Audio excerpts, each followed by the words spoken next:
Okay, all right.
Включил.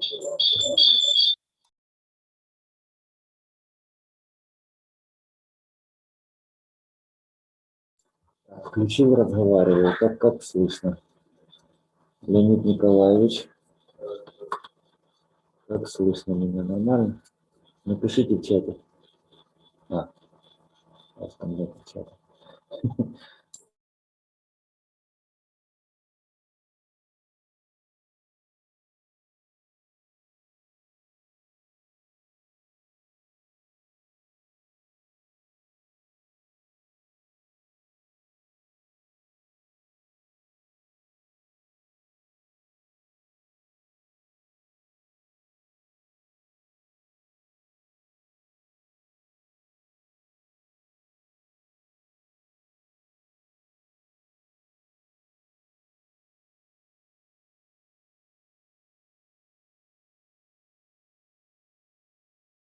At 9 a.m. according to the Central European time will be only after 30 minutes. Please check it in your internet and don't worry. We should wait. Okay? No, only 30 minutes. 28 actually. So don't worry. Okay? So just wait. Okay, of course. Don't worry. Everything will be fine.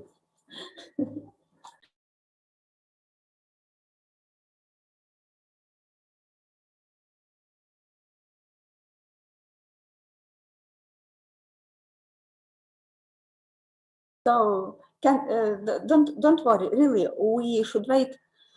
We have 30 minutes, so don't worry, and everything will be fine.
Okay, Oksana, am I audible?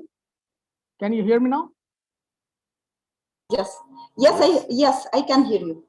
Okay, a grand welcome to all of you to the first edition of the 2021 Comagi.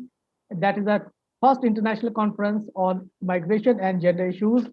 I warmly welcome Honorable Rector of the Alfred Nobel University, Dnipro City, Ukraine, Dr. Sergei Kholod. I warmly welcome Professor Dr. Indrajit Singh Sodhi, Vice Chairman of the IPAN Foundation, and I warmly welcome Professor Dr. Eli. She is a Research Director at the Migration Institute of Finland. So this session will be very interesting because a lot of the speakers will be speaking and they will be giving their introductory speech. This is one of the most interesting topics of discussions now because the world is going through a pandemic and this has made migration very complicated as well as interesting for the researchers. So on behalf of Dr. Abba Foundation and on behalf of the IPAN Foundation, I welcome all the participants to the introductory session of the conference.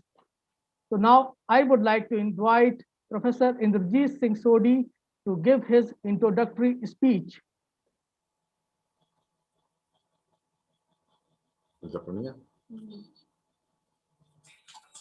I think he is online. I should.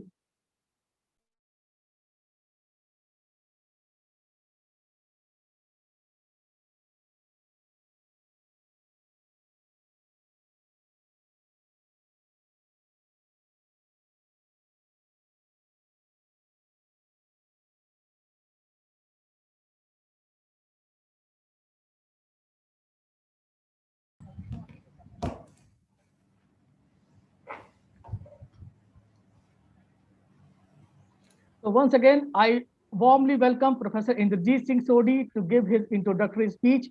Professor Sodhi, the floor is all yours now. Thanks, Dr. Saurabh. I'm very glad today we all are organizing Comagi 2021. Very good day to all the organizer and participants. Please allow me to share my screen so that I can. Yes. One second, just a second.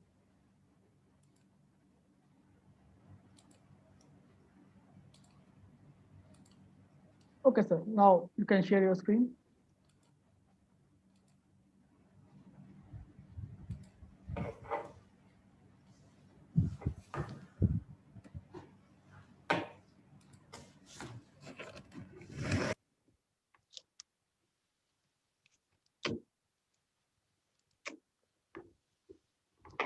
Yes.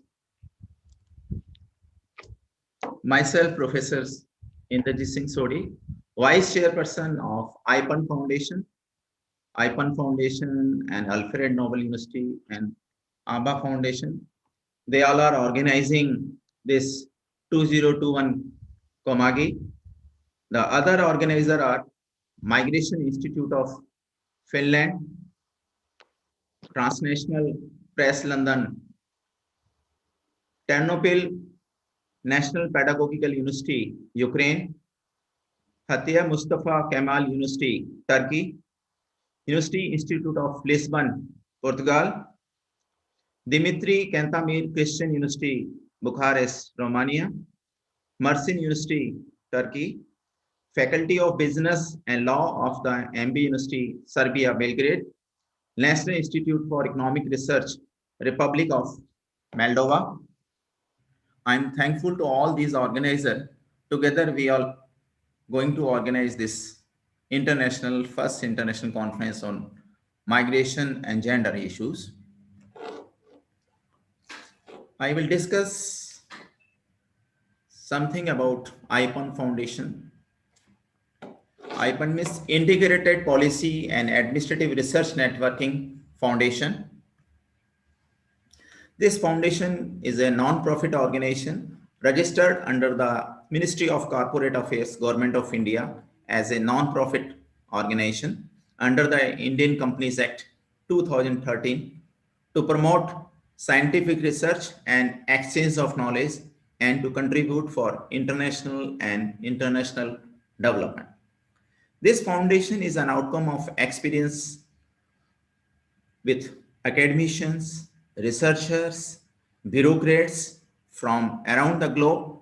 The best practices from across the nations are frequently being discussed and compared for producing effective solutions at the policy level. The vision of his member is to make a sustainable future for the better world. The growing network of members are continuously working for the development of research.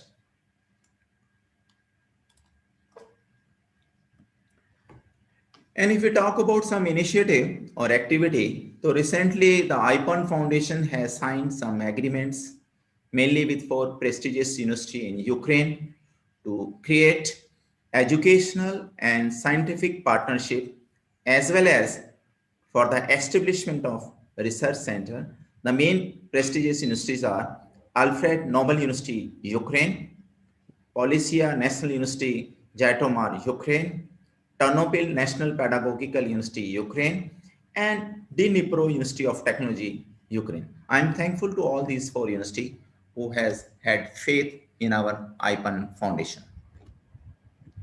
There are some future plan also, if we talk about. IPAN Foundation is in pipeline to have some more agreements with many other universities in Peru, America, Canada, Britain, as well as our home, India, for the development and creation of educational and scientific partnership, as well as setting up of research centers so that we can focus on research like e-government, local government, smart cities, migration issues, migration policies, environmental governance, tourism management, disaster management, etc. Now question arises why there is need to conduct studies on migration, whether in this 21st century, migration is still relevant, still significant. Yes, of course. For the better livelihood, for new opportunity, migration is important. Around 10 years before, according to United Nations, more than 240 million peoples, or about more than 3% of the world's population, is currently living outside of their country of origin.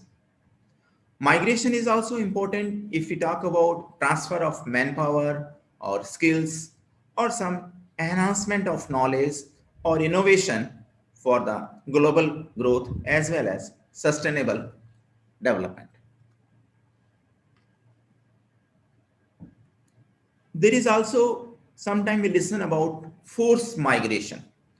Forced migration is becoming ever more prevalent as a result of civil, political, and religious persecution and conflict.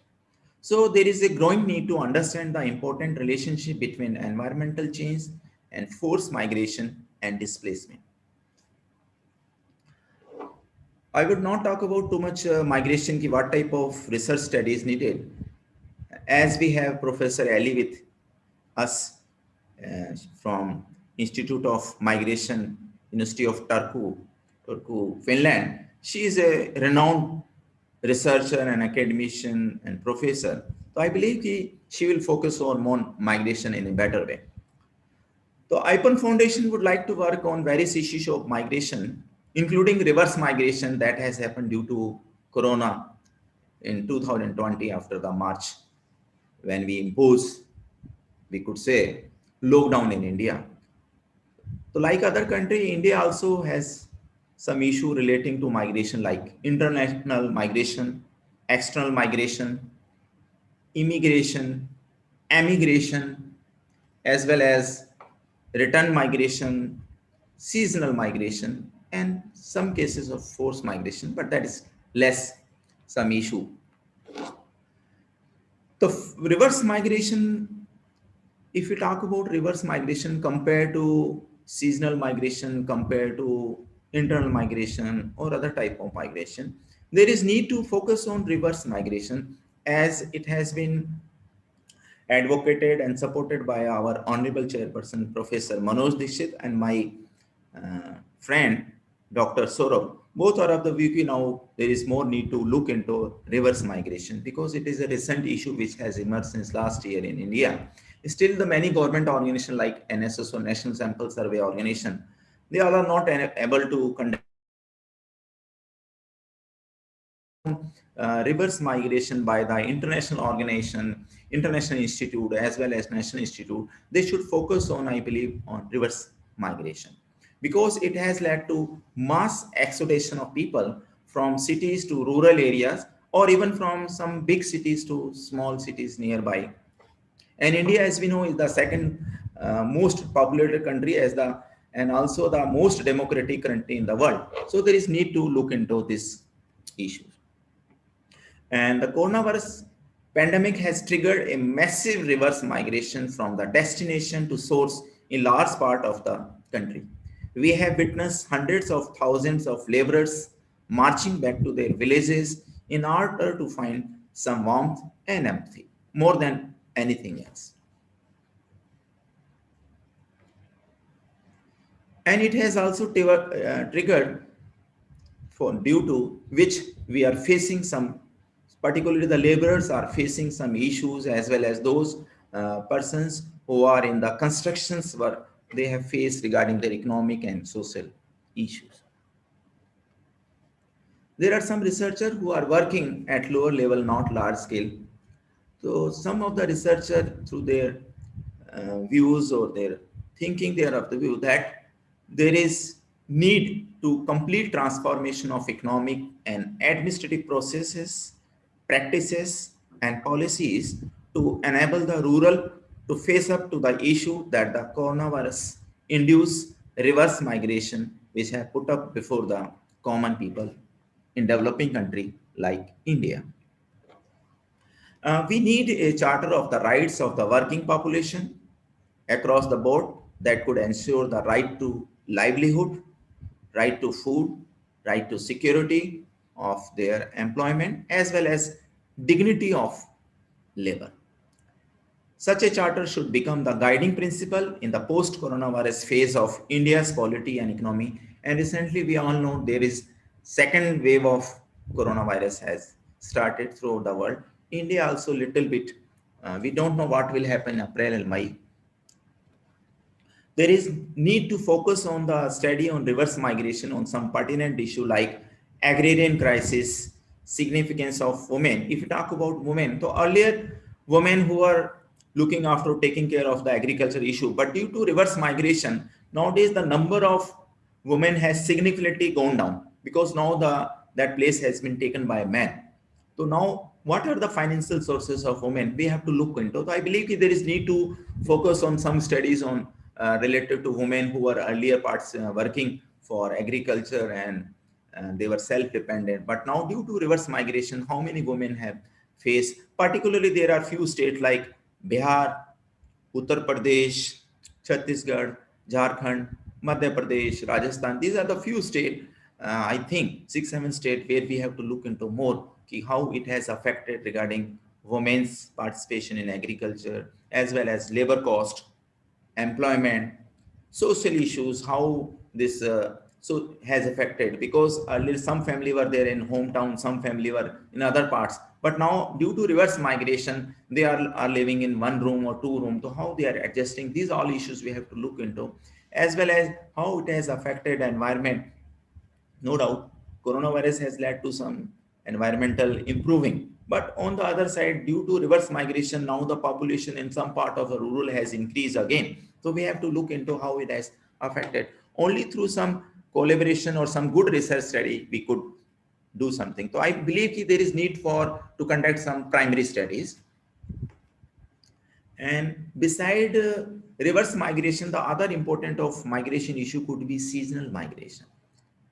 Particularly in Punjab and Haryana, many laborers move from Bihar and Uttar Pradesh, these two states, whenever there is harvesting of the crop.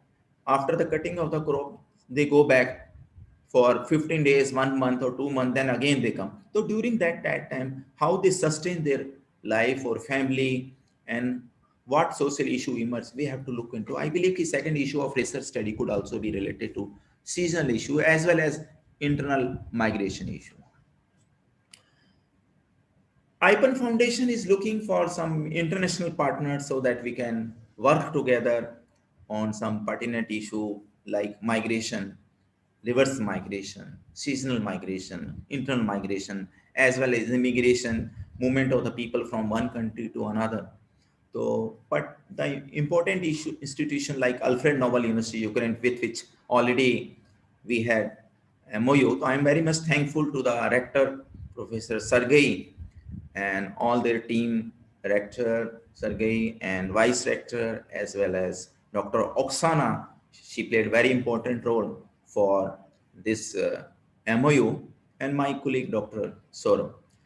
Beside that, there is Migration Institute of Finland, Turku, Finland, International Organization for Migration, Geneva, Switzerland, International Migration Institute, Amsterdam Institute for Social Science Research, University of Amsterdam, Netherlands, Migration Institute of Australia, Sydney, Migration Policy Institute, Washington, America, Institute for Migration Research and Intercultural Studies, Germany, Center of Migration Research, Warsaw University, Poland, Center on Global Migration, University of Gothenburg, Sweden, Center for Migration and Intercultural Studies, University of Antwerp, Belgium, Center for Advanced Migration Studies, University of Copenhagen, Denmark.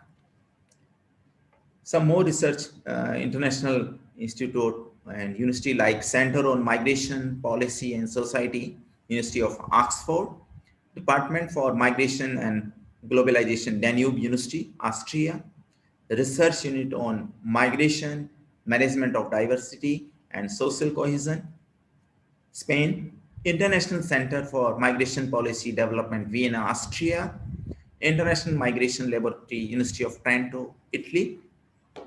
Beside these university and institute, there could be some scientific partner like Migration Institute of Finland, Turku, Finland, Sussex Center for Migration Research, University of Sussex, United Kingdom, Swiss Forum for Migration and Population Study, Switzerland, Redbourne University Network on Migration Inclusion, Netherlands, Institute for Research on Migration, Ethnicity and Society, Sweden.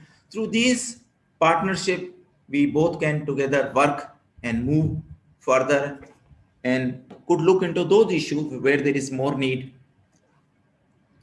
And some other scientific partner could be Migration Mobility, Bristol University, United Kingdom, Monash Migration and Inclusion Center, Monash University, Australia, Salzburg Migration and Mobility Studies, Austria, Leiden Interdisciplinary Migration Seminar, University of Leiden, Netherlands, Maastricht Center for Citizenship, Migration and Development, Netherlands.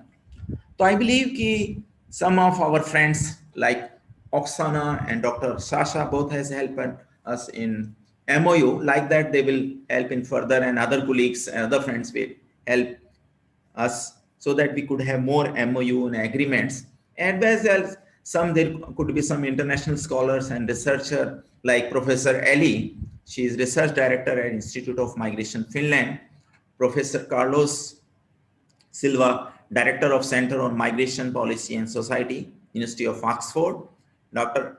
Adam, SOS, University of London, Dr. Mary Sandberg, Director of Center for Advanced Migration Studies, University of Copenhagen, and Dr. Dace, Center on Migration Policy and Society, University of Oxford. And some more research scholars like Professor Marcel Lovers, Utrecht University, Professor Michael Spindelger, Director, International Center for Migration Policy Development, Vienna, Austria, Professor Michael, European Center on Migration and Ethnic Relation, Utrecht University, Netherlands. So I believe through all these international institute, university, scientific organization, and through scholars, researcher, and academician, we can work something that could be a benchmark for other institute, and that could be helpful for all the organizations. So I'm very much thankful to all the organizer, particularly to Dr. Saurabh, Dr. Oksana. Both are working since more than 15 days, 20 days, day and night. despite of their doing regular job. So I'm very much happy. Thanks to all the organizers. Thank you so much, Professor Sodi. It is very nice. It was very nice listening to you. Now I would invite the guest of honor of this session and the conference, Professor Dr. Sergey Kholod, to deliver his introductory speech. Now, Professor Kholod, the floor is all yours, sir. Thank you very much. Good afternoon, dear colleagues, dear participants of the first international conference on migration and gender issues, Comagi 2021. Welcome to Alfred Nobel University. Before we get started, I would like to express my sincere appreciation to all partners of the first international conference on migration and gender issues, who helped us to make this event to become a success. But the greatest respect and my sincere gratitude is to Professor Dr. Manoj Dixit, Head of the Department of Public Administration, University of Lucknow, India, and Dr. Saurabh Chandra, Managing Director of IPARN Foundation, India. You are the heart and brain of Comagi 2021. It couldn't have taken place without you. To distinguish your contribution, Alfred Nobel University Academic Council has made a decision to Professor Dr. Manoj Dixit and Dr. Saurabh Chandra with the special award and order for research leadership. The honor is all ours, sir. Thank you so much.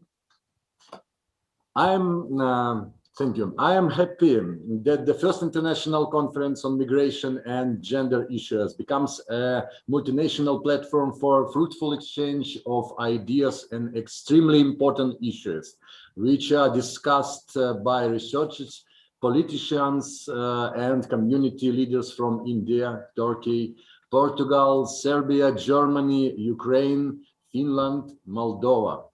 And I am extremely delighted to hold such a prominent event at Alfred Nobel University. Alfred Nobel University is a leading private university in Ukraine, working internationally with partners from Poland, France, USA, Turkey, Ghana, Germany, Spain, Georgia, India, South Korea, Israel, Great Britain, which enriches us to motivate us to develop. The mission of the university is to promote educational and scientific values of 21st century to develop European and world integration of Ukraine. The idea of the mission fits the slogan "Education for Life," education through life. Alfred Nobel University is the single university in Ukraine to have international accreditation of study programs and system of management. Our MBA program is accredited by the European Council for Business Education, ECBI, Belgium, and 25 study programs are accredited by ZEVA Accreditation Agency. Currently, we are in the process of AACSB accreditation, USA.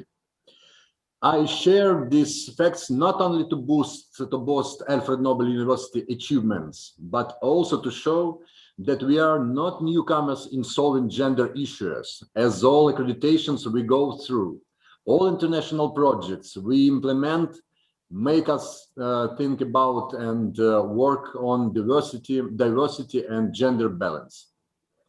Without any doubts, we can say that gender equality is associated with fundamental needs for the normal development of any country and international society in general. The international community has realized that these issues are significant for over 50 years and have developed forms of legal regulation in different conventions, protocols, and agreements.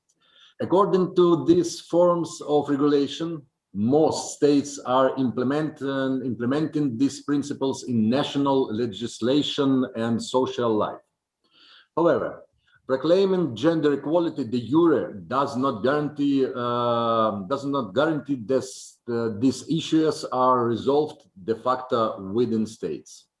There are different explanations of this situation, both objective and subjective.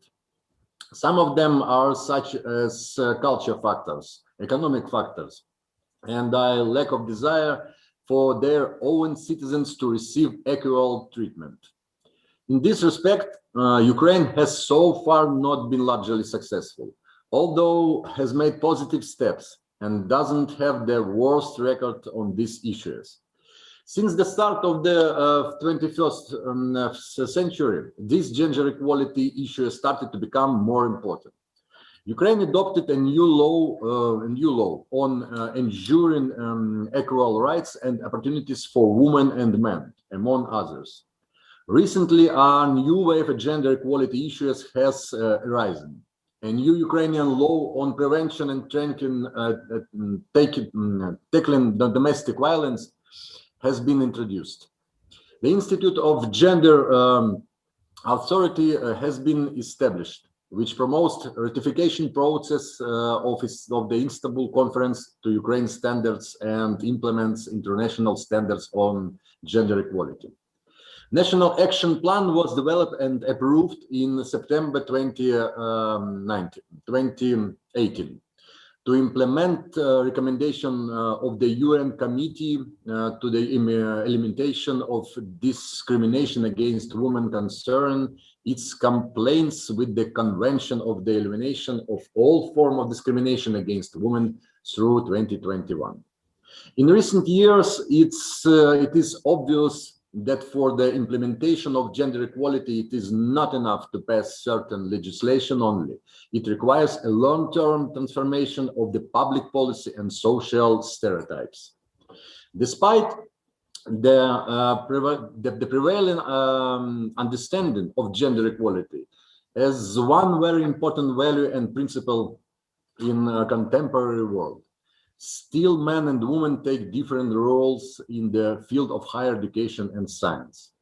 Despite positive changes achieved in recent years, the low presence of women can be noticed in the highest academic position in universities. It proves the existence of a glass ceiling that is invisible barriers based on gender prejudice. Stated by European Parliament in 2015. Female graduates, despite being the majority of bachelor and master courses, are less likely than men to secure graduate level jobs and usually earn less than men 6 months after graduation. According to the report of European University Association, universities are still male-dominated institutions. Currently, 12% of rectors among the 47 EUA member countries are female, compared to 88% of male rectors. In the 28 EU member states, only 21% of rectors are female.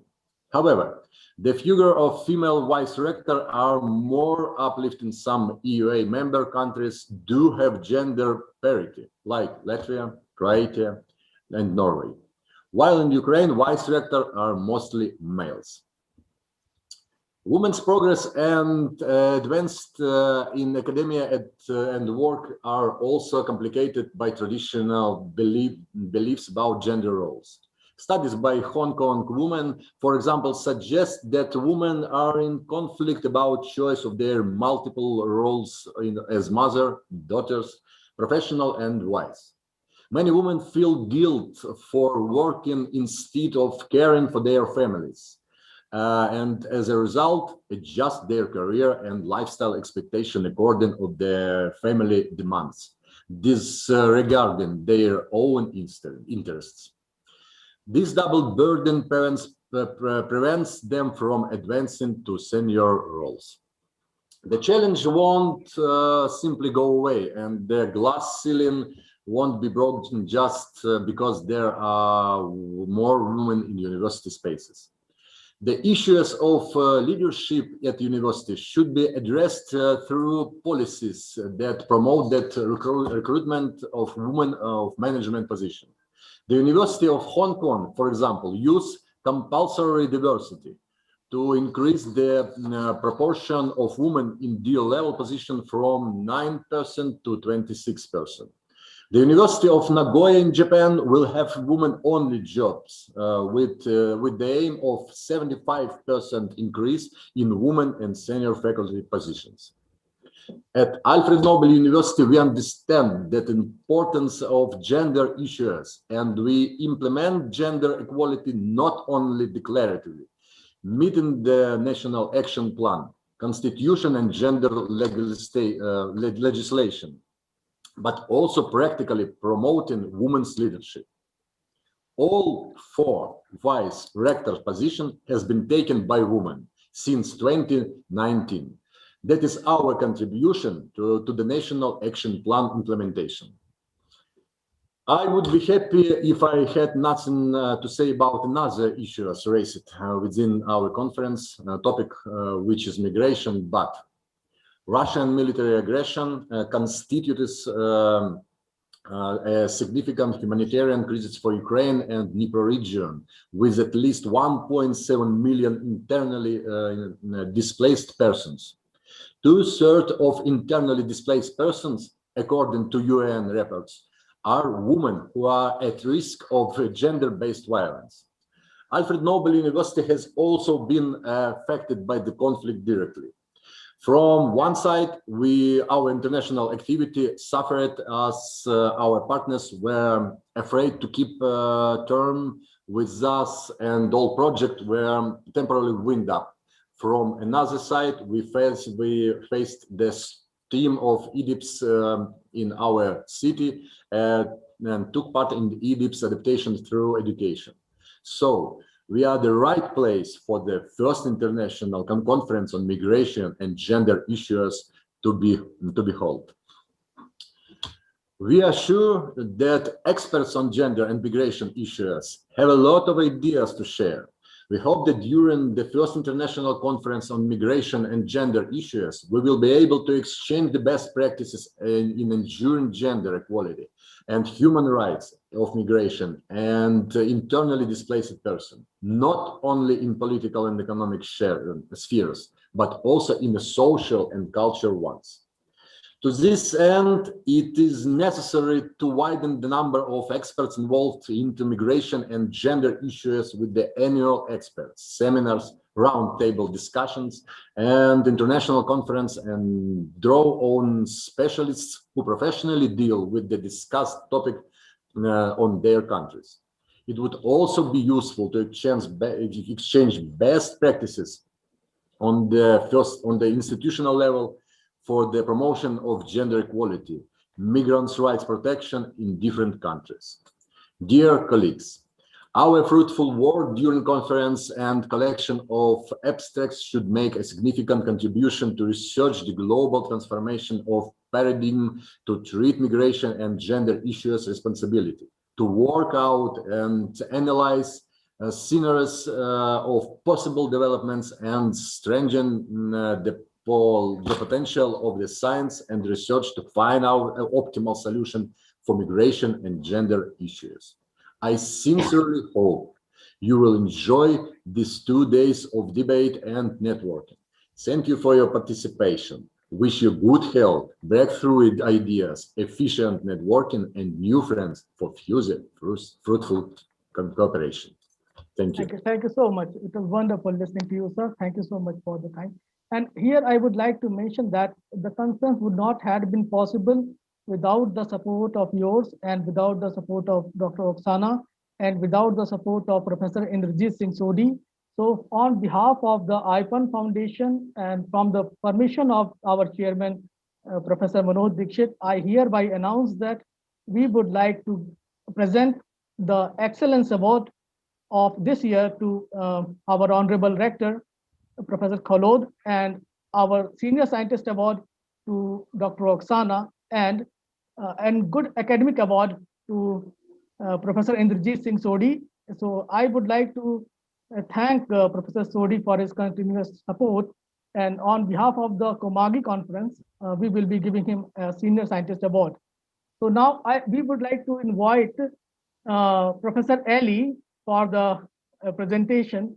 Thank you so much, Professor Ali, for accepting our invitation. The floor is all yours now. So you can unmute yourself and please have.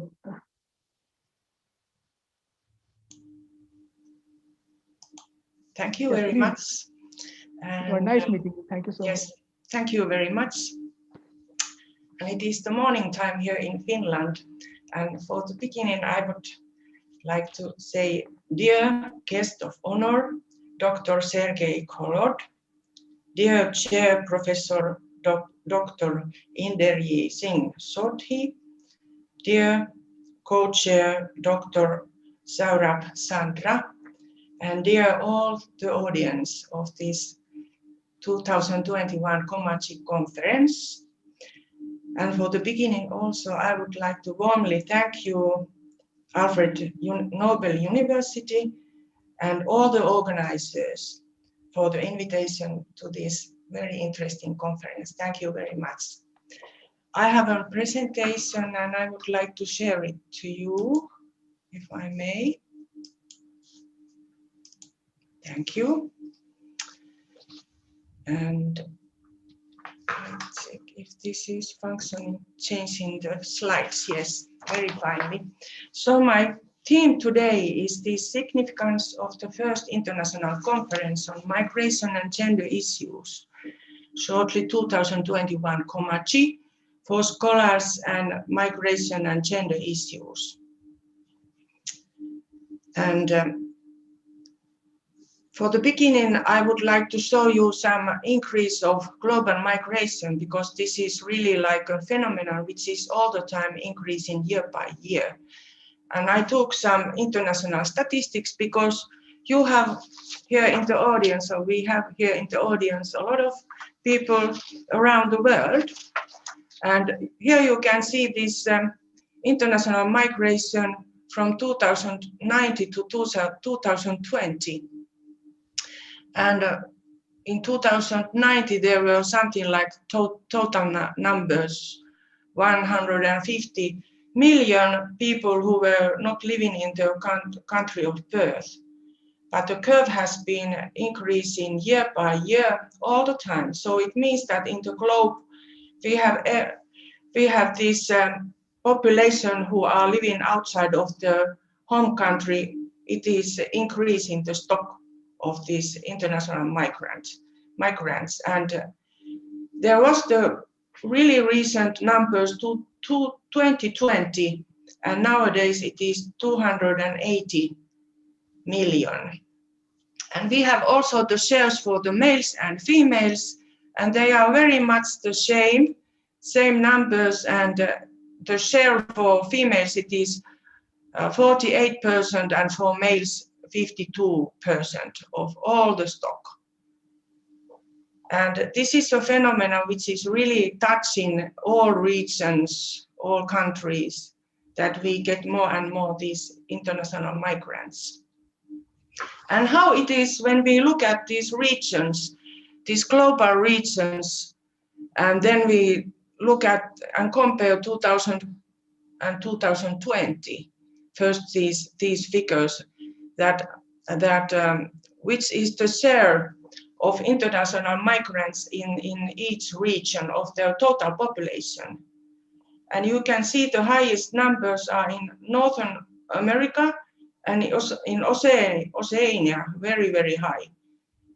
And when we look at to 2020, the numbers have been increasing, except in Africa, it is the same share of the total population. But in absolute terms, it will be more compared to 2000. But in relative terms, and in Asia increasing, Europe, Latin America and the Caribbean, Northern America and Oceania.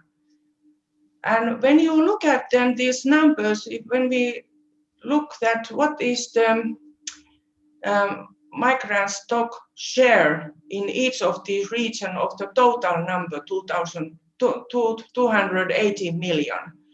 And the share for Oceania, it is very small, but in their own population, it is very high. It is 1/5.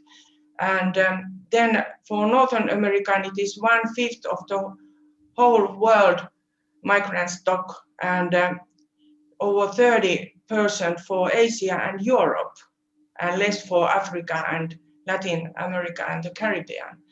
So this is showing that it can be in the global terms small share of the total stock, but it is very important in the region itself. And when we look at this international migration 2020 highlights, and nearly half of all international migrants resided in the global region from which they originated, with Europe accounting for the largest share of intra-regional migration. So people are moving within the regions, those global regions. 70% of migrants born in Europe reside in another European country. So mostly they are moving within Europe, not going to other places. But of course, there is this 30% of people in Europe have been moving to other bigger global regions. And nearly 2/3 of all international migrants live in high-income countries, in contrast with just 31% in middle-income countries and around 4% in low-income countries. And this is also very important to notice that low and middle-income countries hosted 80% of the world's refugees. And but in the total stock in the international migration, its share is 12%.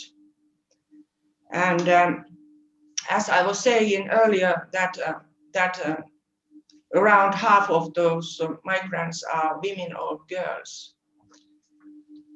And here is this age structure for the female migrants and for 2020. And we have to remember also that when we look at these figures that, for example, when we look at by age structure, there are different kinds of people moving around. We have families with children. This is the share of the children in the migration stream for ladies. And there are also unaccompanied refugee minors. There is a very high share of the migrants. They are young people. They are in good working age. Those are the people, for example, Finland, which is an aging society. We need this kind of people who are entering into the labor markets. Here we have labor immigrants. We have international degree students. We have, for example, marriage migrants and so on. But what was very, very interesting, and I had to double check this 75 plus because I didn't believe first that is it so big amount of these elderly people, because what we know in migration streams that the older you get, the less you move. But we have the stories also behind here that when we get, for example, ladies are living a little bit longer lives compared to males in general terms. And when we get older, we need care, we can't manage ourselves, then we might move to the place where we have our relatives, our daughters, sons, and so on. So we are dependent of that care. But here in these younger groups of these who are retired, they can move, for example, to warmer countries, to Spain or to Thailand or so on, when it is a so-called normal time. Now we live the COVID-19 times, people are not moving so much. And then we can continue further on. And how it went this way. The World Migration Report 2020 is showing and pointing out, which is very important.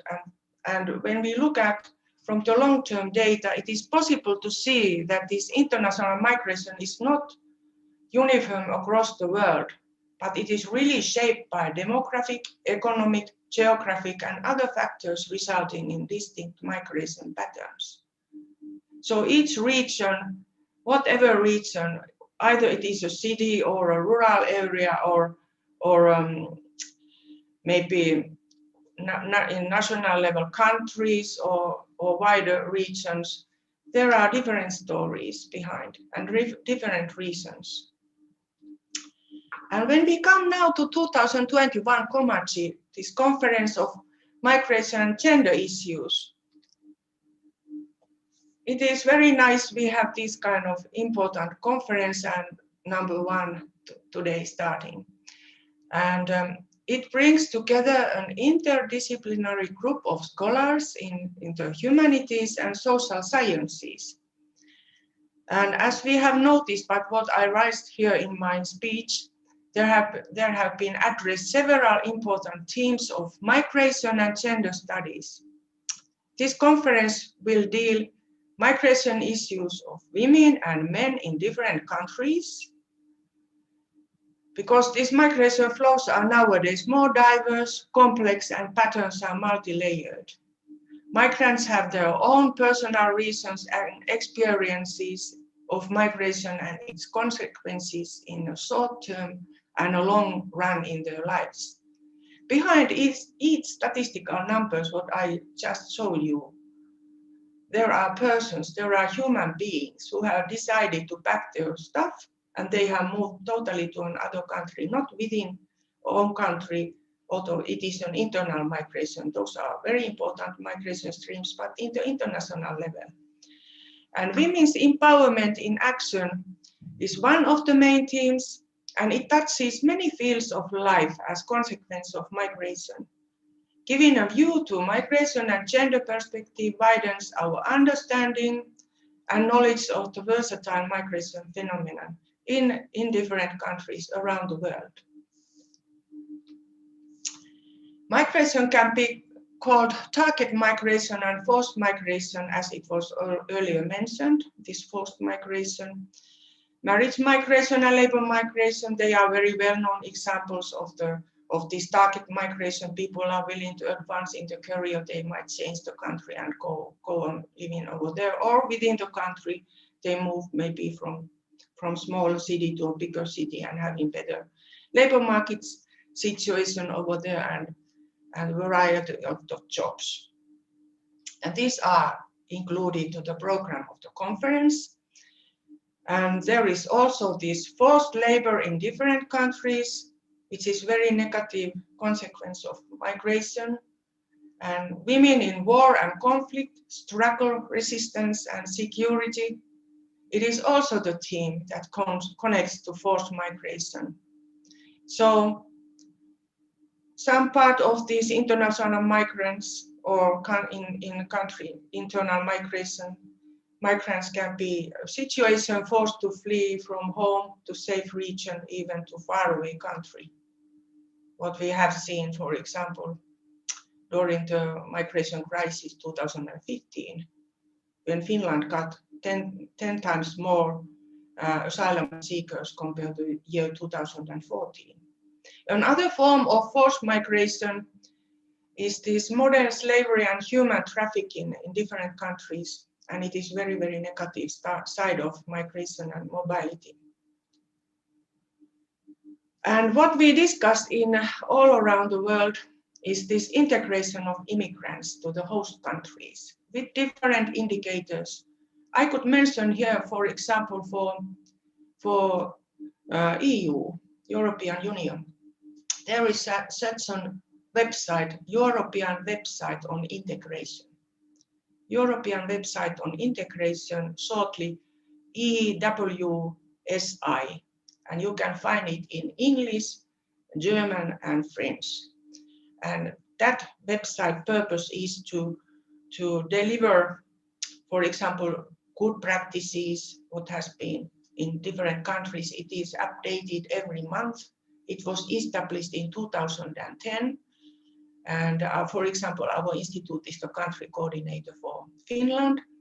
And in each EU countries, there are those coordinators, and there you have migration news around EU countries and so on. So there is a really like, for example, in EU level, they wanted this European Commission to establish such a website that we can learn from each other and getting better this integration of immigrants. And one fundamental right is to work in the host country. And of course, here is the rights of males and female immigrants in the host countries and challenges of immigration policy, because we all the time develop these policy issues and how we could better respond to these migration streams and the personal lives of the migrants that they get integrated. And also these political issues and women's quotas in political parties worldwide is discussed in this conference.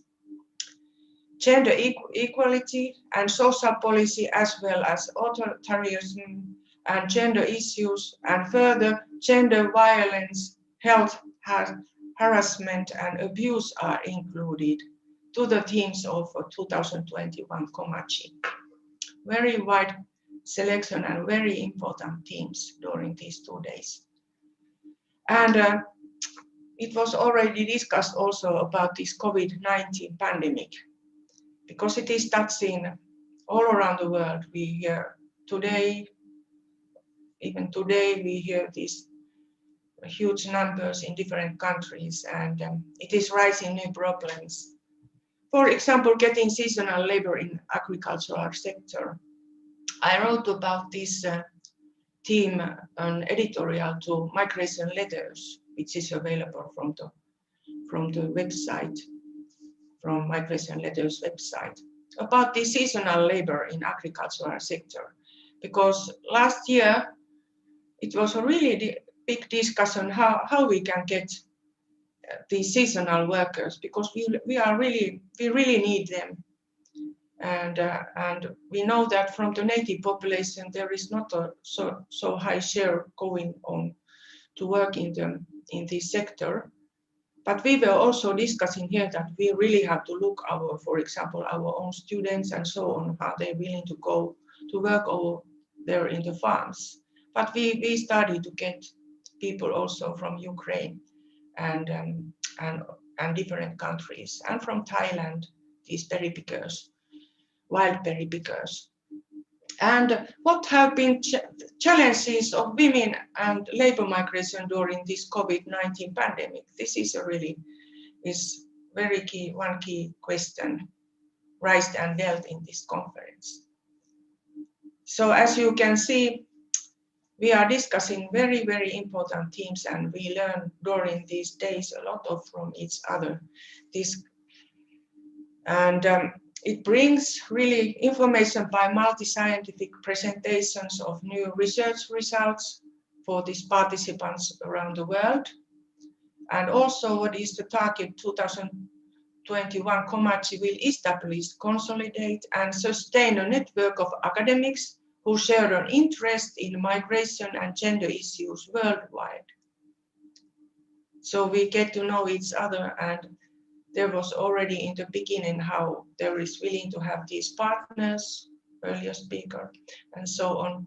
So this is the place where we can meet in these COVID-19 times in a virtual world. So I wish you and have an inspiring conference 2021 Comagi. And I thank you very warmly for this invitation and having the chance to having this presentation. Thank you very much. That was wonderful. Thank you so much, Professor Ali, for the excellent speech. Now I will request Professor Indrajit Singh Sodhi to deliver the thank you speech to all the participants of this session. Professor Sodhi.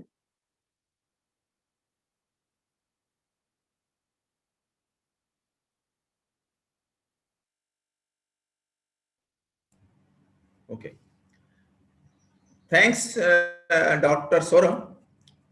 I'm thankful to Professor Manoj Dixit and Dr. Soram, as well as Rector of Alfred Nobel University and Dr. Oksana They all four together conceived the idea and planning of this international conference 2021 Comagi, and with both the partners, other organizers also came together, like Dr. Abba Foundation, India, Migration Institute of Finland, Turku, Finland, Transnational Press London, Britain, Ternopil National Pedagogical University, Ukraine, Mustafa Kemal University, Turkey, University Institute of Lisbon, Portugal, and Dimitri Santamir Christian University, Bucharest, Romania, Mersin University, Turkey, Faculty of Business and Law of the MB University, Serbia, Belgrade, and National Institute for Economic Research, Republic of Moldova.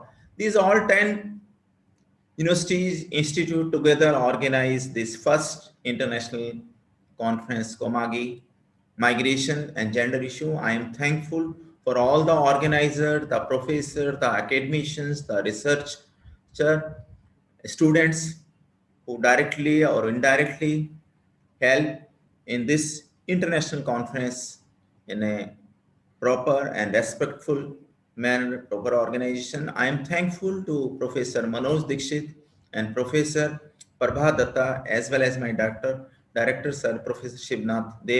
They all always encouraging to work for academic enrichment and to do systematic and confined research. I always are guided by Professor Manoj Dixit and Professor Prabha Datta. They are like mentor for me. And I believe that this first international conference will be organized next time in offline mode in Alfred Nobel University. And whenever we see the infrastructure of Alfred Nobel University, that is awesome. Excellent infrastructure Alfred Nobel University have. So I believe that whenever this conference will be organized next year in Alfred Nobel University and Dnipro city, Ukraine, it will be very well organized. Hospital would be good. And I believe that there will be more paper will be there, more academician will come and present their research study, like Professor Ali. She very well in a precise and confined time has expressed her views regarding migration and how it had affected, particularly the gender, and by authentic report of United Nations. So I'm very much thankful to Professor Ali. We have to learn a lot from Professor Ali. We believe next time we will have some more collaboration with Finland University, where Professor Ali is working, and she will guide us how to work properly to do conduct research study on this migration and other issue directly or indirectly related with migration. And lastly, I am very much thankful to all the participants who has attended this conference and giving their valuable time to encourage us so that we can work more. And the more two torch bearers for this international conference are Dr. Oksana and Dr. Saurabh. Both and that means needs a lot of applause and accolades from my heart, as well as by all the participants who deliberately and consistently working for this successful conference international 2021 Komagi. Thanks to all the organizers and participants. Thank you, sir. I would also like to thank Professor Christine from the North Illinois University, USA, for her informational and support in preparation of the materials for the 2021 Komagi. So we will be continuing our next session in 15 minutes. So those who want to join the session or who want to continue or join the plenary session, please stay tuned with us. Please do not leave this meeting. So we will be continuing with this link, with this Zoom link and Zoom conference. So we will meet after 15 minutes. All right, please do not leave. We will meet after 15 minutes. Okay. Thank you so much, everyone. Thank you so much for joining. Nice day.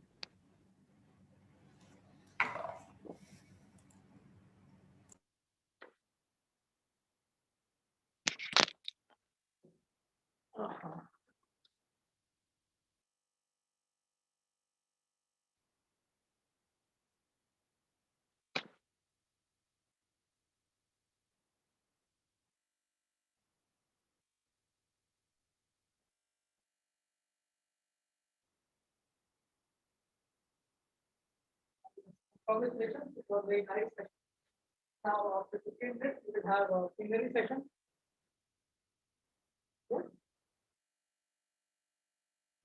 Yes, yes, after 15 minutes, we will have plenary session. Yes, yes, we will join. We will join after 10 minutes. We will join. Yes, I will join after 5 to 10 minutes.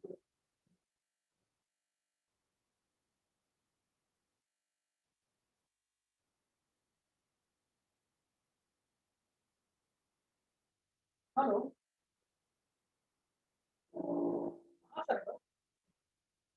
Hello.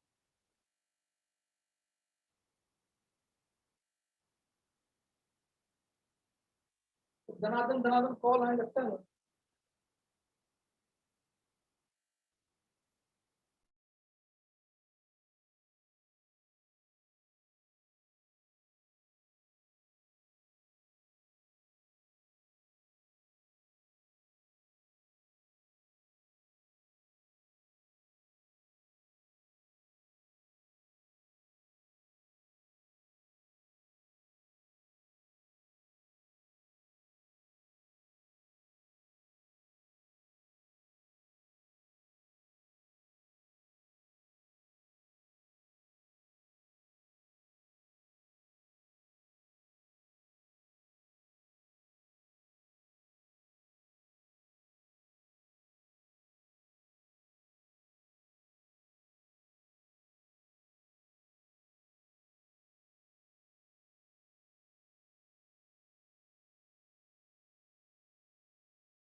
Yes, Oksana, can you hear me? Yes, I Okay. can. We should begin with the plenary session, I think. Yes, we will. Okay. We will start. Okay. Okay, so dear colleagues, dear ladies and gentlemen, we would like to start our plenary session. And today I would like to tell you about our wonderful results of the conference, because we invited to participate in this conference over 35 countries, and we received for our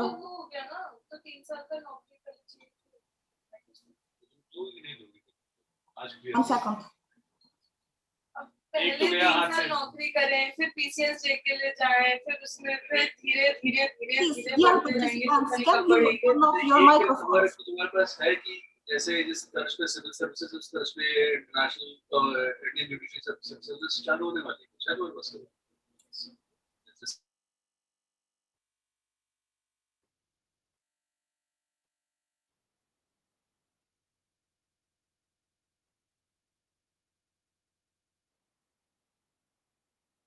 Yes, Oksana, you can unmute yourself. Yes, yes. Can you hear me? Yes, yes. You are audible. Please continue. Yes, please. Okay. Thank you very much. In this case, I would like to tell you, dear colleagues, dear participants, we invited members of many universities, of many scientific foundations to participate in this event, in this wonderful event. And we received over 100 applications.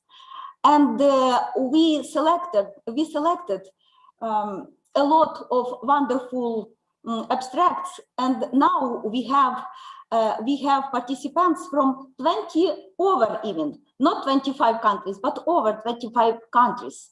We selected and we invited wonderful academics, research to participate in our conference.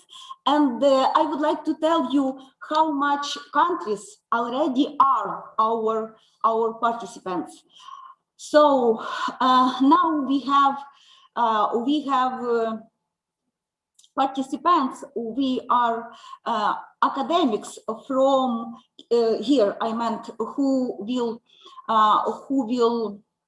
introduce some results of their research from India, from Poland, from Ukraine, from the United Kingdom, from Germany, from Australia, from Romania, Nepal, Canada, United States of America, Finland, Iran, Liberia,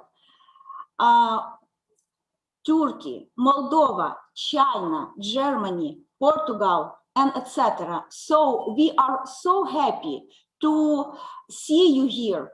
We are so happy to welcome you here, and I hope our wonderful event will be only a first step to do our event very, I don't know, maybe it will be annually conference, because it's so important for us to meet each other, to see each other, to contact, to develop our research. And I'm very happy that today the University of Alfred Nobel can see so much wonderful and very talented academics, researchers from so much countries worldwide. So I hope our event, our conference will be only first stage, first step to our wonderful cooperation in the future.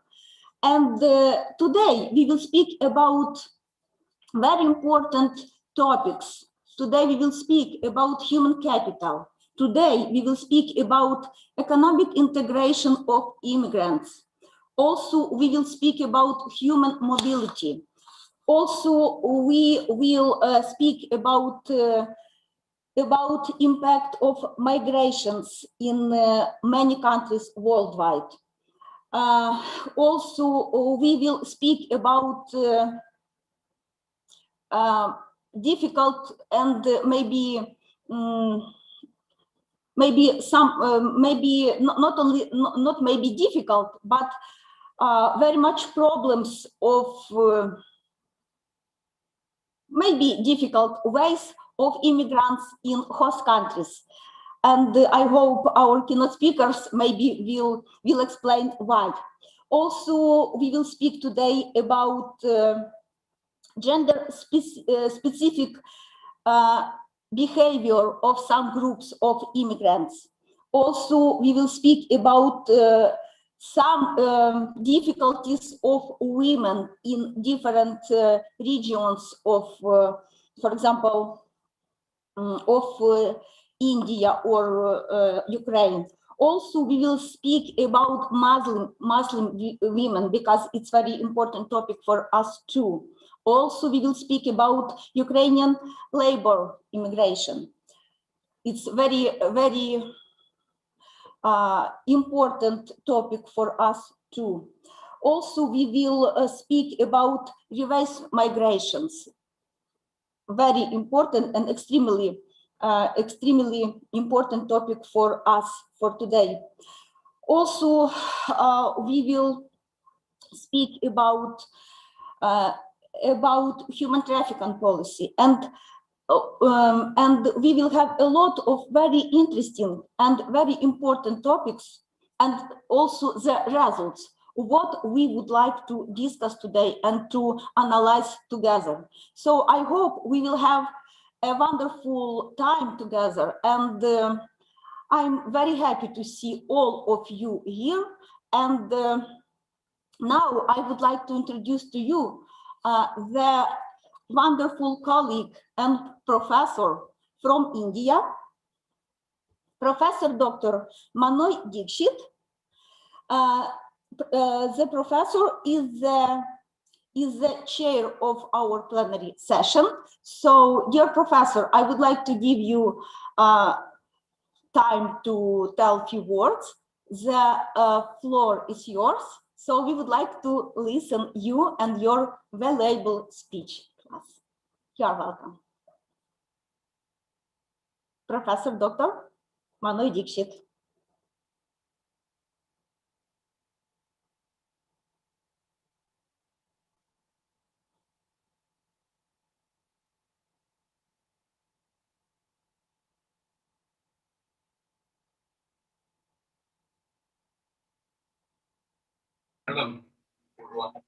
Thank you.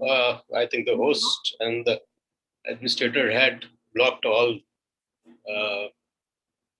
mics, therefore I was not able to connect you. It's so nice to see such a galaxy of speakers from all over the world. And as Oksana told us, 35 countries are represented in this particular conference, which discusses various issues related to migration and also the gender issues related to migration. Honorable Rector of the University, Alfred Nobel University of Ukraine, and particularly Oksana, we have had an opportunity to discuss some issues before coming to this particular conference, and also discuss the preparation of this particular conference. I will make a small presentation also during this my speech, but before that I have some basic suggestions to make. When we discuss an issue of global importance like this, migration,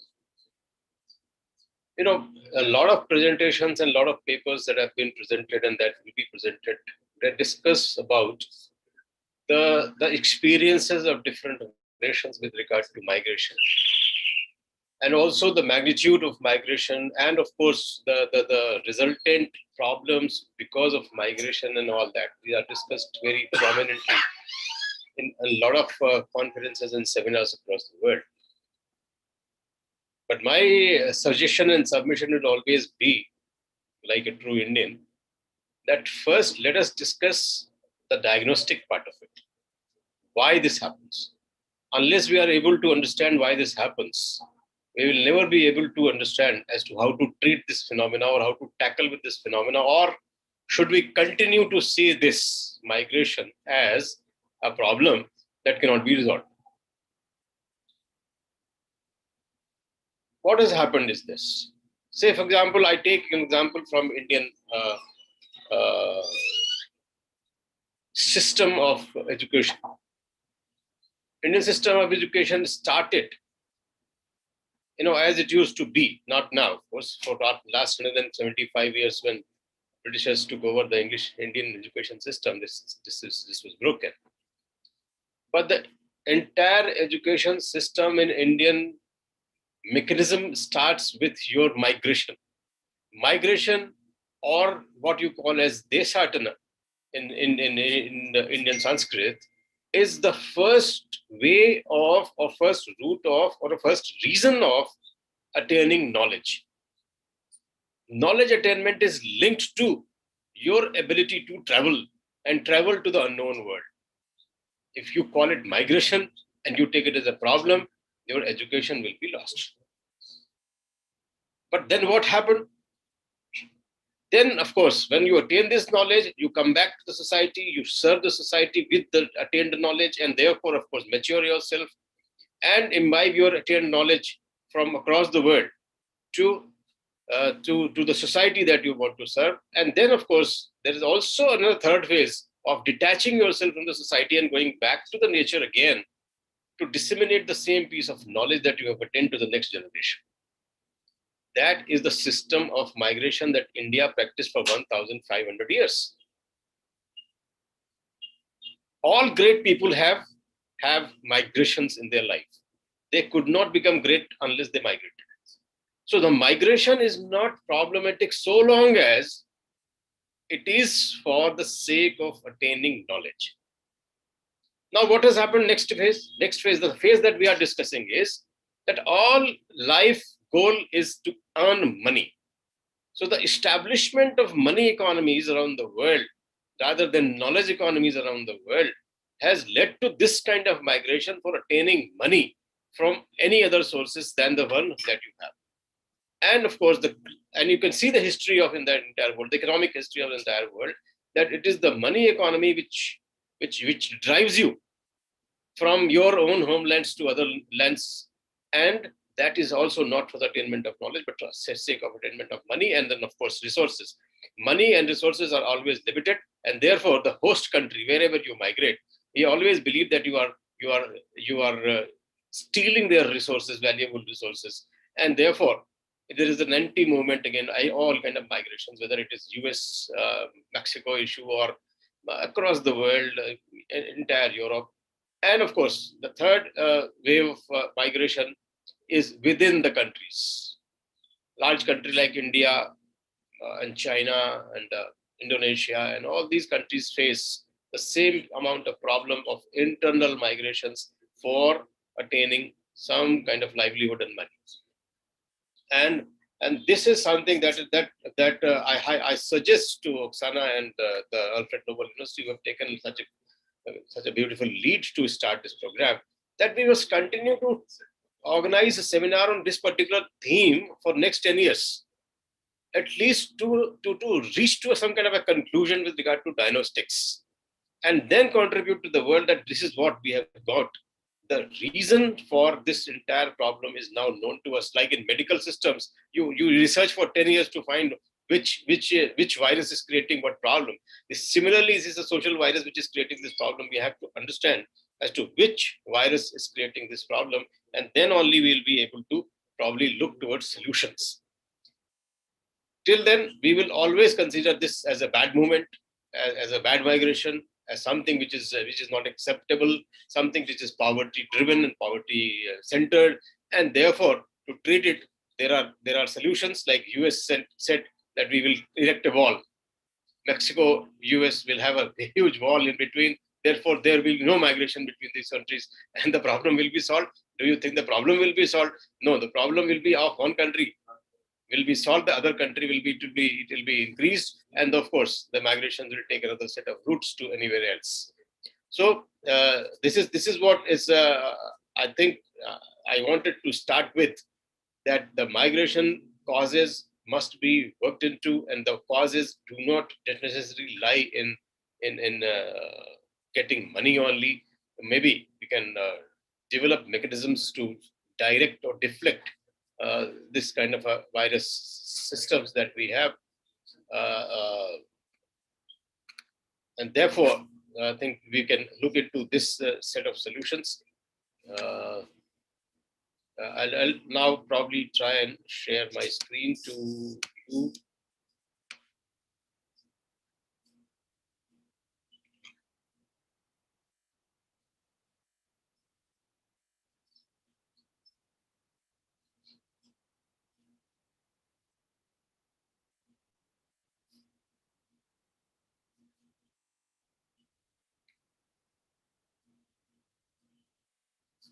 I think you can see this screen now. Saurabh, can you see this? Yeah, thank you. Yeah, yeah.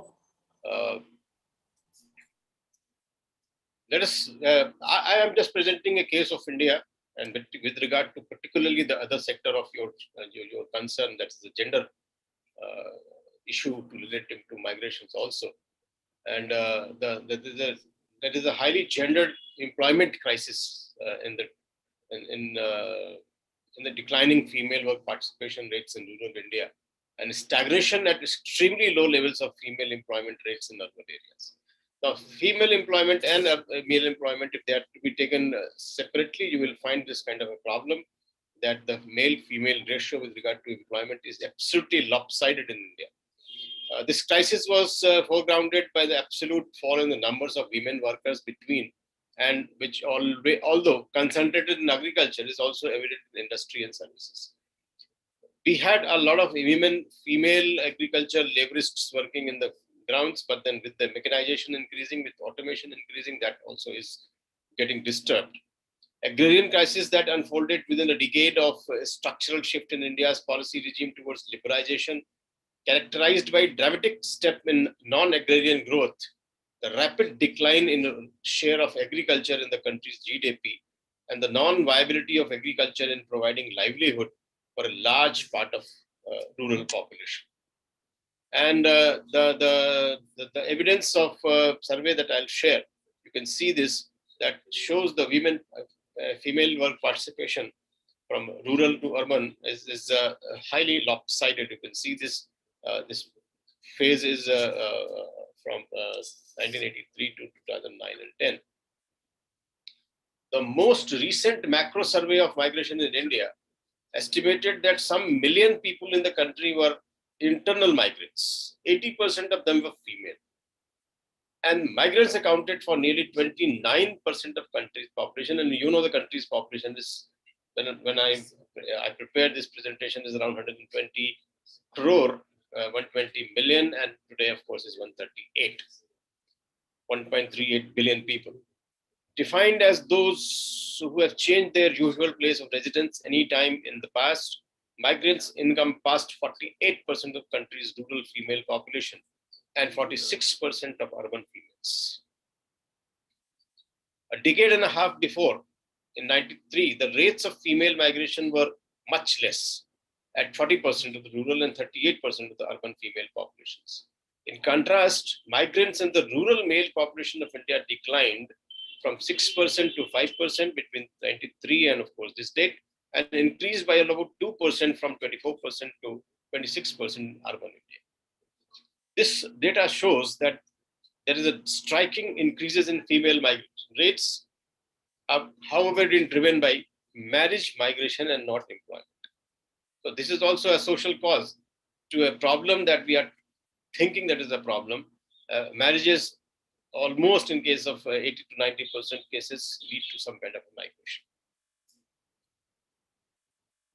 A little over half of the women migrant workers, rural and urban combined, identified poverty, debt, decline in income, lack of local employment, or loss of such employment as their reason for migration. So these are the one of the four causes, and all of them, as I said, that they rooted themselves in economic causes and not otherwise. Though the migration has a social cause, but the reasons that are cited are lead to some kind of an economic reason only. The majority, however, bore their migration cost out of household savings or borrowings.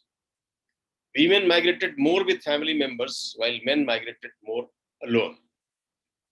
Nevertheless, it is significant that close to a quarter of women reported having migrated alone, and 7% in all female groups.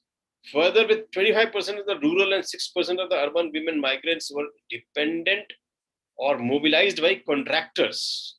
81% of the urban and 63% of the rural women migrants said they migrated independently, whether with families or alone. 4 occupations like agricultural labor, paid domestic work, construction, and brick making dominate and together accounted for more than 60% of all migrant women workers.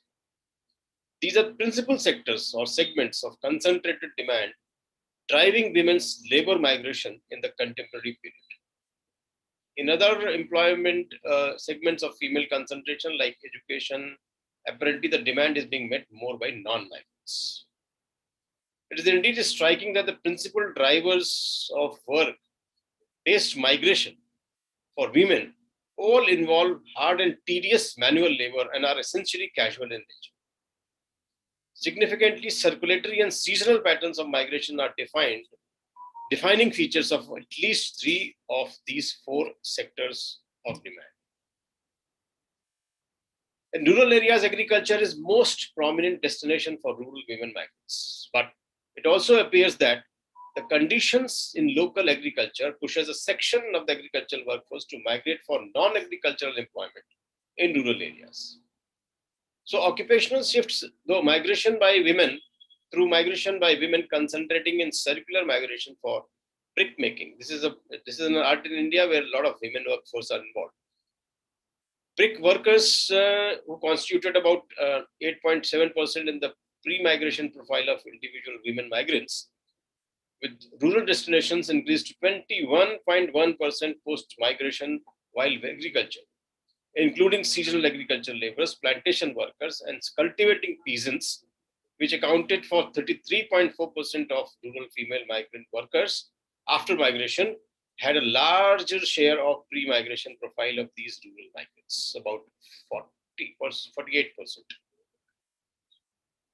However, agriculture has seen increases in demand for female migrants in some areas for crops such as BT cotton and BT cotton seed production, and one of the most concentrated form of female labor migration in the rural areas is for sugarcane cutting in western and southern India, but not in the sugarcane belt of Uttar Pradesh and the north.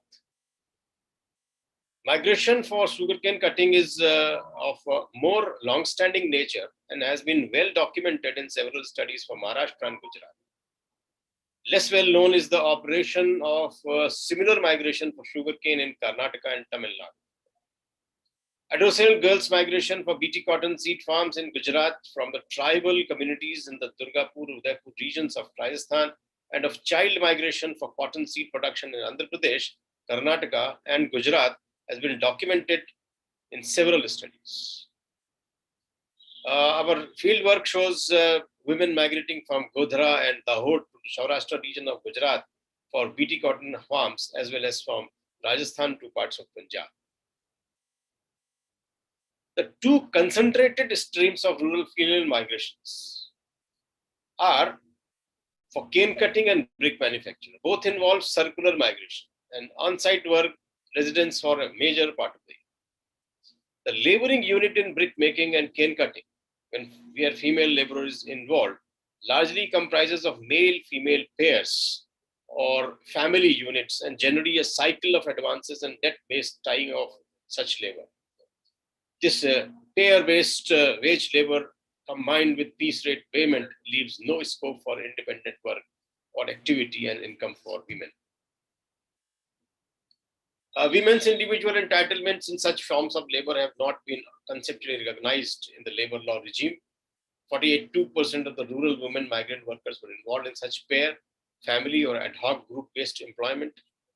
The nature of annual circulation in both the above segments of migrant labor is predominantly debt-bounded nature, the degraded and harsh conditions of work, the disruption of children's education, and the semi-feudal and patriarchal payer system all predicate that while survival may be ensured by such a form of migration, possibilities of social advance are simultaneously limited.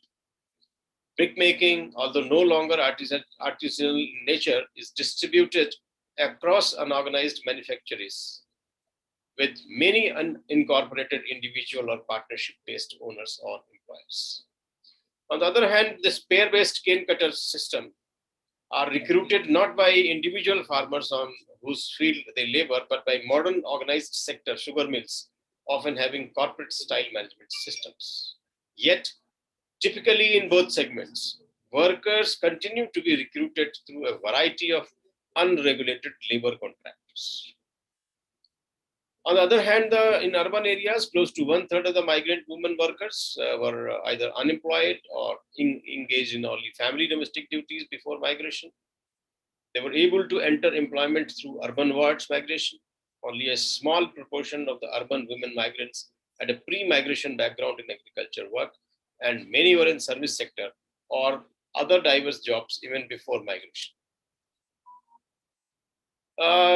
Coming to the manner of migration, you can see the recent pattern of economic growth characterized by a rapidly declining share of agriculture in the country's GDP and accelerated growth primarily in services has not generated commensurate demand in terms of employment, for which women have paid the main price of reduced employment.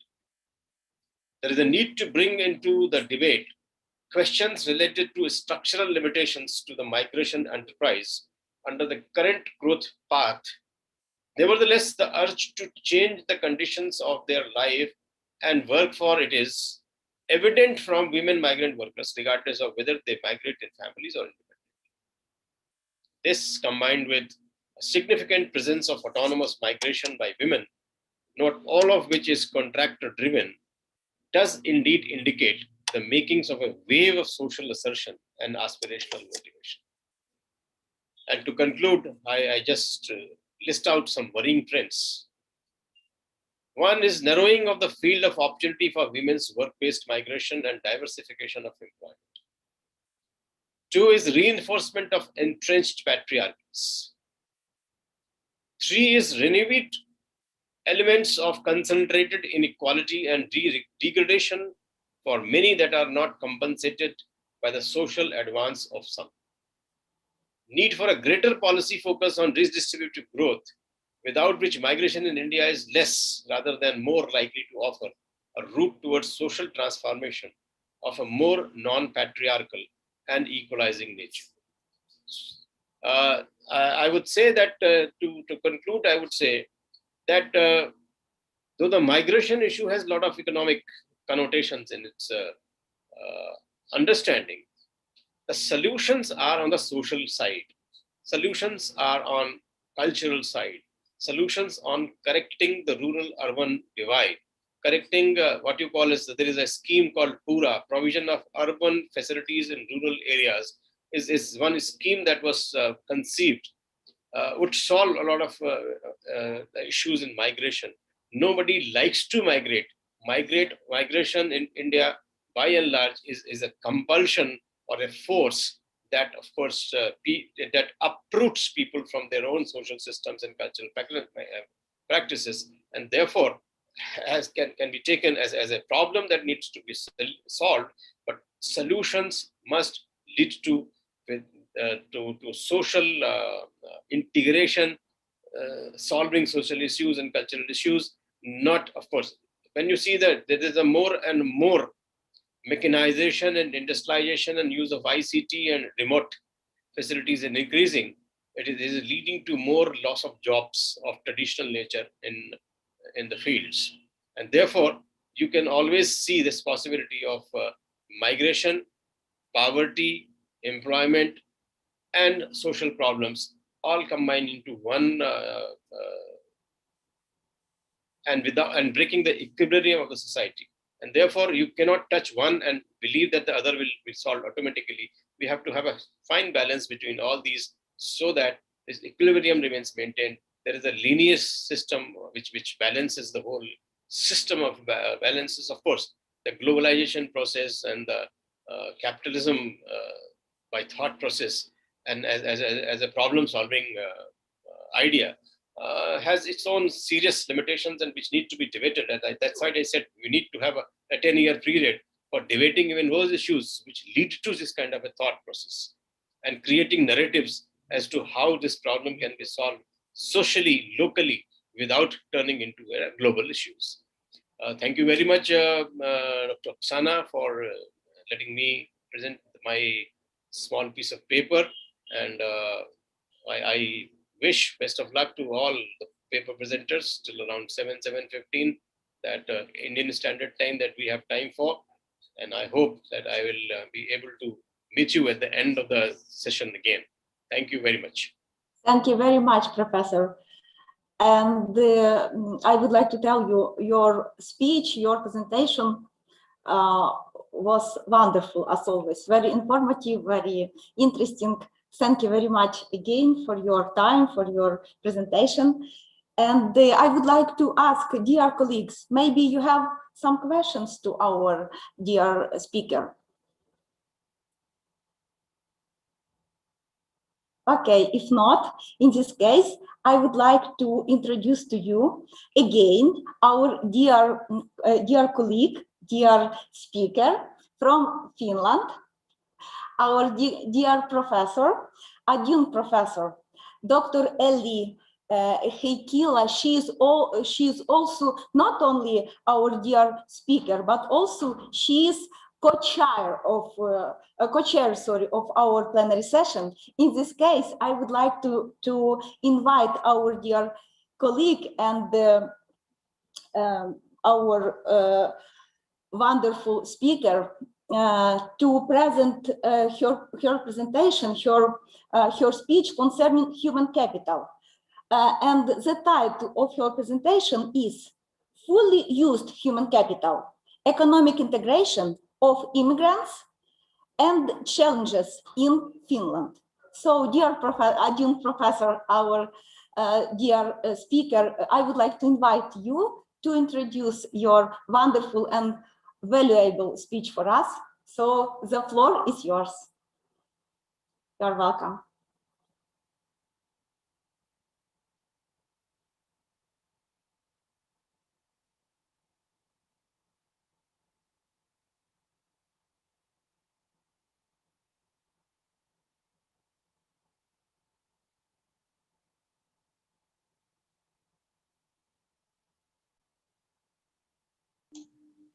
Thank you very much. Now the mic is functioning. Thank you very much.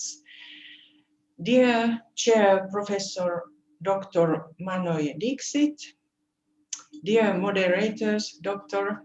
Oksana Koshulko and Dr. Saurabh Sandha, and all the participants of the conference. Yes, I would like to share my presentation now from my screen.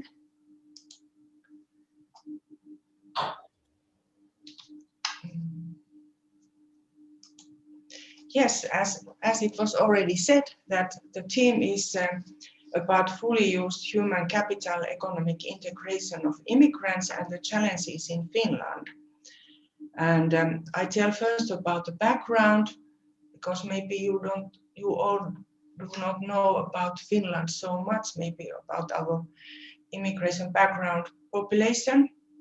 We have foreign citizens, and number 2019 was almost 5% and over 250,000 people. But when we look according to this born abroad, then the share is a little bit higher and over 400,000 people and 7% and a little bit above that of the population in Finland.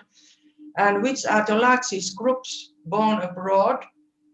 They are from the neighbor countries, Russia and the former Soviet Union.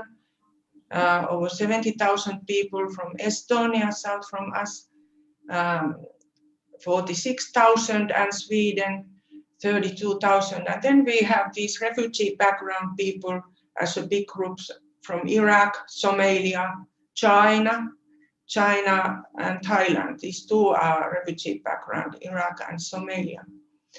And really Finland got these over 30,000 asylum seekers in 2015, and it was really like 10 times higher compared to 2014. And they were mostly to this country from Iraq and from Afghanistan, not so much from Syria in that flow. But then it is interesting to see that from which country our country is getting these immigrant background people, and I have here 2000, 2010, and 2018. And here are the top 10 countries, the absolute numbers and the shares of the total stock who moved in certain year. And one interesting first is to say that almost 50% of immigrants were from top 10 countries. And here it was almost 60, and here is above 60. So it is quite concentrated, these 10 countries. And you see there is our neighbor country nowadays, Estonia and Iraq. Iraq, these refugee background people from Russia, India, Turkey, China, Ukraine, Sweden, Great Britain, Vietnam.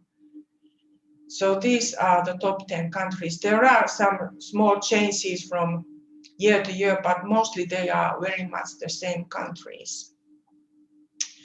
And what about the structure, the population age structure? This background blue is here for the Finnish citizens. And you see that while these bars for these green bars are for those who are from foreign countries, and the citizens of the foreign countries, they are much younger compared to the Finnish population. So they are in a good age for work here and so on. That is what we really need in our society. And as I have been said earlier, this is an aging society. And here are some examples that these population groups and their age structure is quite different from each other. For example, the Somali background people, they have a lot of children, compare, for example, this yellow line for Swedish people. But here we have quite many retired people coming from Sweden to Finland. And what about this gender structure? This is for the males. And we have very many Finnish ladies are married with these males from UK or Turkey and so on. So here is the really excess of males, but then there is a quite equally males and females, and then we start to have more here women. And it is like from Thailand, Philippines, Russia. So Finnish men, they have very often these multicultural marriages with persons from Thailand, Philippines, and so on. So there are differences in these migration streams. And there was a big research at our country, this UTH survey, and there were these main reasons for immigration among these 15 to 48 age population. And you can see this top is here in the right-hand side. Around half of the people are coming because of family reasons, not so much for work, but it is the second most important, around 1/5, and then refugees 1/10, and studying or other reasons. So there are a variety of reasons and a little bit differences when you look at by gender. And what about this economic integration? And my presentation is based on this. This was recently published, this Culture of Migration, this handbook, editors Jeffrey Cohen and Ibrahim Sirkesi, and I was editing personally this book. And I had an article in this handbook of culture of migration together with colleague Nafisa Yesemin from the University of Lapland. And I put these links over there. And we had also this Coming of Age in Exile, one Nordforsk public funded long project about these young refugees and their health and socioeconomic inequalities. And now it is ongoing international book project, Work and Migration, case studies from around the world. And it will be published by Transnational Press London this year. It's ongoing about this topic. So it is very important to see this is a primary activity of the largest top 15 countries by citizenship in Finland 2018.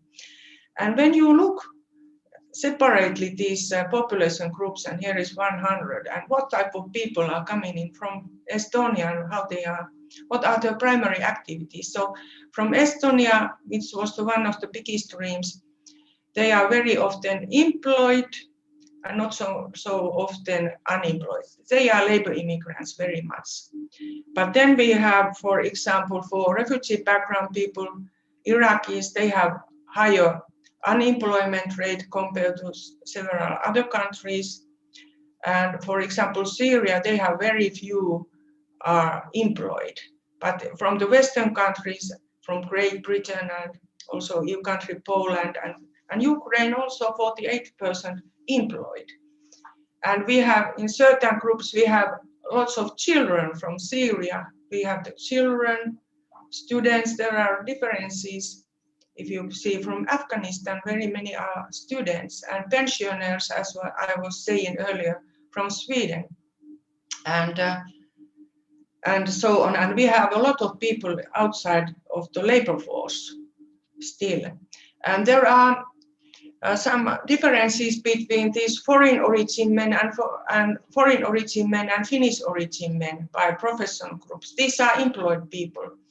You see, we get, however, we get professionals, blue bars are foreign origins. We get all kinds of backgrounds of immigrants to our labor markets. But what is striking is that in the elementary occupations, there is much higher proportion for foreign origins. But professionals and to other sectors, we get people and they get the work. And this is for the ladies, Finnish origin women and foreign origin women. And ladies are very often nearly the same share of the labor force, of the employed. 1/3 almost service and sales workers, but you see these elementary occupations, it is very, very high for foreign origin persons, but also professionals, wide variety, but there are gender differences among those different branches of the professions.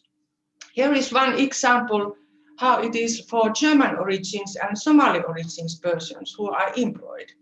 You see Germans are very often professionals and technicians and associate professionals, around 60% of them employed in that sector. But we see in service and sales workers, Somalian background are around 1/4. And but here are also these other groups of these professionals and elementary occupations, very high compared to German background people.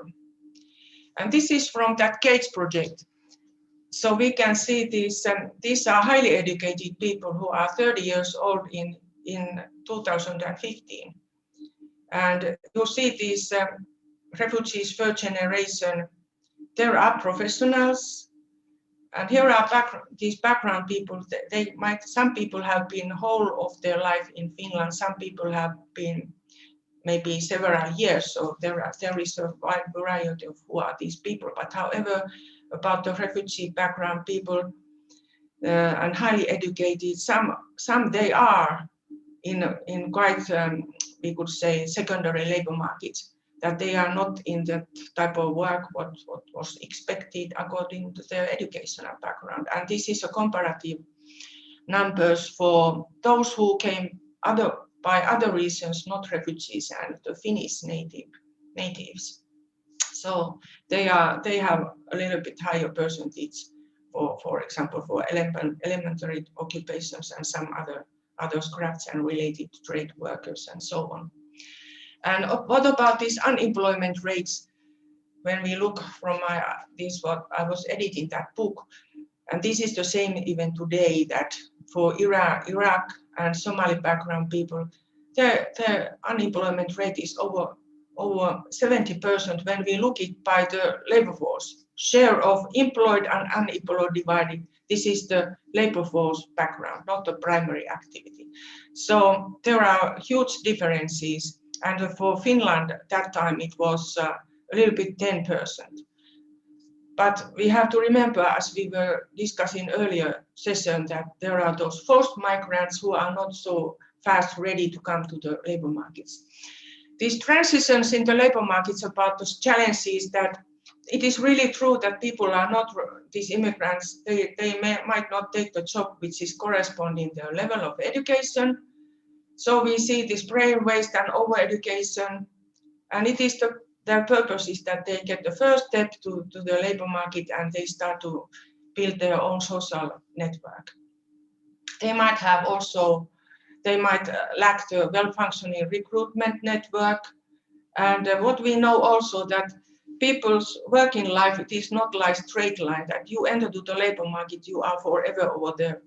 You might start to be unemployed at once, and then you have to further educate, and then you jump back to the employment and so on. It is a really like variety of the transitions, and they are not always like successful transition. There really can be like after work you are unemployed.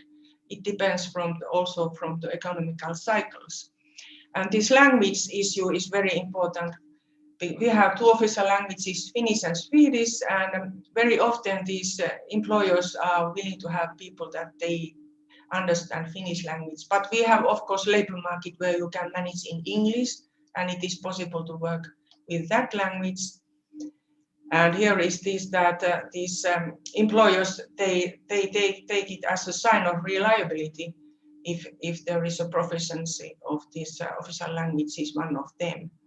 And discrimination can be indirectly if the employers are demanding too well Finnish or Swedish language, if the task is not that type of, it can be like that sometimes.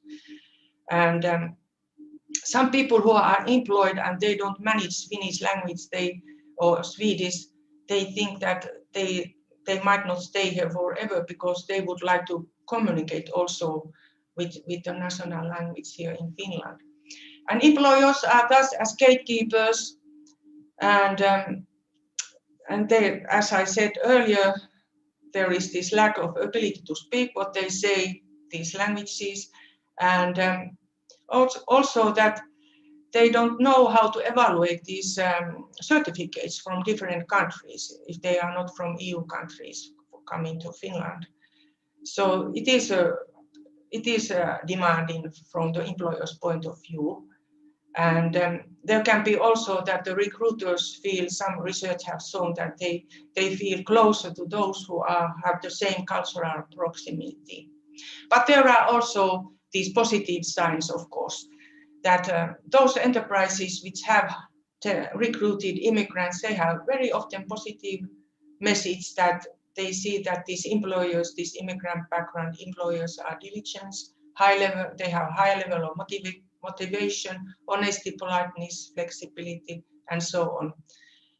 So these are good stories, and what they say also that we hire the best ones. It is all the same what is the nationality or anything.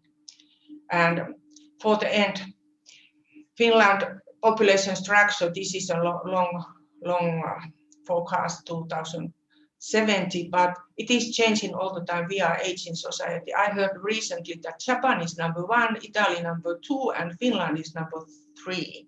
In the summertime, I heard last summer this kind of program where they were saying, and it is really true.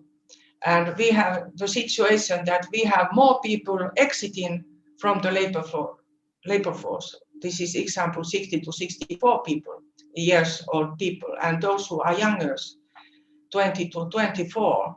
And there is less those people from our own population compared to the people who are going out. We have baby boom generation and also these smaller age groups are coming after this baby boom generation. Finally, I would like to say that although we have this COVID-19 now, but we know and we already discussed now that we need, for example, to healthcare and social care new workers. There are a lot of people going out from the labor markets, from the municipalities within this decade. And we need them to integrate economically and stay here as employees and employers. And they don't bring only these monetary terms that they are here working, but they bring also cultural and social capital, what they possess, and it is very valuable asset to any country. So that is the story from Finland, and I believe that it is the story for many countries nowadays, especially in the aging societies. Thank you very much. Thank you very much, dear Adjunct Professor Dr. Ellis. Thank you for your wonderful presentation. Very informative, very interesting and important for us. So, dear colleagues, I would like to ask you, maybe you have some questions to our dear speaker. No questions. In this case, dear professor, I would like to tell you, this year we will publish our collection of abstracts also in the Transnational Press London in the United Kingdom, sent to our dear colleague, Professor Dr. Ibrahim Sirkiji. So it will be very, very good for us to continue this wonderful maybe habit of publications, and thank you very much. It was really interesting for us to know so many important information about your wonderful country. Thank you again. And now I would like to invite and I would like to introduce to you, dear colleagues and dear participants, I would like to introduce to you Professor Dr. Ibrahim Sirkiji. Few minutes ago, I told you about him, and our dear speaker, Professor Dr. Ibrahim Sirkiji, will give the speech about human mobility. The title of his speech will be gendered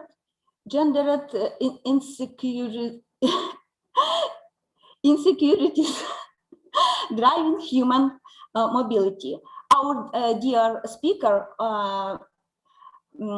now presents the University of Wales Trinity St. David in the United Kingdom. So, dear Professor Dr. Ibrahim Sirkiji, the floor is yours.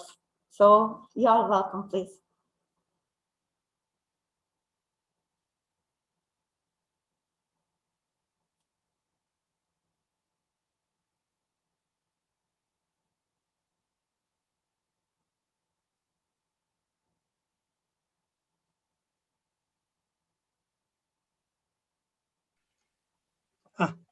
Okay. Thank you, Oksana. It is a pleasure to be with you here and with so many, excellent colleagues from all around the world. I also enjoyed my long-time friend Ellie's presentation. We have been partners in crime for so long, I believe. And thank you very much for organizing this event. It is very timely and, of course, meaningful. Just a couple of days after the International Women's Day, we are talking about gender and migration. Yeah. I'm sure you had this in mind when planning. I wonder if I am allowed to share screen, and I'm trying it now. So I would like to use these, slides. Oops. I hope you can see my screen now. Yes, you can. Okay. what I want to do is, I have kind of planned a talk drawing on some of the themes we have discussed within the book, Cultures and Migration, with Jeff Cohen and so many colleagues from around the world. And I will try to highlight some of the issues, some of the key themes as they relate to our debate today in terms of gender insecurities defining and shaping human mobility or international migration, in fact, international and national migration. Those who are familiar with our work in terms of how migration is driven, how migration is influenced by insecurities, which are expressions of or perceptions based on conflicts we face in different realms of life. So the bottom line is, of course, this was, years ago, a colleague of mine, a very good colleague of mine, reminded me that, talking about conflict and insecurities is a bit too negative. So you should start talking about something positive. So I changed my tune and I started talking about happiness. So migration is about happiness, but it is more about seeking happiness or being unhappy somewhere. So you want to be happy, or you want to avoid the root causes of unhappiness wherever you are. And this is where it comes from. People don't move for sports. They have aspirations, they want a better life, they want to achieve things, but it is always coming down to one key, influence. That is the insecurity people feel for whatever reason, wherever they are. And from here, I want to link it to our talk, our focus in today's conference. I mean, maybe I should open a note here and say, like, migration is a bit of a tired word.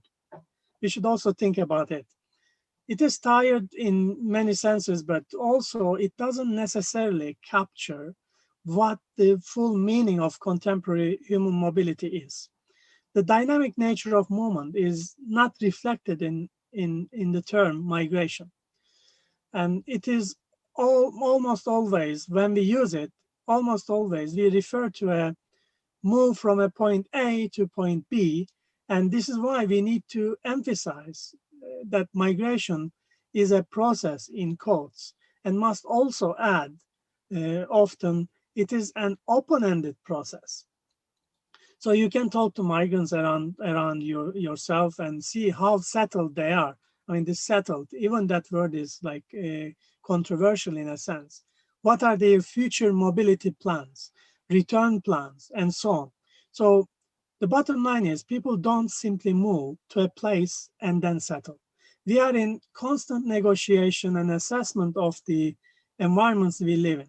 Once we consider the insecurities are insurmountable in a place, and if we perceive that we have the ability and capacity to move, we consider migration as a serious strategic option. So I refer to overall macro, meso, and micro conditions as within a 4 C's model. That is like what makes us able or capable to overcome these insecurities are 4 C's. That is human capital, as Ali mentioned, social capital. We need to know people. We need to know, being in the networks, families, friends, business, professional, whatever networks. Then we need to have financial capital, because migration is a costly affair. You need to buy tickets, you need to get passports, you need to pay for visas, or you need to pay for smugglers, traffickers, and so on. And of course, another obvious one is physical capability. You need to be fit enough to be able to move. This is why we see very few disabled people migrating and very few elderly people migrating as well. So it is about physical capability. We face insecurities which are expressed in many forms, And these insecurities are cross-cutting the domains of life: economics, politics, culture, religion, whatever you can imagine, personal life, public life, communal life. These are all places, domains where we face insecurities, where we face frictions, tensions, disputes, controversies, and so on. And these may fall onto our perception as insecurities that we want to overcome, that we want to avoid. Of course, when you think about the literature, current mainstream literature on migration, it is very much dominated by liberal thinking, neoliberal thinking, where you have to consider like a positive outlook. So you have to, you have to focus on the destination and what is beautiful and attractive or rich or wealthy or prosperous in these destinations. But when you look at the real examples, real cases of migration, it is often an afterthought. You think about destinations much later because the initiator of the thinking about destination is your, I'm exaggerating, your misery in wherever you are. So you consider your own circumstances first. That is the trigger to think about destinations. Because when you think about it, like, if you take it to the extreme, we would expect everybody to move to Germany or like Luxembourg, because that is where you have the highest salaries, highest income levels, and best security, and so on. But we don't. We move, people move to so many different places. There are like 5 million refugees in Turkey. These are migrants. They move to Turkey. They may not necessarily see Turkey as the best option, but they moved there. There are millions of people moved between Rwanda and Burundi. So there are, again, similar number of peoples moving between Laos and, Cambodia, or now Myanmar, or Myanmar and Thailand and Bangladesh. So, these are not necessarily, the best places people pursue as destinations. So it is important to see the reality. Aspirations are important, but they are not the drivers of migration. People are looking at, their own circumstances more than anything else. So I want to draw your attention as a case study of a recent incident. I'm sure you are all aware, it has been the media frenzy about the interview of Oprah Winfrey with Prince Harry, not anymore Prince, and Meghan Markle. So think about why these people decided to leave the palace and move to US. They're now living in California. So of course, this is an odd case, and you may think, these are not typical migrants, but in a sense, categorically, they are no different than those Syrians left Syria, fled Syria in millions in last, 10 years. So we will leave this here and we will get back to it later on. So what we see in that kind of a conflict understanding of migration, there is also a culture of migration. Like, it is kind of amplifying the migration, option in a sense. It is making migration more likely. So when you have an established experience of migration in a place, like, between Turkey and Germany, there is such established culture of migration. Between US and Mexico, there is such established culture of migration. Or between India and UK, we have such established culture of migration. So this makes our migration decisions a little bit tweaked towards these destinations, but also it is making it a little bit easier and quicker. When we see a difficulty, when we face a challenge, we may be more likely to consider migrating to one of these destinations where we have established migration corridors and hence migration cultures. So at the macro level, we are looking at a democratic deficit. That's like representation issues in every domain of life that is triggering migration. This could be minority rights, this could be ethnic rights, religious rights, or it could be gender. And it is very often the gender, and it doesn't have to be a macro level. like many people, many transgender and gays living, fleeing Iran because of the perception of or circumstances they have to, live up to in that particular country. For women in general, probably we can call it the largest vulnerable group in any sense or shape, because it is practically half of the population, and in every class you may have these kind of insecurities arising. So development deficit is more obvious. It's like job opportunities, employment opportunities, entrepreneurial opportunities. People leave countries for all of these reasons, or being lack of absence of these opportunities in many countries. So this is an illustration of how this kind of like conflict model driven on based on perception of human insecurity or human security operates in reality. So at one end you have the cooperation where you have no conflicts, no insecurities, you are happy to live. But again, it is important to understand the relativity of these, because it is all down to your perception. Nobody would imagine living in a palace in London would make you insecure, but apparently it does. So a prince leaves the palace, leaves the country, and his wife. So we need to emphasize and keep that in mind. So here are some, maps I will share with you. They are practically showing how the migrant stock, international migration, is moving from those places of like relative deprivation or economic insecurities or political insecurities, generating migration over and over the years. So historically, these are, for example, colored countries here are countries with large internally displaced populations. So you can see all the migration patterns. Colombia, Mali, Nigeria, or India, Pakistan, Afghanistan, or Thailand. These are countries, or Indonesia, countries with significant number of violent incidents of violence and long-term armed conflicts generating such migrations. Here we see the economic impact, similarly using like very simple criteria of GDPs. It is generating large mass, inflows over time. Historically, we have these countries, again, similar countries, same countries almost, producing large number of immigrants. Here we see the demographic pressure. This is in a sense like high fertility places are producing more migrants, because in those places, because of high fertility, you have very large, segments of young populations who need, jobs, shelter, housing, education, health, etc., provisions, and this is hence generating migration pressures. So we will go back to the Merkel attitude. So we are going for places to avoid insecurities. We are going for places to, overcome insecurities. And these may come in many shapes and, forms.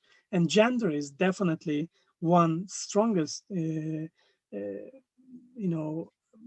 line of demarcation in this sense. So what we see happening here is we have so many anecdotal examples, and within the migration data across many countries, you can find further evidence to support it. For example, in a recent study, we have looked at Turkish and Kurdish immigrants in diaspora in the UK, particularly in London. And it was so evident, return migration intentions. We asked people whether they are planning to return, considering returning to Turkey in the near future. It was much lower among women compared to men, significantly lower.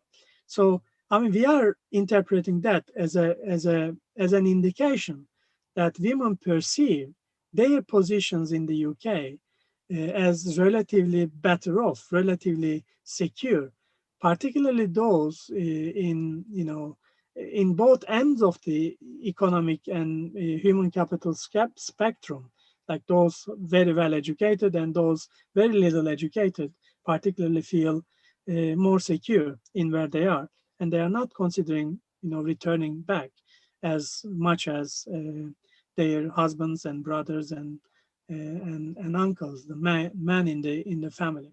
It is important to recognize that. So, of course, I mean, we will go back to this main, paparazzi story in a sense, but it is more than paparazzi because it is really showing in a very strong ways how migration operates, how it affects people's life, or what affects people's lives, and how these insecurities are driving people from one place to another. I mean, Meghan and the Prince Harry obviously told the reporter, the TV anchor, that they were concerned about racism in the family, within the royal family. Apparently, one or more members of the royal family made a remark before this little young fellow born that he might be a colored, a dark skin baby, because Meghan is coming from a mixed race African American background. So apparently, the boy turned out to be, extremely white, but that's probably a relief for that particular person in the royal family. But that is kind of like a categorically, a common issue, common source of insecurity for many. I mean, I have talked to people who left UK, for example, to settle in south and western coasts of Turkey, coming from Asian backgrounds, South Asian backgrounds, and Muslim backgrounds. They felt, race was an issue, and they felt they can afford to move there and, live more comfortably. And at the same time, we know many people leaving Turkey as well. So for different types of insecurities, they are concerned. And also in this case, in this Meghan Markle case, it was important to understand that they were also concerned about economic insecurities. It wasn't just the color of the baby, the racism issue in the family, but also they were concerned about their income to be cut because Harry was so far away from the line of throne, and he had no chance of becoming king or whatever. And if they don't do the royal business, their income would be significantly reduced. So they considered that as a concern. That's a typical economic insecurity, if you like to see it that way. So I mean, we have to think about, like, cases are different. Cases are different. Everybody is living their kind of a misery in a sense, in their own way. But it is important to recognize we are talking about people, going through similar kind of concerns of insecurity, and similar concerns of, let's say, cultural insecurity, because here is the issue is race and the color, and Meghan coming from not so royal or high middle class backgrounds, and not perceived as suitable for the monarchy, for the royal family in the UK. And it is obviously having so many parallelisms to what we know about Princess Diana years ago faced and went through. But this is kind of like, no matter how people interpret it, some journalists obviously dismissed her as as a liar, or as fake news, whatever they say. And yet we know there is a reality behind all this. Of course, it's not the reality shared by so many poor migrants and refugees we see around the world suffering big time. They are not, they don't have the luxury of parachuting themselves into a mansion in nice plains of California, but yet categorically we are looking at similar concerns, similar insecurity concerns that this young lady faced in the palace in the UK and decided to move. So I will stop here, and I will thank our hosts and all of you for joining us today. I hope you will enjoy rest of the conference. Thank you very much. Thank you, Oksana. Thank you for everybody in Alfred Nobel University helping to organize this conference. Thank you very much, dear Ibrahim. It was so interesting, so informative. I enjoyed your presentation, your speech, and I hope everybody here enjoyed all the information what you gave to us. Thank you very much. Dear participants, do you have questions? No. Thank you very much, Ibrahim. It was very, very, very interesting for us. And I see Rujdi raised the hand. So do you want to ask something? Yes?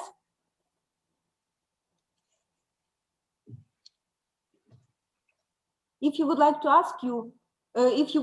ask something, please ask, because I see you raise your hand.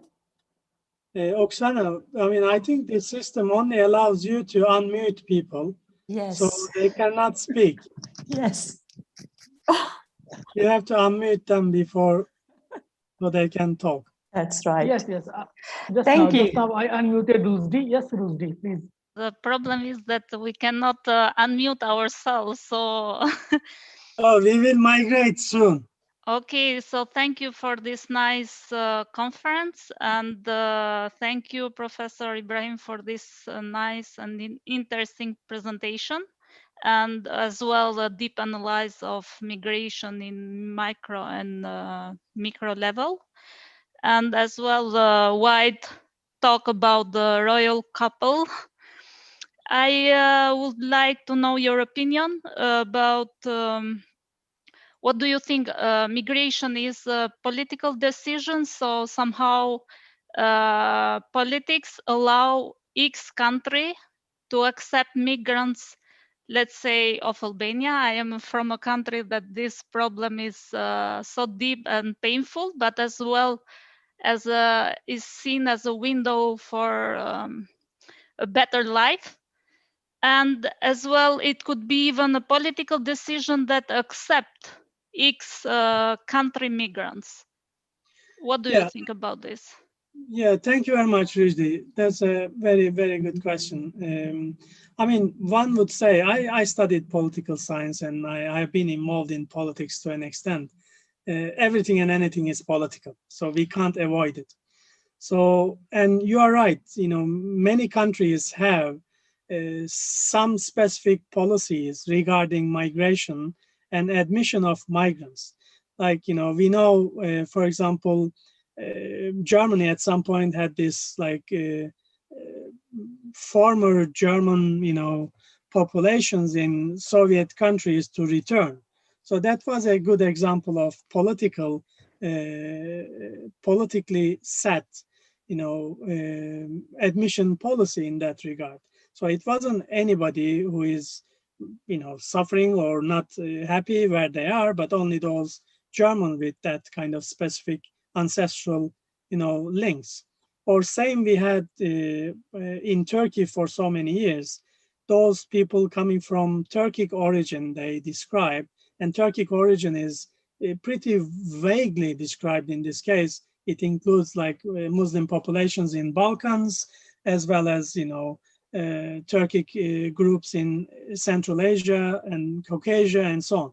So, and we have these policies, and these are political decisions. And again, you know, at the bottom is, there is like, if you remember the model I shared, I underlined there are like macro, micro, and, you know, meso level, you know, conflicts causing insecurities. So these insecurities are not only relevant to individuals or groups, they are also relevant to governments, to nations, to states. So states also have such conflicts of interest, if we can call it. And these are determining their migration policies, admission policies. So US were happy 20, 25 years ago when they set up the, you know, principles of NAFTA, North American Free Trade, and, you know, Mexicans were a bit more free to move between the borders. And similarly, if you think about like Germany in 1950s and 60s, they were happy to accept millions of people coming from Portugal, Yugoslavia, Greece, Italy, and Turkey, and Morocco. So we have seen millions moving. At that stage, at that time, these countries had a cooperation point. Their interests were not conflicting. On the one side, they were in need of labor. On the other side, other countries had excess or surplus labor. So it was a happy ending for both parties. But when we came to like 2000s, it was a totally different scenario, when we have seen European Union setting up more and more borders and raising the borders. And we saw Frontex, practically a migration or anti-migration army created just to stop migration, because countries' interests are not anymore in sync. They are in conflict. So they try to blackmail countries like Morocco, Turkey, and so on to stop migration. Then it didn't work. They tried bribing countries. So they gave a few years back, if you remember, 3 billion euros to Turkey, just to convince Turkey to stop people at their borders leaving Turkey. So these are all political insecurities at national level, at states level, preventing or allowing migrations to happen. Of course, I am not familiar particularly with Albanian case, but I can imagine Greece, at least on a political cultural level, some groups in Greece are objecting to further Albanian migration, simply saying there are already too many. This is a typical argument we see in many countries. A few years back, you remember UK left the EU, did a referendum simply based on that kind of emotional cultural sentiment, saying we have too many Eastern European, not even Eastern European now. They were seeing everybody as Polish.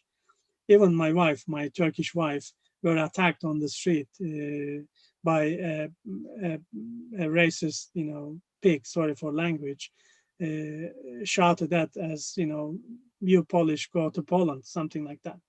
So, these are the political, levels, at different levels, political arguments we see shaping and influencing migration as such. Okay, well, thank you very much again, Ibrahim, for your wonderful, very positive presentation with happiness. Even if we remember, especially when we remember the case of Anna Karenina. So, thank you very much again. And now I would like to introduce to you, dear colleagues and friends, Dr. Ursula Markowska-Manista. Oksana, there were 2 more hands. If you yes, 2 more hands. Wilfred, my favorite student. Of course, yes, of course. We would like and to. Aysun also. Thank you very much. Thank you for the speech and the organization. I have a question or a remark concerning the couple, the royal couple, and I see in that example that the integration debate is being inherited. So even the 2nd, 3rd, 4th, 6th generation has to be define himself in a new way and discuss about that issue. I see that in the German Islam politics, when 3rd, 4th generation of Muslims still continue about integration. What's the meaning of integration? In Ali's speech, I saw wonderfully, it's the language, it's the environment, the political knowledge, and so on. What do you think about that? Shouldn't we need a new paradigm of integration when we saw at that examples of the royal couple or even of the 4th, 5th generation of immigrants, their children and grandchildren and grandchildren? Thank you. Thank you, Aysun. It's good to see you after so many years, by the way. Of course, you are right. The funny thing is, I will be a bit provocative, controversial at this point. I often see anecdotally, racism is more common among 3rd generations, 4th generations, and so on. funny enough, immigrants, I mean, like, you know, royal family, don't forget, they are immigrants. They are Germans in Britain. So, I mean, they changed even their name during the war just to avoid, you know, negative publicity. So they became Windsors. They had this very long German aristocratic name beforehand. So, I mean, we shouldn't forget that. So integration is a big issue there. And the matter was more of a racism, skin color racism in this case. But apparently, you know, there are other like lower level trickling integration issues. Like this young lady couldn't settle in the family, couldn't settle in the palace, so she wasn't able to integrate. You know, culturally wasn't able to integrate. You know, her background was not fit into the profile for some criteria that we don't know. But overall, I agree with you. I mean, we need to think about integration. I mean, we have spoken about like two-way street integration. You know, some argued like, you know, Dame Casey in the UK a few years back. No, it is not two-way, it is one-way. You know, it's a highway, whatever. I mean, it's like my way or highway. It's not. I mean, this is very complicated process. Now we know across Europe and particularly in the UK, for example, doner kebab is one of the most popular fast food. So this is a wonderful example of integration. I mean, British, Indian, South Asian, Chinese, Turkish, whatever, British, and all kinds of Brits eat doner kebab, full stop. So, I mean, how this happened? Or same thing, like, you know, what is the most common dish in the UK? Chicken tikka masala. Of course, it is an Indian origin food, but it doesn't even exist in India. So it is a fusion. It is product of integration in that sense. And the way I see integration is like we integrate in our own worlds, and we don't integrate to everything. So we have all these measures, but not necessarily these measures indicate the level of degree of integration in which is very subjective in a sense. So you can happily integrate into Brick Lane and never speak a word of English, and that is integration. You have economic, you know, measures in place, you have a job, you go to school, even your teacher will be possibly Indian, Bangladeshi or something, and you will be integrated into that wonderful little community in, you know, Central East London.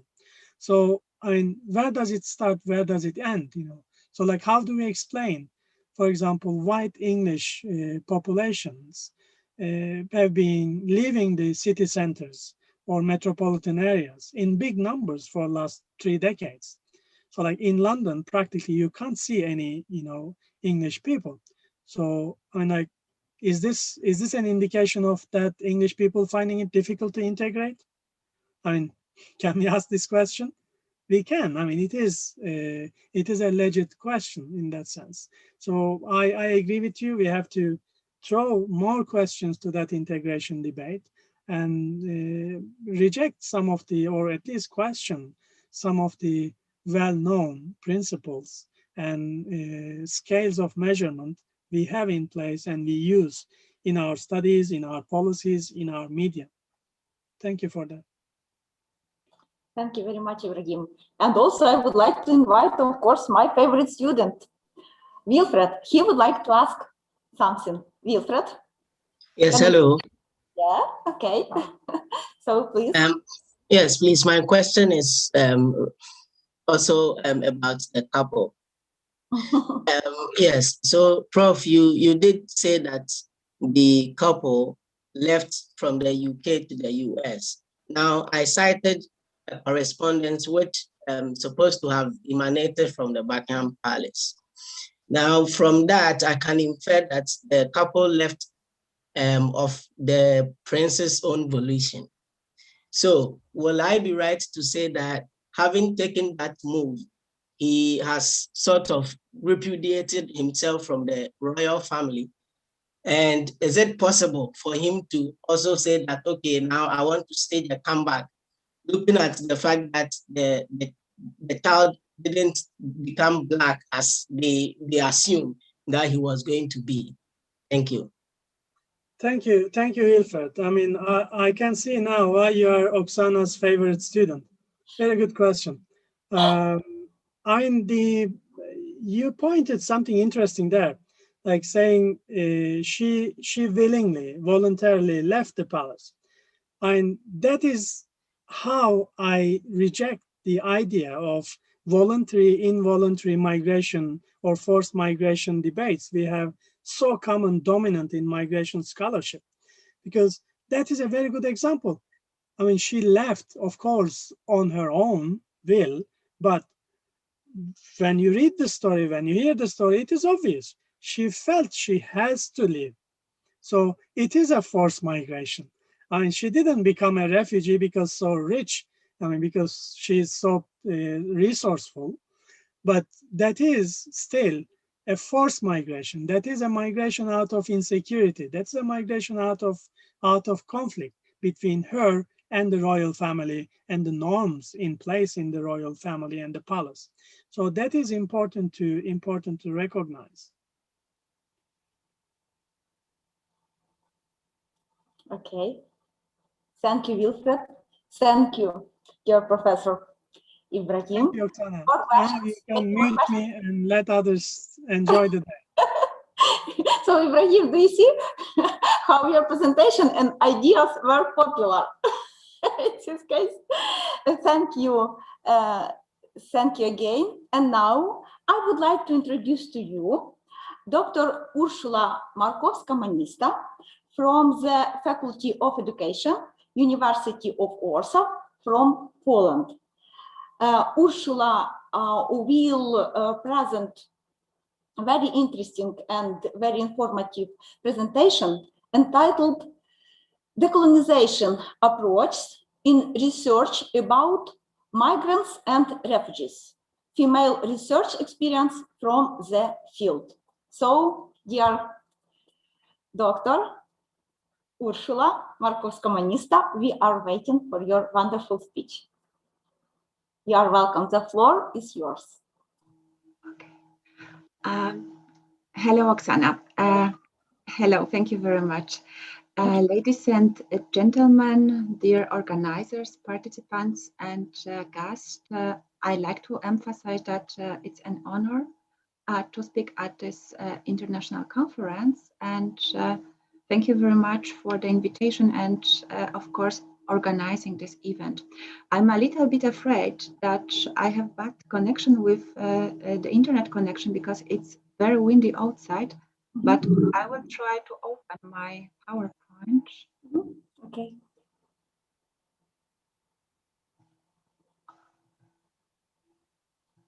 Yes, we can.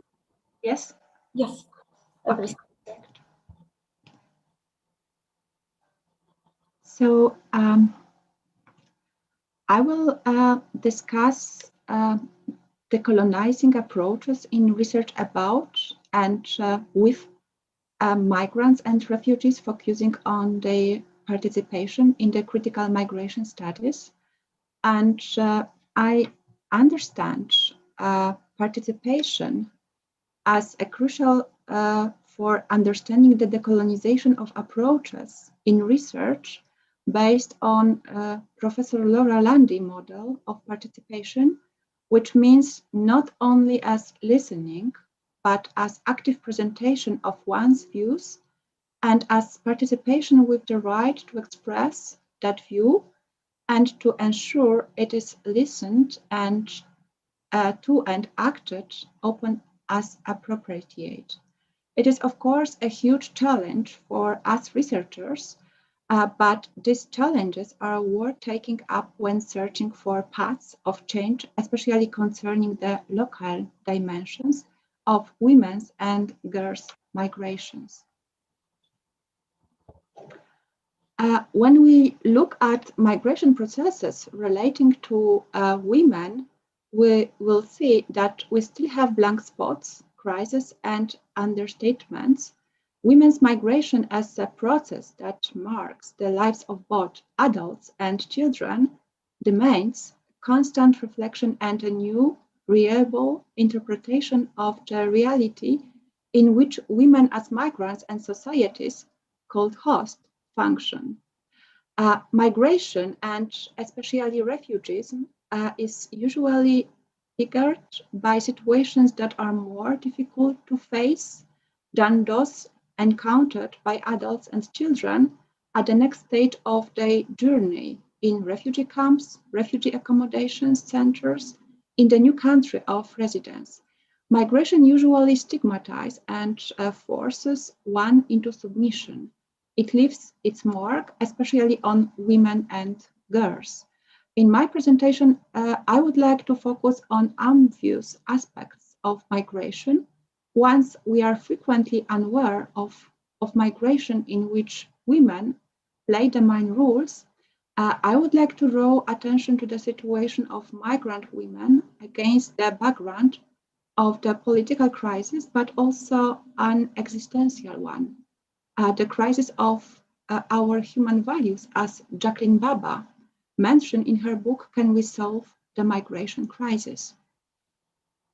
It will be not a complete picture. I will only point to decolonizing approaches in research about and with women, migrants, and refugees in contemporary migration. I will also speak about the search for the decolonization of women's migration narrations. I refer to decolonial approaches to the right to speak, the right to protect the voices and images of women and girls with migrant and refugee context in narration about themselves. They should be heard and ethically studied and described. Aspects such as a sense of safety, respect for human rights, including the right to dignity, grassroots activism of female migrants and refugees in matters that concern them, counterbalance research based on approaches in which migrants and refugee women and girls are treated as subaltern others, as mute and deaf, like children, or as the other as an object to become familiar with. A decolonizing research methodology is an approach that is used to challenge the Eurocentric research methods that undermine the local knowledge and experience of the marginalized populations groups, in this case, women as migrants. These voices, personal narrations, are important as they enable us to analyze and show the situation and experiences of women from the perspective of their own context in which they function, and will function.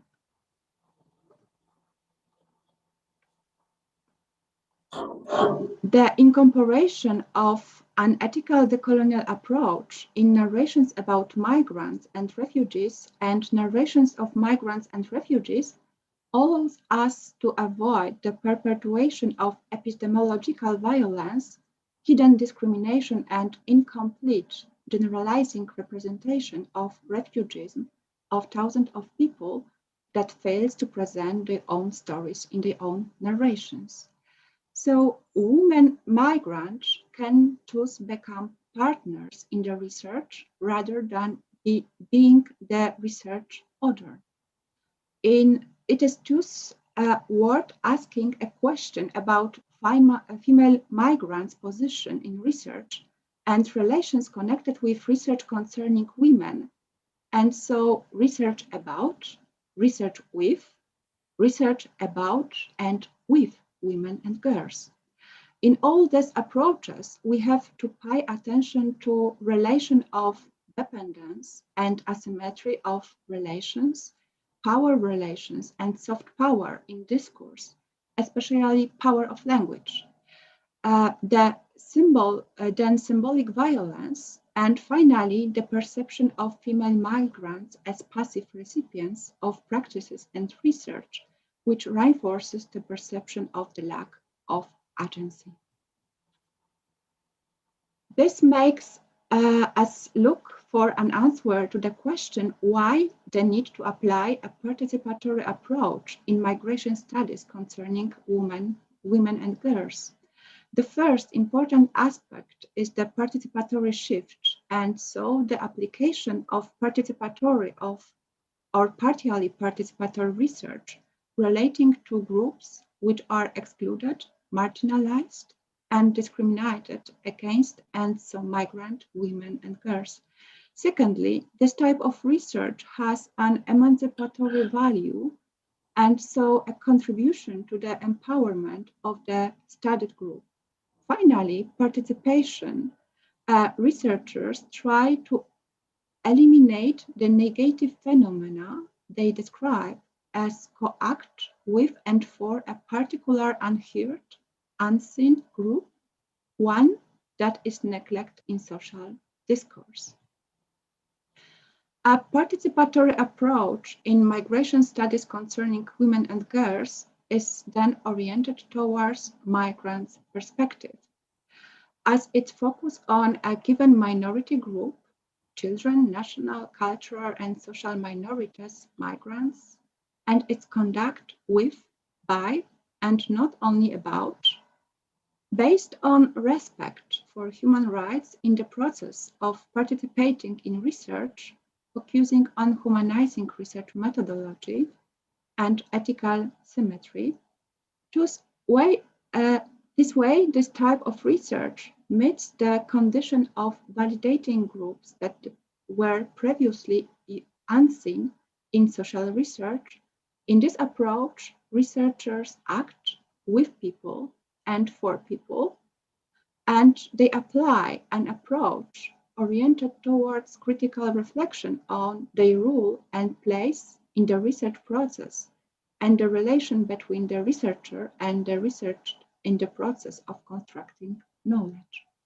A participatory approach in migration studies concerning women and girls is dialogic, gives space for mutual transmission of knowledge, learning the participants and co-creating this knowledge.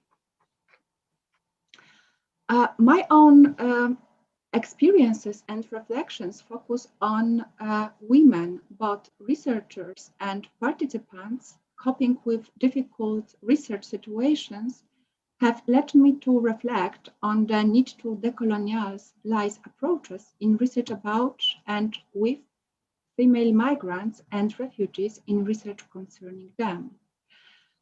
In my presentation, I drew attention to select explicit and implicit problems and dilemmas appearing in research with women and children from countries of the Global South conducted by research from the Global North. As a field researcher who conducted multiple female field research, I analyzed the causes of these problems and asked to what degree and how researchers' reflexivity and ethical principles can help them cope with overcome these problems so as not to exploit inequality and avoid unconscious victimization. My research is conducted in so-called fragile, sensitive contexts and among groups affected by marginalization, discrimination, and exclusions.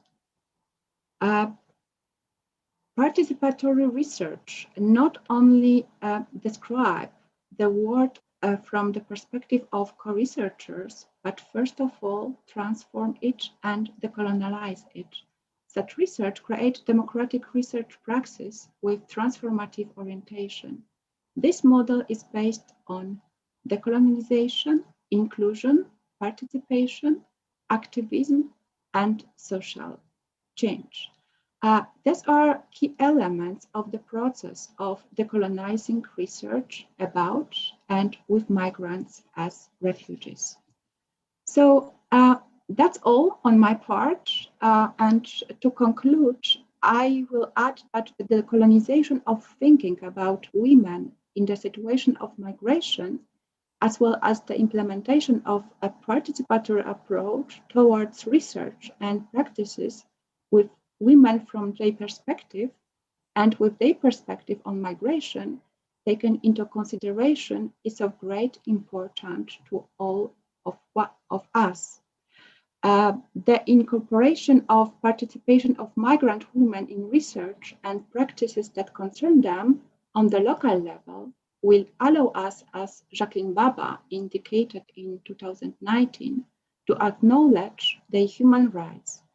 So thank you very much for your attention. I would like to wish you a great presentation and discussion during today's and tomorrow's conference sessions.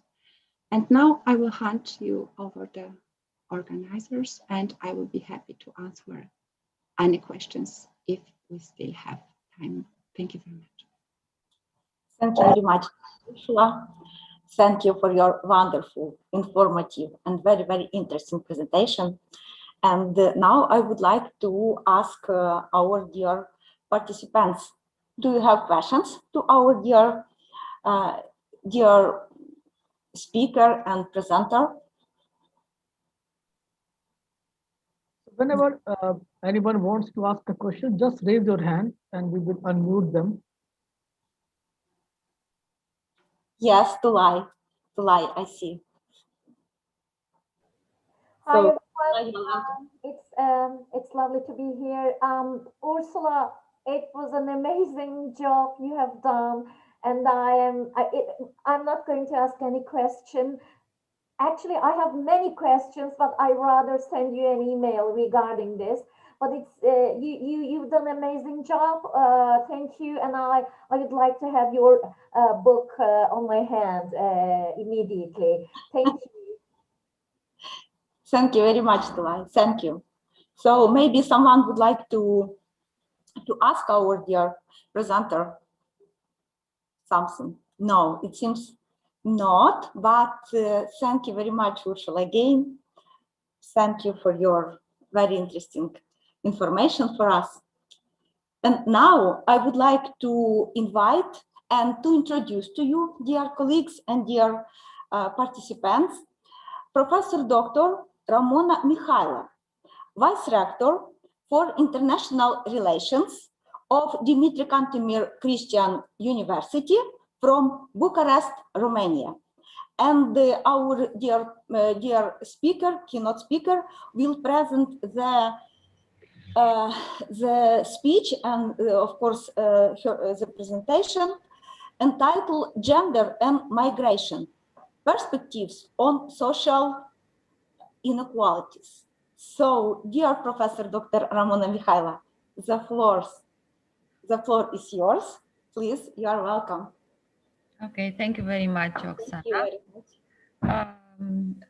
First of all, thank you for inviting me for such a nice conference. I wish you good luck since it's the first edition. So, and you have so many participants. I'm very honored to be here. I would like to share my my presentation.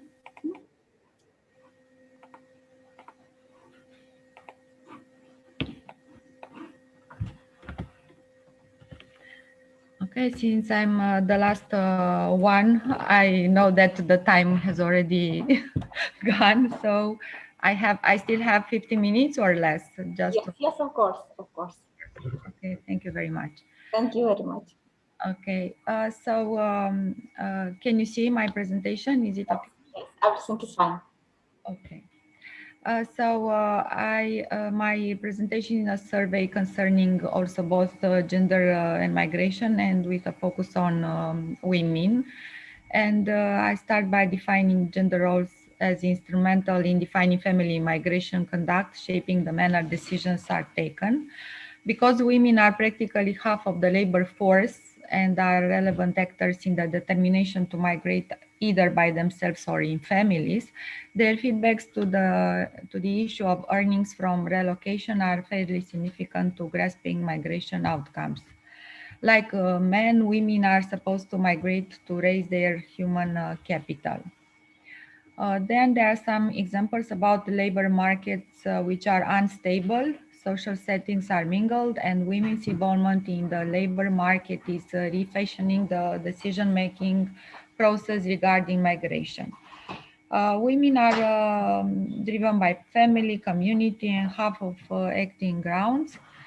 The intricacy of family driving forces is indicated by the constructive connections for women as a whole, but detrimental for women with children and single ones who don't establish family insensitive as a component of their mobility conduct. The particularities of migrant men and the gender connections between them and their managers are mediated when men accomplish domestic undertakings that are categorized as being within the female sphere. We have also this discrimination between male and female jobs. Then gender pay gaps may be the consequence of gender discrepancies in earnings expectations within each occupation, in addition to gender dissimilarities in occupational options. And realize the returns and other labor market result may be influenced by various unforeseen events. Gender is likely to bring about cultural conventions in men's superior proficiency and status value, therefore qualifying them to higher rewards. Inferior earnings for women may correspond to satisfactory compensation for inferior performance, with growing data on performance inequity should decrease, as these researchers pointed out.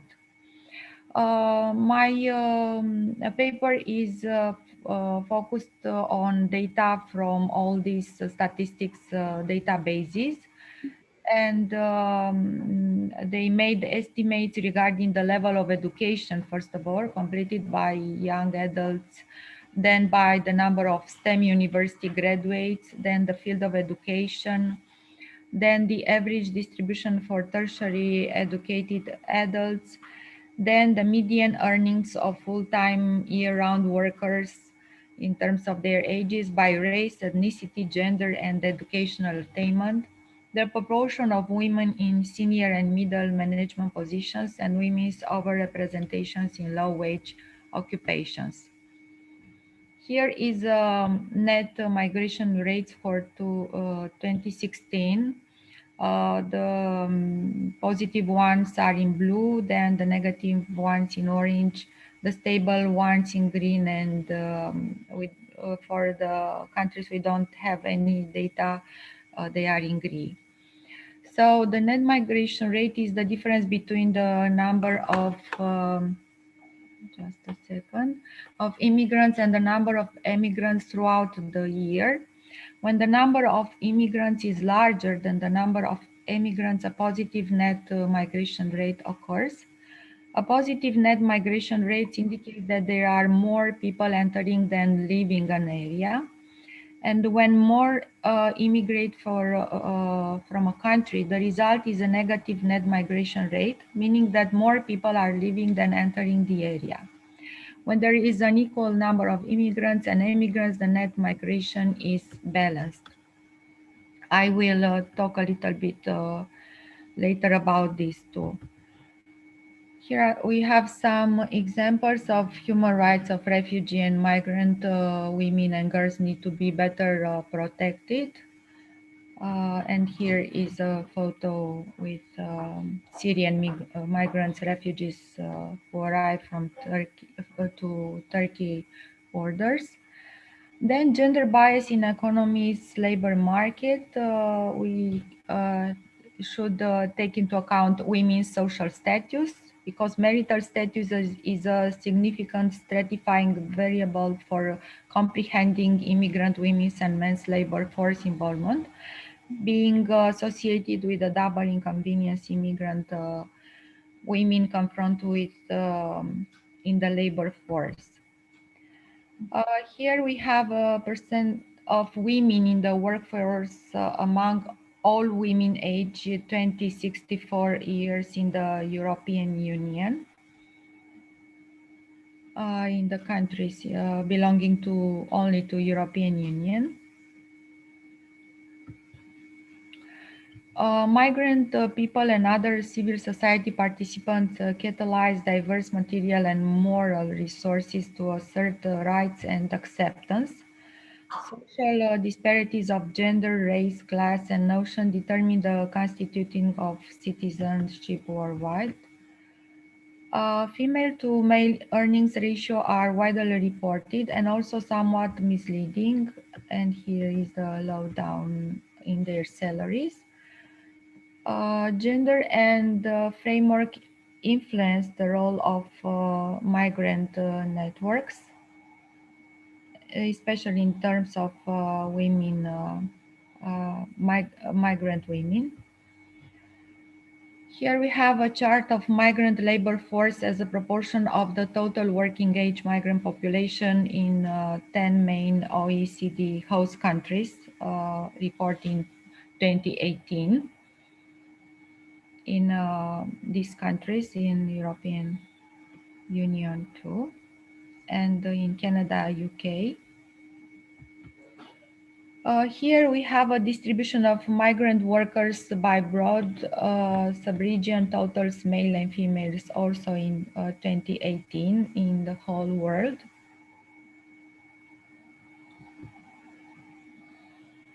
This is a chart concerning feminization of labor migrants, as the figures show that we have more and more women in jobs, migrant women jobs.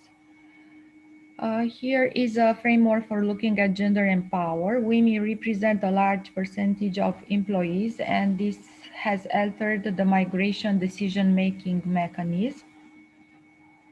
The charter is adapted from Gender at Work. Here is a motto of immigrant women: resisting, leading, and empowering. I found it as a motto of an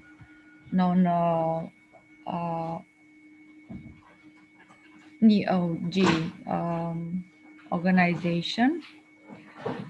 The outcomes show that the women contingent on the national framework constitute a substantial proportion of all breadwinners and of migrants. More research is required on the manners in which, as women have penetrated the labor force, the pre-arrangements are not about an individual male income producer having final word whether to migrate or not, but to some extent are integrated decision-making mechanisms with compromises between two employees in the same domestic establishment. Accordingly, women are frequently not deadlock migrants as they used to be. A limitation of this investigation is related to the fact that the labor markets are fluctuating and are plausibly more unpredictable than whenever a while back. Women represent a large percentage of employees, and this has altered the migration decision-making mechanism. Access and exit from the labor market tends to be more inconstant for women. In such manner is the character of involvement. Here are the references, and I just want to add a few things concerning the fact that I'm from Romania. Here are some information according to official statistics carried by the press recently. From 2007 to 2017, 3 million Romanians left Romania, accounting for about 70% of the population. Most of them have left for more than 1 year in countries which they deem more attractive from an economic point of view. So after Syria, Romania is the second country in the world, as some statistics said, where people migrate from Romania, but not because of war or other catastrophic happenings, but because of low salaries and bad conditions to work and so on. And about migrants coming to Romania, according to the General Inspectorate for Immigration in late 2017, there were around 67,000 foreigners from third countries, including people with international protection, that is refugees. The letter included over 800 people who came to Romania through the European Union Refugee Relocation Mechanism. They started such a mechanism, and we used to have in some border cities these relocation camps, but as you can see, only, less than 1,000 people found Romania as an attractive destination. Last year there were around 5,000 asylum seeking applications, a larger number than in the average 1,500 applications in previous years. Who are the people from the third countries who settled in Romania or sought asylum, and why did they choose Romania? Generally, they are men who, once they got the refugee status or international protection in Romania, and now they can bring their family here. Moreover, family reunification or reunion with a family member who has already settled here is the reason why many people come from third countries to Romania. However, there is another reason to which such people have invoked of late, the fear of persecution or generalized violence in their native countries. And as a last point of view, in terms of international students that come to our universities, most of them are also from Syria or from Iraq, Iran, so from countries where there are some war affairs. And why they come here as students, most of them remain here for the rest of their lives, or otherwise they migrate to Germany or to Austria. Thank you very much. Thank you very much, Professor Dr. Ramona. Thank you for your wonderful and very informative presentation. Thank you. And now I would like to ask our dear participants, do you have questions? If yes, please raise your hands.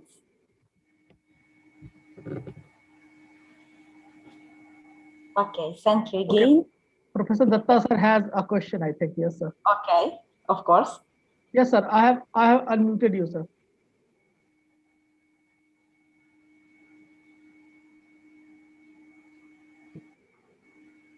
Okay. Thank you very much, Ramona. Again, thank you. Thank you that you accepted our invitation. Thank you that you are here. Thank you for everything. A nice lunch at this time. Okay, so in this case, I would like to propose our dear colleagues and participants. Oksana, yes. I'm sorry for the interruption. Professor Datta would like to ask a question, I think. Of course, okay, of course. I have asked him to unmute himself, but I don't think he's. So. Okay, sir. Now you can ask question. Can you hear me?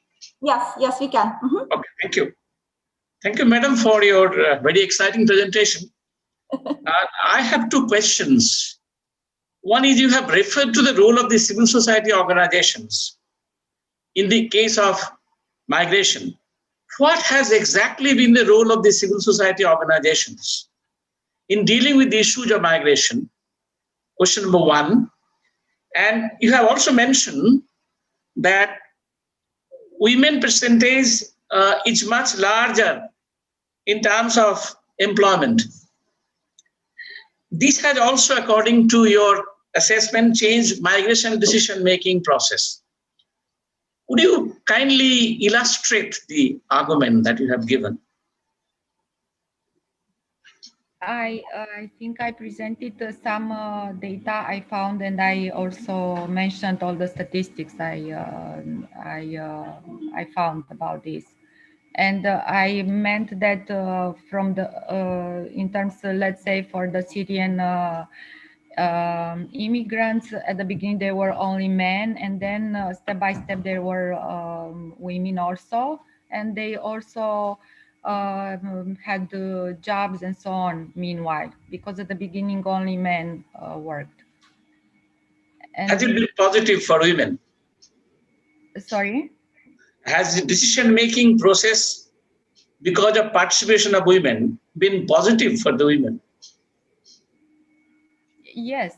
There is. Can you give an example, please? I use only data that I found provided by those statistics. So I think when I publish the article, which is longer, I have more details. I don't have them right now here. I don't have all the data. Thank you. Thank you very much. And also, now Professor Ali would like to ask something. Yes, I see. I would like to invite our dear adjunct Professor Dr. Eli Hilkila to ask to, because I think she has a question to our dear speaker. Thank you very much for this interesting presentation. I have two small questions. Where do these Romanians move from your country or from Romania, because there are so huge out-migration flows? And what about these international degree students? Do they get in Romania work after studying and finalizing their studies? Because this is one segment what we discuss here in Finland, that we get also international degree students, but how we can keep them over here, that they don't go away, or can they enter to the labor markets afterwards? Thanks. Thank you for your questions. I will start with the students, and then the students who enrolled at our university, they enrolled for 3 years because we belong to Bologna system. So they study for undergraduate program, and they study for graduate program. And if they have the right to work only 4 hours per day.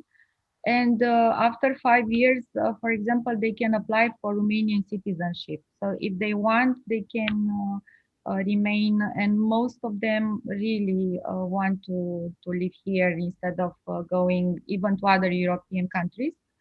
But on the other hand, the low income salaries and so on make them wish going abroad, not in Romania, so not in the most developed countries. And this is also the reason why Romanian people chose to work abroad, especially in Italy and Spain. And especially women, they started going abroad like 20 years ago, and most of them work as nurses, or they assisted old people.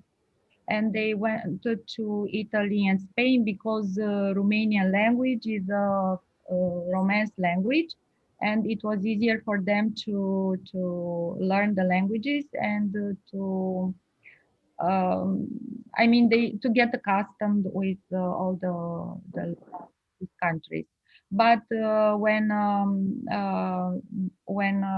United Kingdom opened the borders in 2007, most of the Romanian people chose to go to the UK. Yes. Thank you. Very interesting. Thank you. Thank you very much. Thank you. More questions? Dear colleagues, dear participants? It seems not. Thank you very much. And I think, thank you very much, Ramon, again.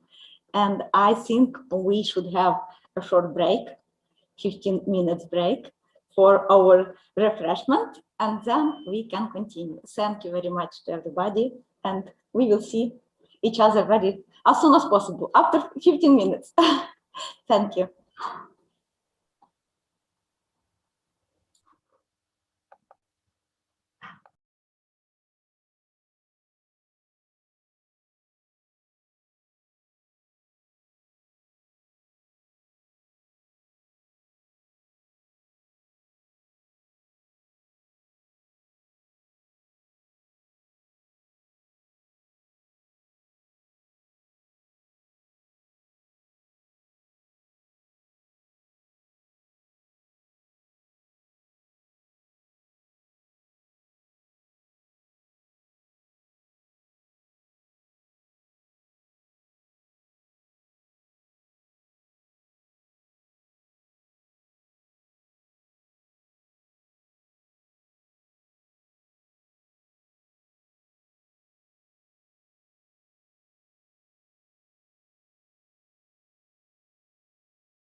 Okay, dear colleagues, let's continue our very interesting and wonderful conference. And now I would like to introduce to you a wonderful professor from India, Professor Dr. Sibna Deb, the director of the Rajiv Gandhi National Institute of Young Development from India. And his speech will be about migration, entitled Impact of Migration on Overall Well-being of the Population, with special reference to mental health. So, dear professor, we are waiting for your wonderful speech. So, the floor is yours. Thank you. Thank you. Thank you very much. Most respected Professor Sergey, Rector, Alfred Nobel University, Dr. Oksana, Alfred Nobel University, Professor Manoj Dixitji, Chairperson, IPA-RN Foundation, Dr. Saurabh, Professor Prabhat Dattaji, and distinguished participants. At the outset, I extend my sincere gratitude to the organizers for giving me the opportunity to speak for a short while on an important issue, that is migration. Migration of population is a global phenomena. It's a global challenge. And I would say it's a normal phenomena because every individual wishes to lead a better life in a comfortable situation. And migration has different consequences, impacts, implications. One school of thought is of the opinion that migration is beneficial for another country in terms of getting a good human resource, their skill, their innovative ideas, which in turn helps to get skilled resource persons for economic development of that country.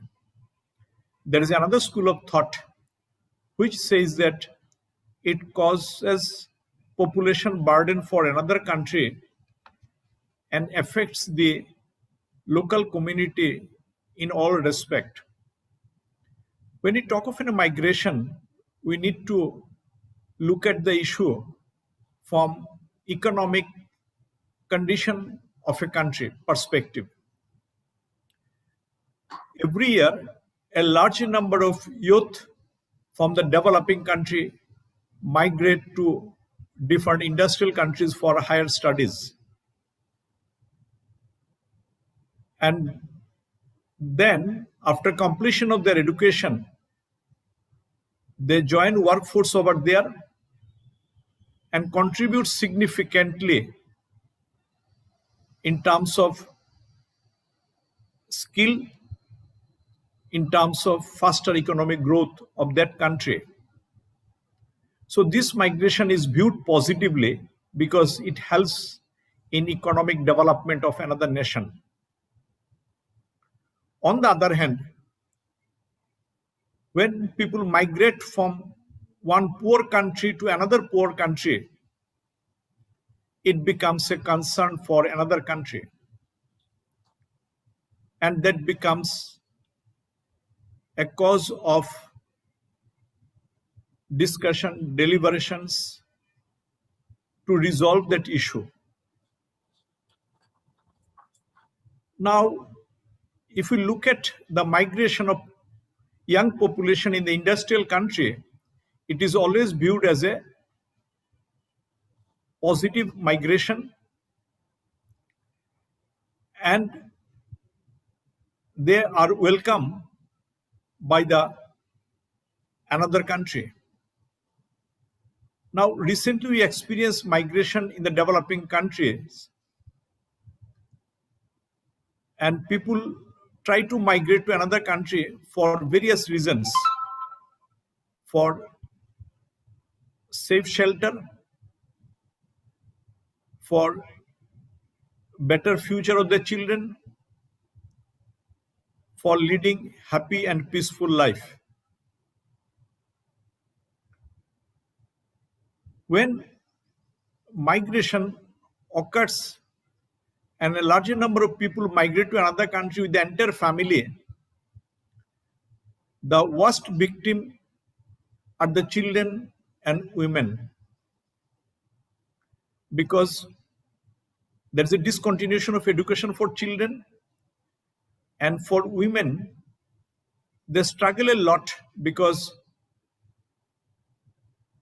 in terms of settling down in new areas, and there is a question of their safety, security. Normally, when people migrate from poor countries to another neighboring countries, they experience a range of challenges that is related to their accommodation, housing, economic, shelter, in terms of getting an occupation for survival, and also challenges with respect to healthcare and other basic minimal facilities. As a result, the entire family or the community suffer from uncertainty, social isolation, feeling of neglect, humiliation, continuous fear of further displacement or sending them back to their own country. It does not affect only one category of population, it affects the entire family. And after migration, they'll suffer from insecurity, and also a good number of them suffer from atrocities, discriminations, violence in new place.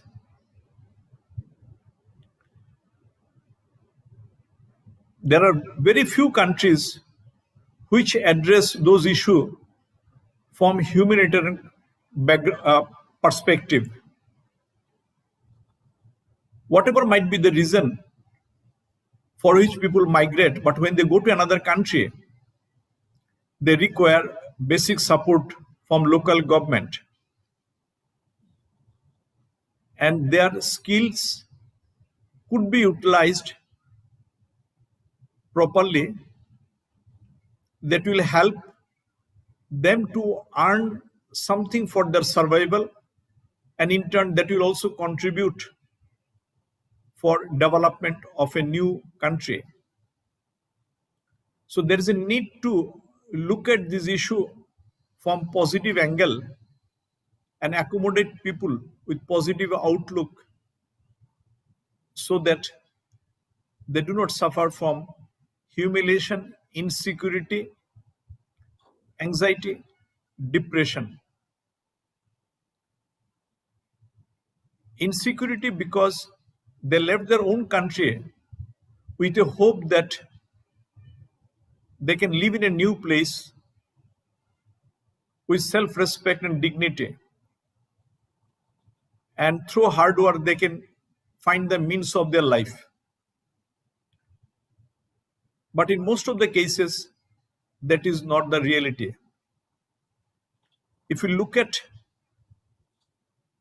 the data, we can see that there are countries who welcome migrant population, and the countries include Canada, US, UK, Australia, and they mostly welcome people from African countries, other Asian countries.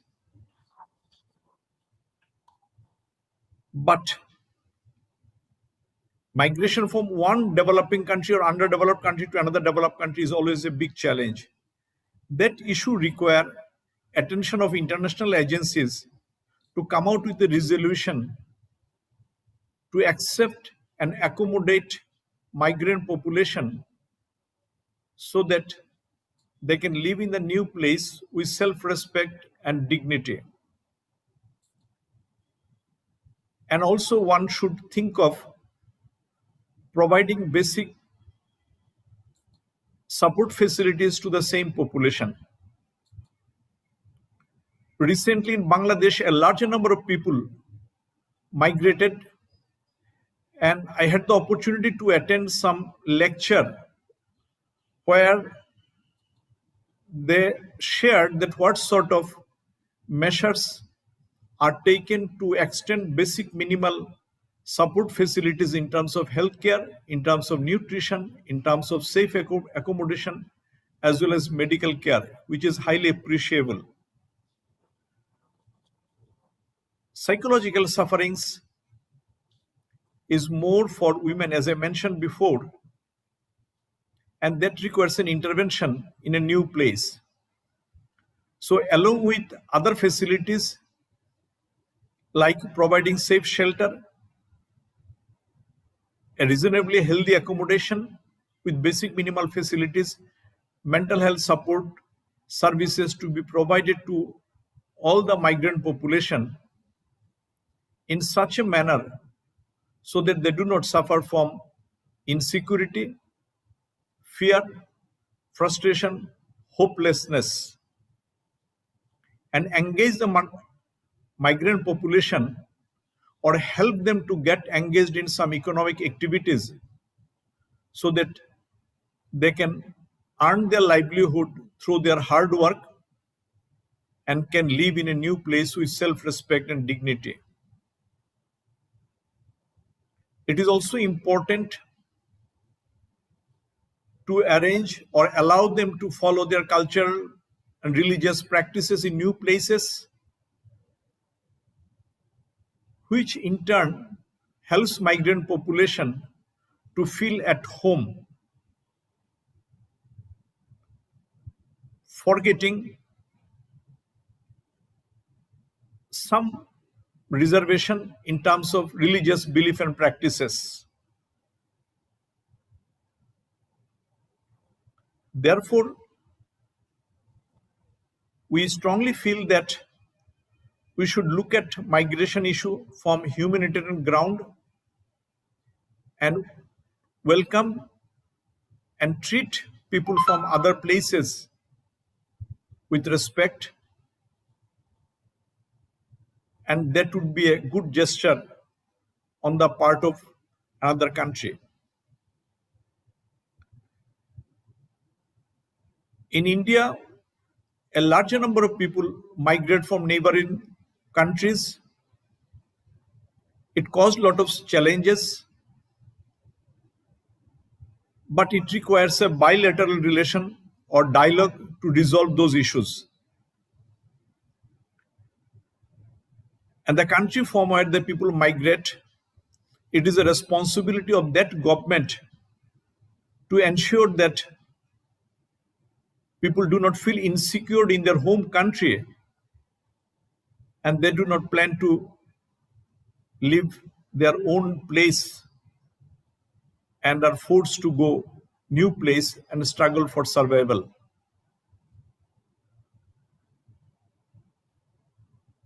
In the process, in addition to mental health challenges, social isolation, economic challenges are other challenges which affect migrant population adversely. When people migrate to a new place, they settle down. During that time, they are more vulnerable to various physical health problems that include not getting safe drinking water, suffering from common health problem, especially children, and that requires attention by the local administration. engagement of migrant population by the local organizations in different economic activities is found to be very beneficial in order to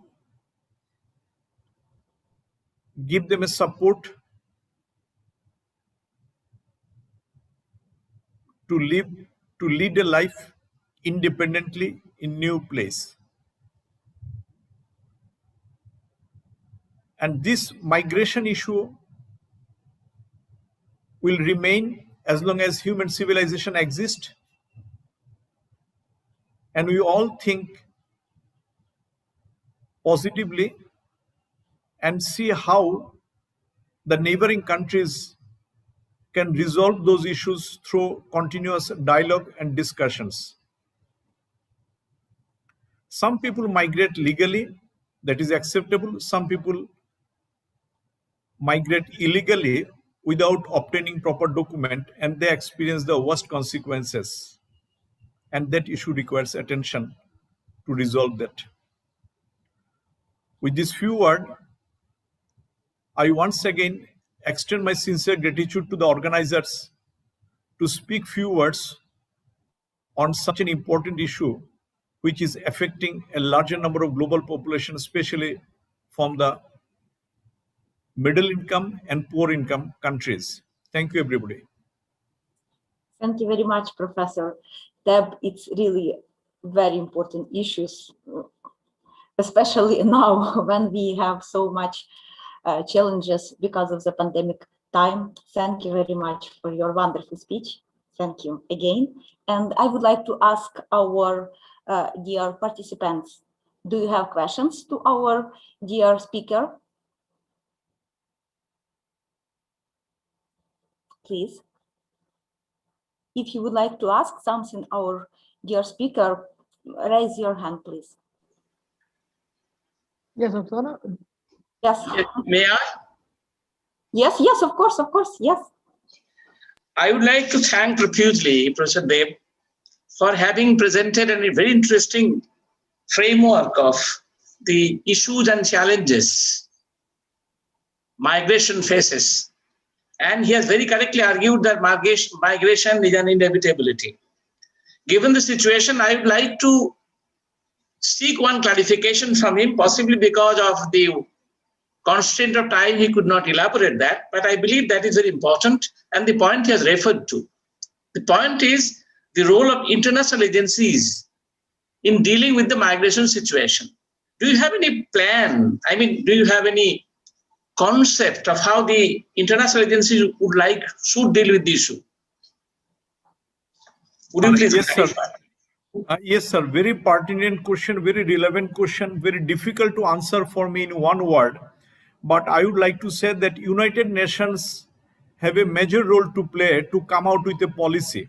When United Nations take an initiative and take a policy in discussion with partner agencies, that becomes an obligation for different countries to follow the same framework whenever this crisis comes in different countries.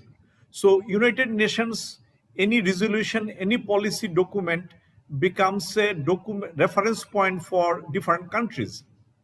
On the other hand, this is one aspect. Another aspect, bilateral relationship between the neighboring countries is very important for various reasons. I would say that maintaining a good relationship with neighboring countries, supporting them during different crisis situation. I just give an example. Because of this COVID-19 pandemic, afterwards, the government of India, biological researcher came out with vaccine. Government of India has shown a good gesture providing vaccine to neighboring countries, even to Pakistan also. Although it could not be given to all the citizens of the country, but in a subsequent manner, phased manner, definitely it will be made available to every citizen of the country.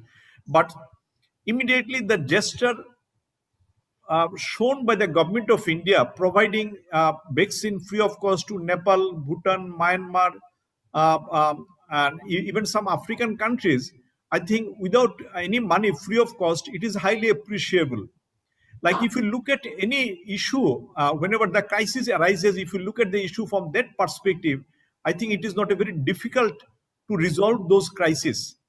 When you talk of the migrant population, especially the poorest from poor family, when they go to other country, the people, for example, my grandparents, they migrated from Bangladesh to India because of some reasons, because of some compulsions.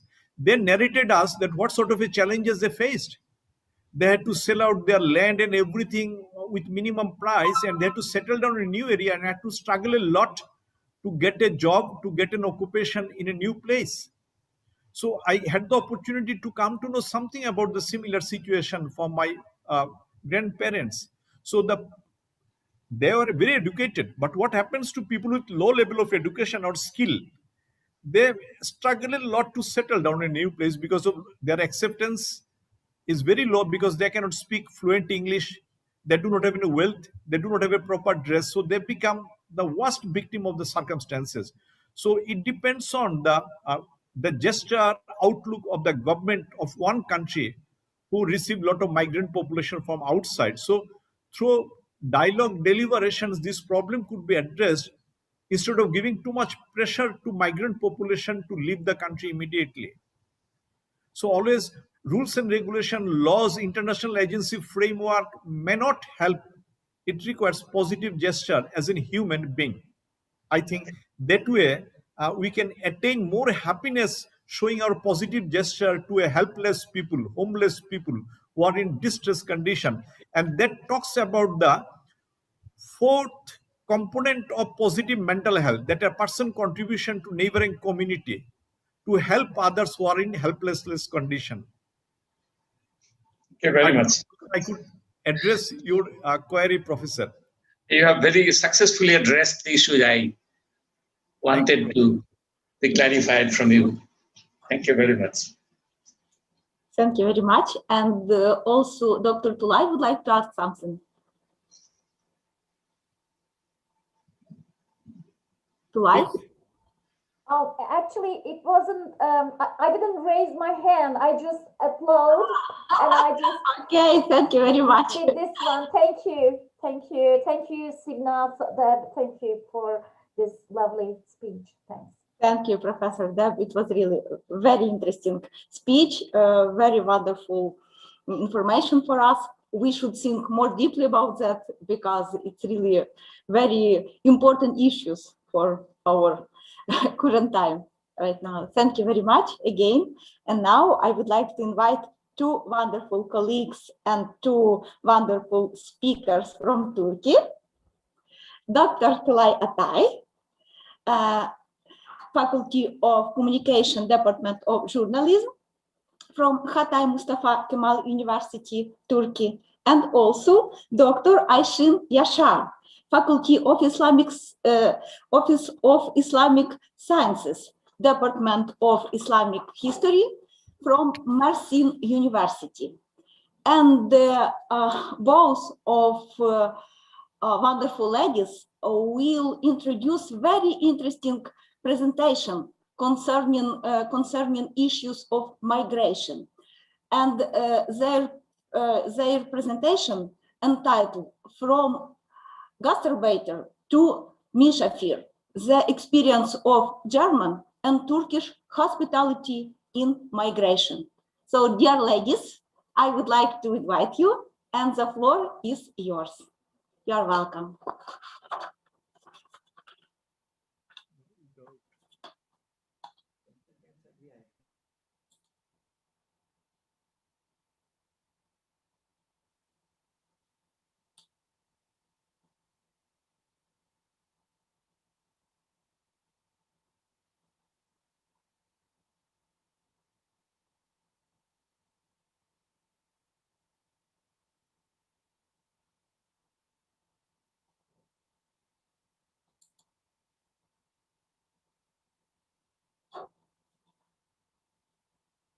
Tulay.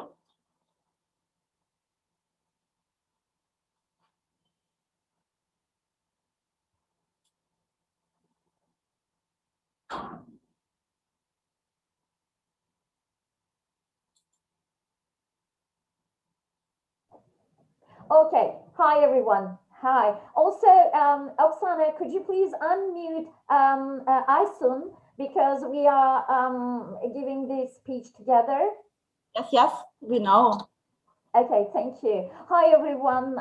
It was a great privilege to be here, and the biggest thank you is going to Oksana Koshulko.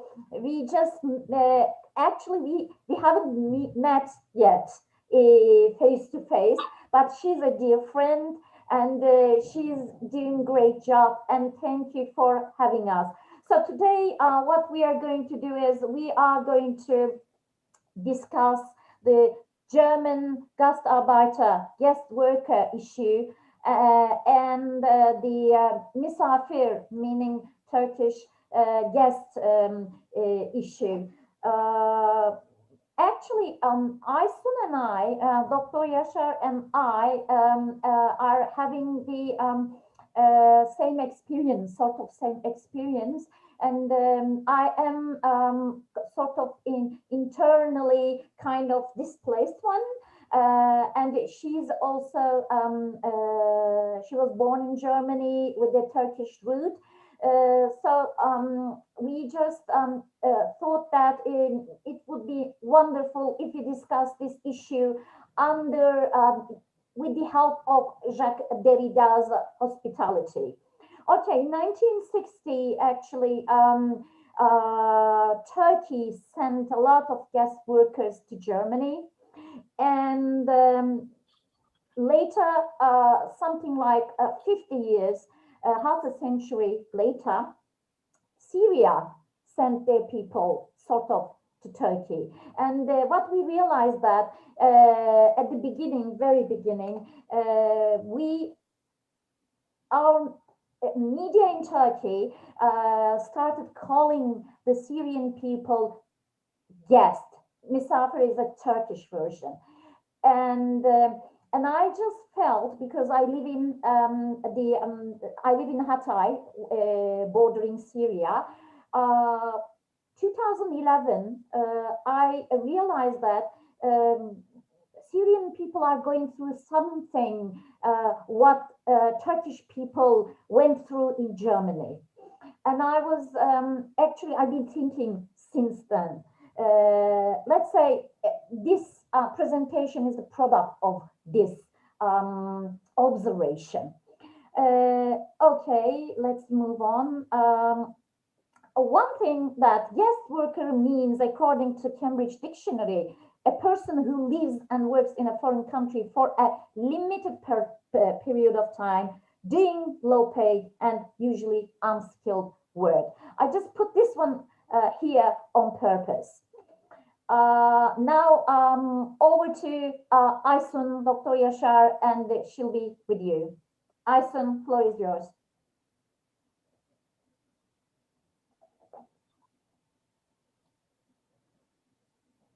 Oksana. Yes. Could you please unmute Aysun, because it's her. Yes. Please, yes, of course. Unmute her. Thank you.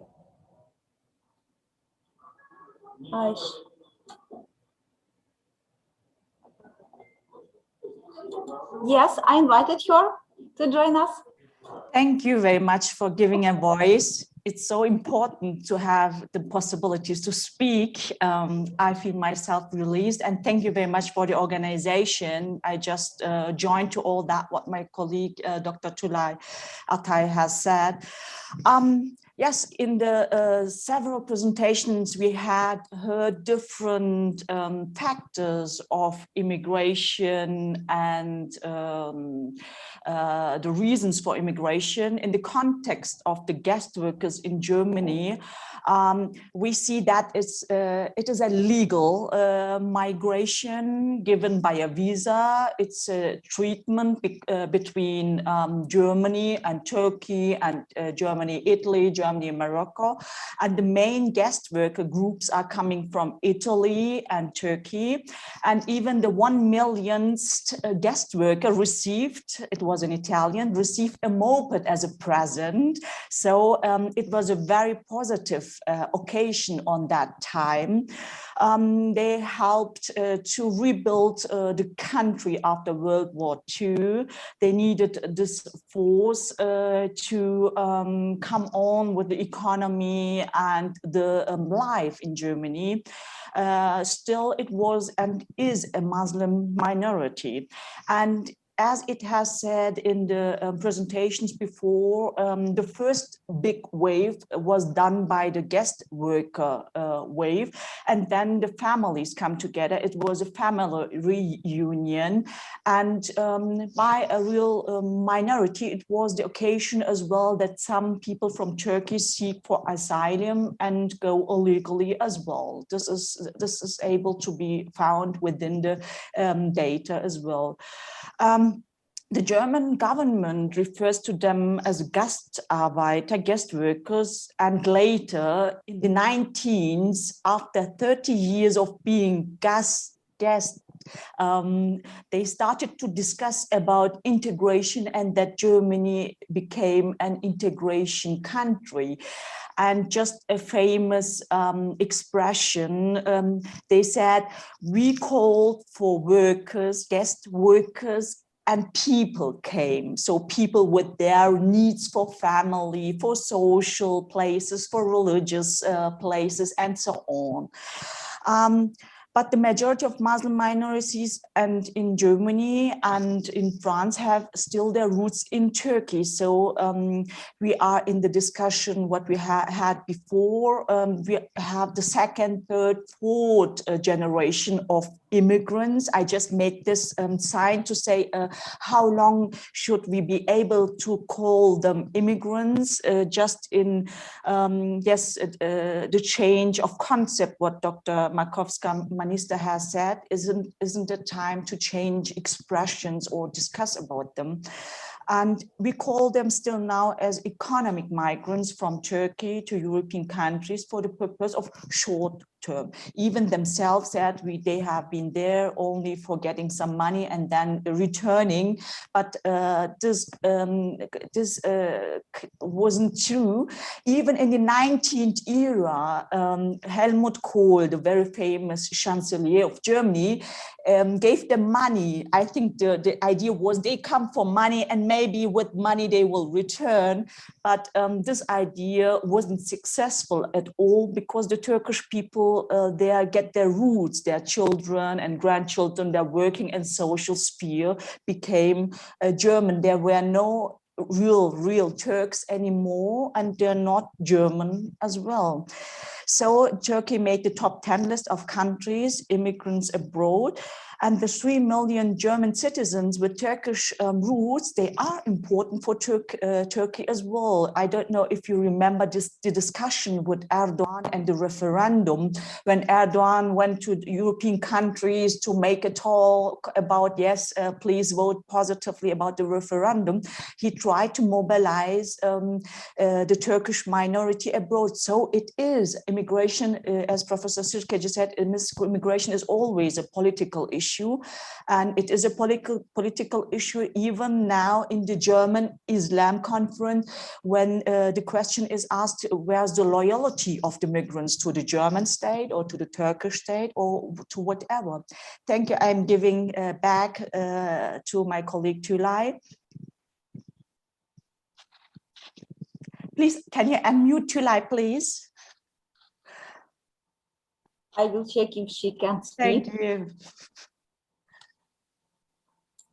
I hope she can. Yeah, great, thank you. Give me the voice, I need it, Oksana. Okay, thank you.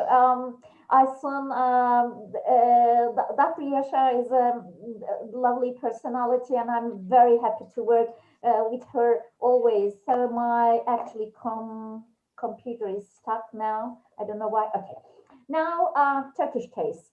Okay, currently it's what UNHCR tells us, 2.6 million Syrians currently living in Turkey.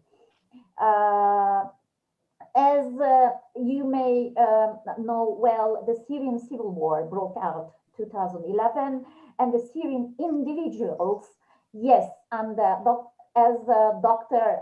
Yashar Aysun said to us, yeah, we invited guest workers, but people came. Yes, they are people. They are individuals.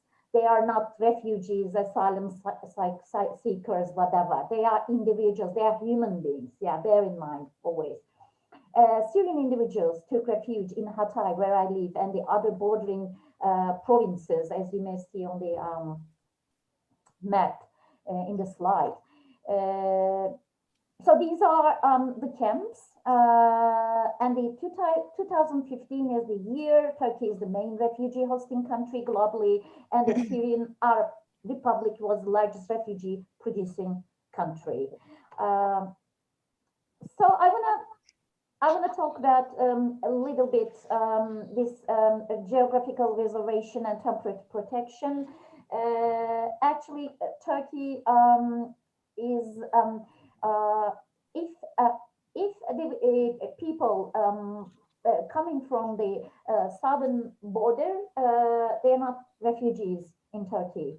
But if the people are coming from European side, they are refugees. And that, because when Turkey signed the Geneva Convention, it's the actually geographical reservation the country, Turkish country, made. And secondly, I want to talk about a little bit about temporary protection as a term. And the Syrians are giving temporary protection status. And but controversially, actually says actually in legal terms, the words migrant refugee cannot be applied to them, meaning Syrian people. Instead, they are regularly referred as guests. Yeah, that's the case actually. The temporary protection regime provides Syrians the certain rights, but also take away the rights as well. According to Lord Olu, who is a prominent lawmaker, and he says, for citizens of Syria who have been coming in since 2011 and mostly referred to as guests, asylum seeker or refugee, the word migrant is more appropriate. And this is what he says. Okay, let's discuss the significance of this subject. As at the beginning, as I mentioned, we just realized that our resume, our CV is just like Derrida's, you know, and because Derrida himself was an immigrant who was stateless for some time, and perhaps what drew him to muse on hospitality and amicability was his own experiences as a Sephardic Jew who was born in Algeria, yet couldn't speak the language of Arabic, who was alienated from the culture and religion of his homeland, and who finally immigrated to France as a Pied Noir boy of 18. Actually, experience teaches one to live as a refugee, immigrant, asylum seeker, one way or another. And I have many students, many friends around me experiencing this situation. When I talk about this guest issue, when we talk about the guest issue, the Turkish press was quick to refer to those coming through Syria, the Syrian border. Hold on a minute, sorry. I would like to see the slide properly. To the Syrian border in large groups as Syrian guests. There are two words in Turkish that mean guest. One is konuk, the other is misafir. And I'm going to explain why we are discussing this actually linguistically. Maybe choose to employ the letter, which is misafir, connected to Arabic, because Turkish language, Ottoman language, has many Arabic words. word using, refer to Syrian refugees. Etymologically speaking, the word konak comes from the Old Turkish, from the verb komak, which means to settle. Oops, sorry.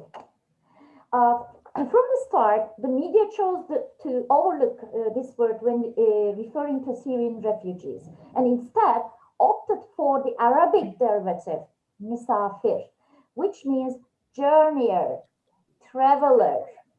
There are two things to consider here.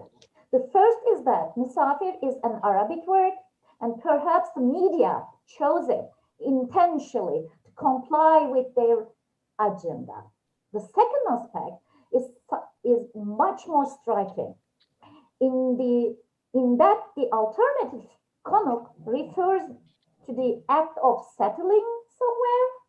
Perhaps it was a secret desire to ensure that Syrian refugees would remain as travelers, as those on a journey. That encouraged the use of the word misafir when referring to them. Many examples from the media support this view, and as you may see in the slide, classes start at school built for Syrian guest students, Syrian guest students, Syrian guest. Again, the last one is was quite controversial actually. These examples are many. There are legal reasons preventing the media from using the words refugee, immigrant, asylum seeker. However, the government of Turkey's official designation, Syrian individuals under temporary protection, was also overlooked during the process. Some media, however, some media outlets, though not many in number, cast a critical eye upon the situation. One such example is the Istanbul-based newspaper Agos, which used the headline, Syrians seeking shelter in Turkey are refugees, not guests. Yeah, let's get back to Derrida, what Derrida says. Derrida contrasts the concept of hospitality, amicability, with hostility, which he links to the state of being the host. Derrida approaches the subject poetically and argues for the creation of hospitality laws, just like laws regulating other aspects of daily life.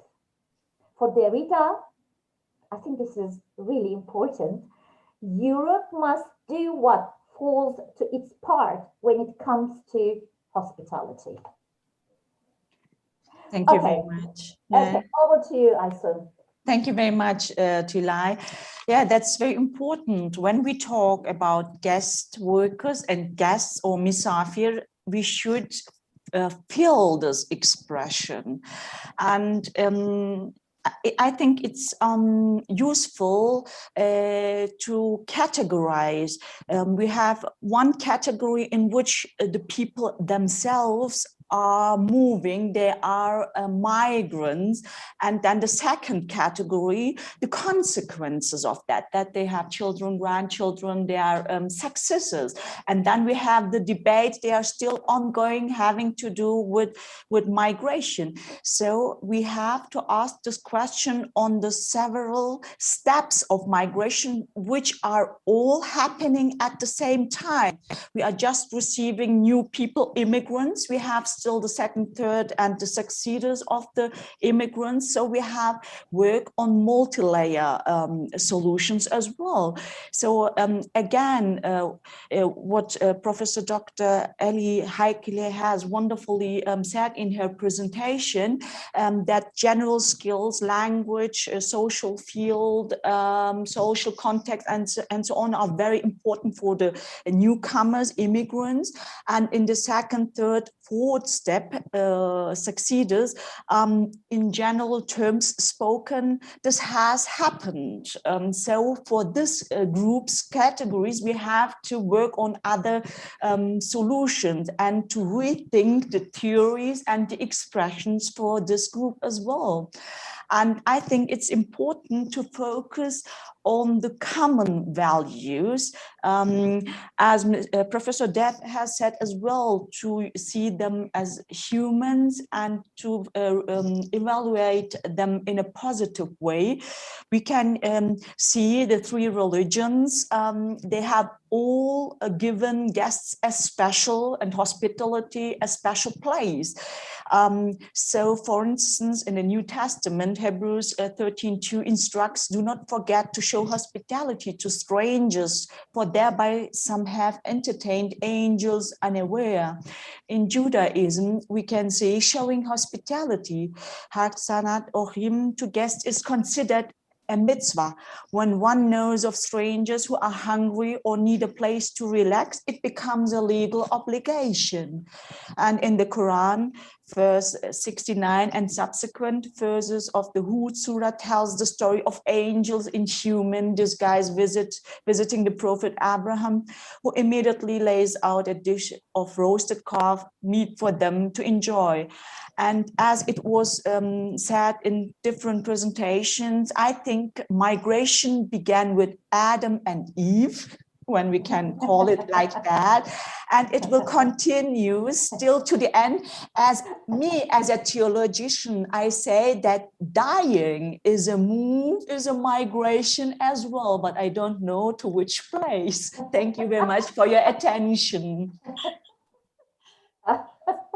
Okay, thank you. Thank you for listening to us. And it's a great privilege to be with you, really. Thank you, Oksana. Thank you, everyone. Thank you very much. We are happy to answer any question. Yes, of course. Thank you very much, dear ladies. Wonderful, so interesting presentation. Thank you very much for your time and for your efforts to prepare so interesting presentation. And now I'm waiting for questions. Dear colleagues, dear participants, do you have questions?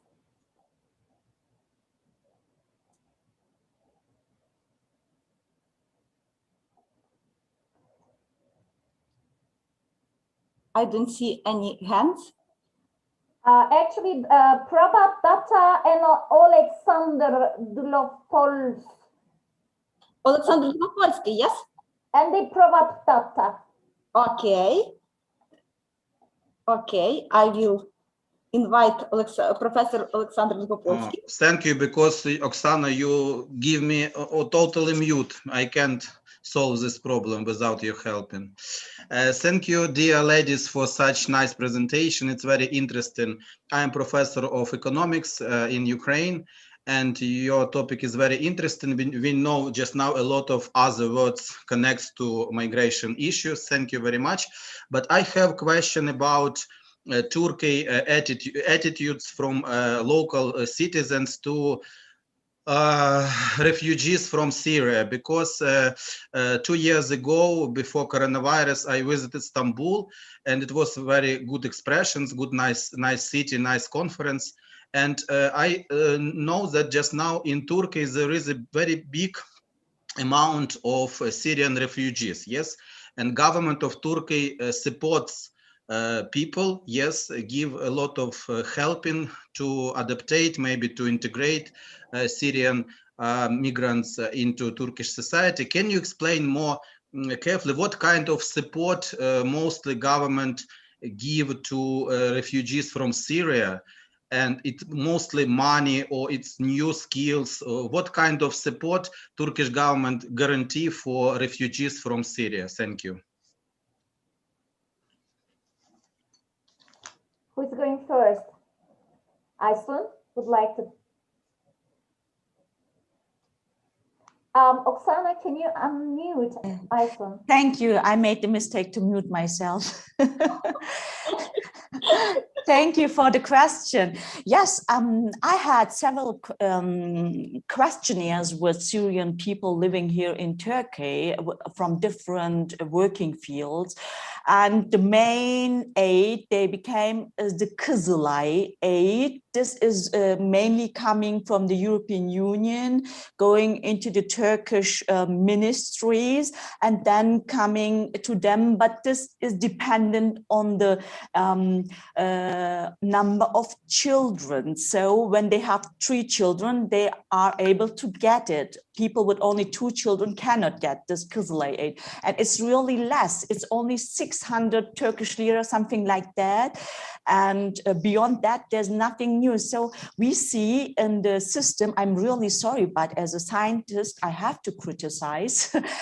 In the education procedure, I see that my colleagues working the same hours in the weeks, they are Syrians, they are in a program in the Ministry of Education. They only get 1/3, 1/4 of the salary I get as a Turkish citizen, for instance. So we have a systematically problem as well. And you know, Turkey is always saying, yes, we need money from the European Union, because you see in the COVID-19 era, the national sources are not enough to help themselves. So they are bounded to the money they have, and that's not enough to give them the infrastructure. I know there are a lot of programs, there are a lot of unions, German Center for Cohesion, they're making a lot of field work and programs as sewing programs for women, very classical gender, sewing courses for women, and youth leadership programs. But if there's no really perspective as for work, employment, so these courses are nice to have, to be occupied for several weeks, but what's after that? So it's an important question, what my colleague Tülay has also said, what we have to solve all together with the money, all together collected money. Turkish is not able to solve it by himself. And you know the policy, I'm really sorry, you know the policy with, I remember of Helmut Kohl is very different ways that Turkey tries to make a secure northern Syria, but this is not successful as well, because the Syrian people don't return, because their infrastructure and their security in Turkey is much better than in the secure northern Syria. Mm-hmm. It's a common problem, what we have to solve together. Thank you. Do you see, I won't continue, do you see any difficulties except money of integrating? Because, for example, you know, even in Germany, there is a very different vision. There are different visions even in east part of Germany to migration problem, in west and west part of Germany. If we talk about Dresden, they opposite migration. If we talk about Cologne, they or support migration issues. Maybe do you see some difficulties between maybe your Turkish society about if you, for example, reinvest money from education or military to support refugees? Do you see maybe some difficulties how to explain Turkish citizens why we need this reallocation of money? Yeah. Yes, there are trials from the state. They just change that the Syrian case is given from the AFAD. This means the state institution for natural catastrophe. Just have a look on it, catastrophe. Why should a refugee be a catastrophe? Mm-hmm. And then they just handed it over to the Ministry for Interior, to the Integration Ministry. And then it's a right step in the right direction. They have worked out a long paper with integrate and calling them immigrants, started with them, but it is not at the regions, still not at the regions. It's just in the beginning. And I see a lot of parallels to Germany. And I say now, the problem is not the religion. Syrians are Muslims, Turkish people are Muslim. They are even from the same madhab, from the same direction, Sunnis. And it is not the problem, as it said in Germany or in Europe, yeah, it's Muslim, the problem is the religion. No, I think it was in one of the presentations, it's the cake.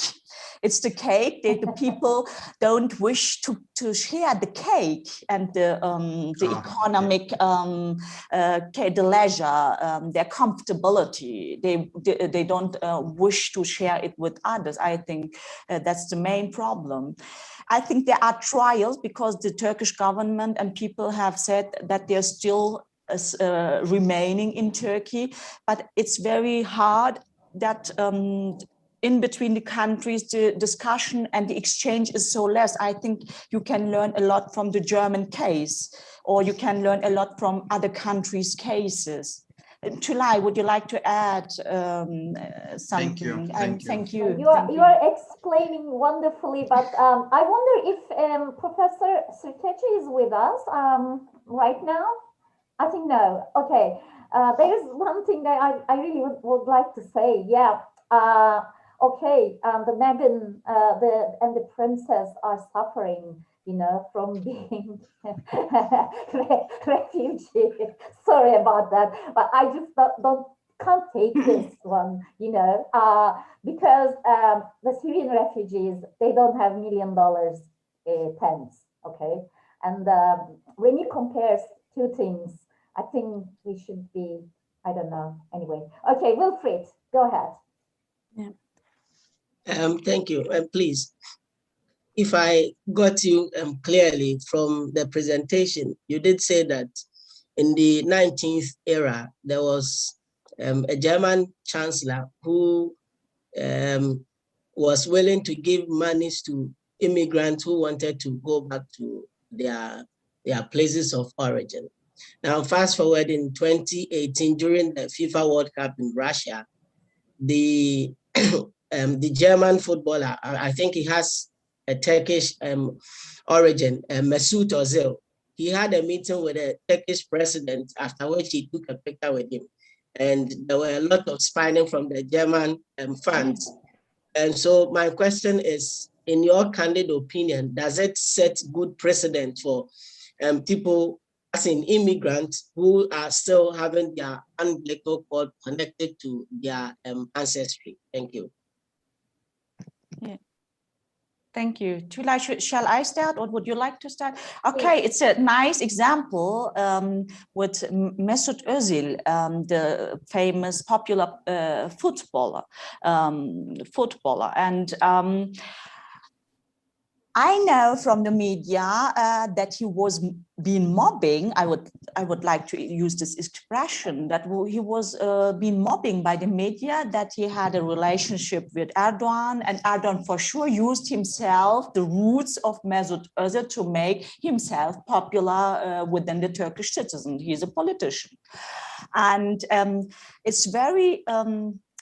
it's this occasion that Mesut Özil, I wouldn't say returned because he was born in Germany, he normally belongs to Germany, that he emigrated to Turkey and went to a Turkish football club. One very famous person, it's not a royal, as in the UK, but it's a semi-royal for the Turkish citizens in Germany, that a very successful integrated person emigrated to Turkey. And we can see several of these biographies. For instance, even in 2006, there is Professor Dr. Bassam Tibi. He was the founder of the expression Euro-Islam, the trial to make Islam compatible with the European value system. And then he wrote books, and then he said, he wrote a book as an alien in Germany. He emigrated to the US and said it as a Muslim, I am the lowest degree of Gastarbeiter in Germany. And these examples the problem of belonging to the host, what means host country, or the country in which you were born. This should be discussed. This is the second dimension, the consequences of migration and what the consequences, the second, third, fourth, and so on, the children, how they feel themselves. And if they don't feel themselves accepted, we say highway, two ways, one way road, as Professor Sirkeje has said. When they don't feel themselves accepted, they, I won't say return, they emigrate to another country. So the migration is going on. And it's not only monetary problems, it's all as well mental problems when you don't feel yourself accepted in a country. Yeah. Tulay, would you like to add? Actually, there are many things to talk about, but I'm sure others, we are behind the schedule. And if there is no other question, I would like to thank you for everyone who are here with us. Thank you for listening to us. Thank you for your patience. Thank you, Oksana. Thank you all. Thank you very much, ladies. Thank you very much for your interesting presentation. Do you see how much questions and how much interesting your presentation was? Thank you very much again. And now I would like to invite Professor Dr. Ajmer Singh Malik, Vice Chancellor and Chandari Devi Law University from India, and dear professor will introduce to us his interesting presentation, wonderful presentation, I am sure, entitled Migration and Gender in Indian Perspective. So, dear professor, the floor is yours. We are waiting for your presentation. You are welcome. Hello, everyone. Honorable Chair and Co-Chair of this plenary session, and honorable members of the organizing universities and international organizations and participants. It is an honor to me to speak before you today, and I thank you all for your invitation. Today in this session, I would like to bring your attention towards one of the most important issues in Indian perspective, that is the migration and the gender issues. I know the time limit is there, but I would like to say something in certain trends which we are witnessing, particularly relating to the women migrants in India. All of you understand that employment and migration has always been an issue for the state and its activity, for the state and its policies. It was in the past also, it was in the present also. And the development process is influencing it, whatever kind of the development is taking place, that is affecting. As for example, sometimes if it is an imbalanced one from the people, particularly from the more developed places, migrate to the more underdeveloped places, migrate to the developed places.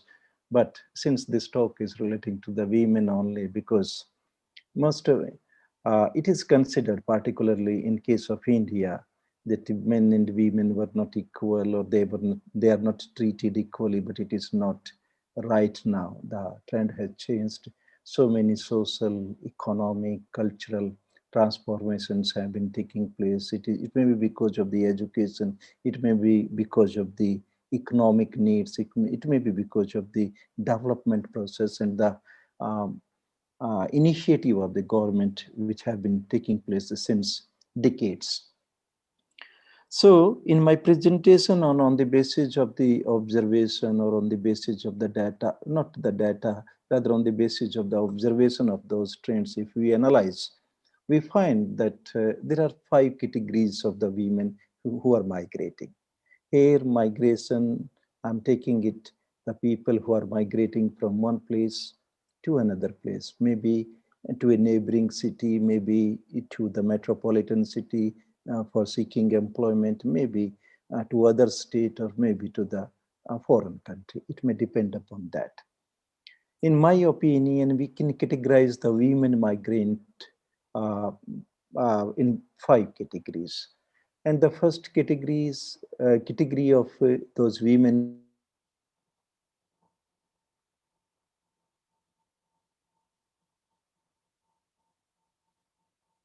migrants are highly professional group of women who can, we can say, they are so professional, highly qualified, and skilled one.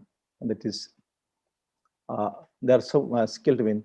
That is, migration is not an issue for them. They can settle in any part of the world, not to talk about their country.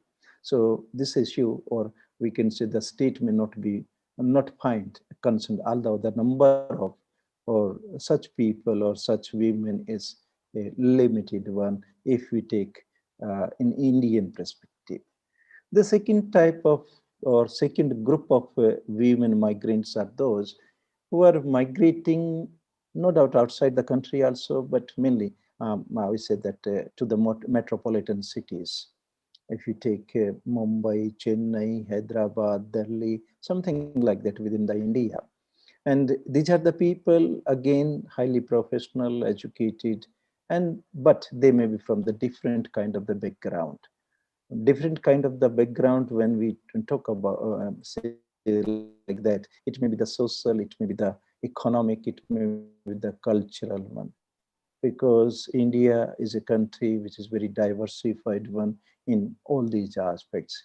We may have the caste system, we may have certain, we say that underdeveloped areas. Traditions are somewhere traditions are important. Some of the communities are, we say that you can say that they can migrate anywhere. As for example, we take in the community of Punjabis, they can settle at anywhere, at any places, because they can adjust with the conditions. Similarly, this group of women migrants, particularly since they are educated, professional, and can get the job in the big cities, or rather that kind of the good jobs are available there, although they find some sort of the social cultural problems, or they may struggle with that, particularly those women which are coming from the traditional homes, not from the community like the Punjabis, and they find it very difficult when sometimes they return to their place, the home places, for getting married or something like that. That kind of the social and cultural issues may be with them. But again, the women like that one, they may not face the difficulties in settling at any place. And urban culture, which is being imbibed by the educated class of educated group of women who are migrating to different places, they may find, they may get adjusted, or they may get adapted to the new culture very easily, but with some sort of the social and cultural strains. The third group of migrants, women, again, I say that is those women, particularly who are in the middle rank, who are educated, but not, you can say, from the very prestigious institutions. They may migrate to the big cities or the cities. Normally, we call it the B class cities, not the C class cities, B class city or A class cities, or the metropolitan cities. And the women migrant in such cases may not be far away from homes, and they are keeping in relationship with their hometowns or with their families also. So this kind of the things, or this kind of the life is there. And this is again a very large size of the population. It is not a small one. Many kinds of the people, many kinds of the women, maybe for education, maybe for economic, maybe for employment, maybe because of the marriage that's taking place, maybe because of the migration, because of the marriage that is there. And most of these women are educated one. And if they have the job, in India, it is very difficult that many people are unemployed. And even if educated and the spouse is working in certain big cities, and she has to migrate along with the family along with the spouse and may not be the job at that place, then they have to adjust themselves in the new conditions. That kind of the things are very different one, socially, culturally, and sometimes the economically also. If spouse is not happen to be in a good job or something like that. There is another important thing is that this is the women particularly, if we say that migrating may be in the job, may not be in the job, may be seeking the job, because the people are migrating from the rural areas to the urban areas, and naturally it is difficult or economically we can say it is expensive to settle there and to lead the life, qualitative life in a good qualitative life in that case. And that's why they have to seek that kind of the job, and they may search for that kind of the, or sometimes what happens that even after getting educated and getting the job in the big cities or the cities around their native places, in that circumstances, then they seek for the alliances. And in India, it may not be possible, although the trend is towards that, trend is changing, but sometimes the caste consideration, religious considerations, and even cultural conditions are like that. You have to, it is difficult to find out the narratives.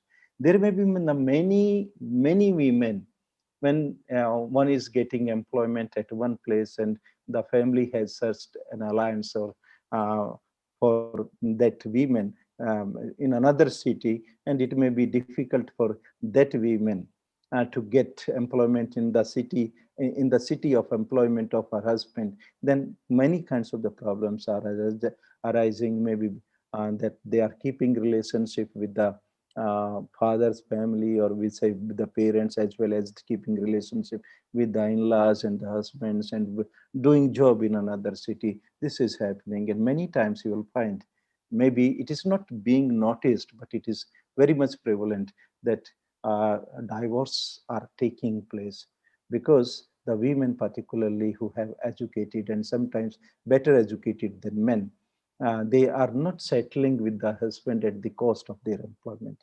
If they have employment in one city, then after some time, since they are living apart, they are divorcing it out. There are many kinds of the social tensions.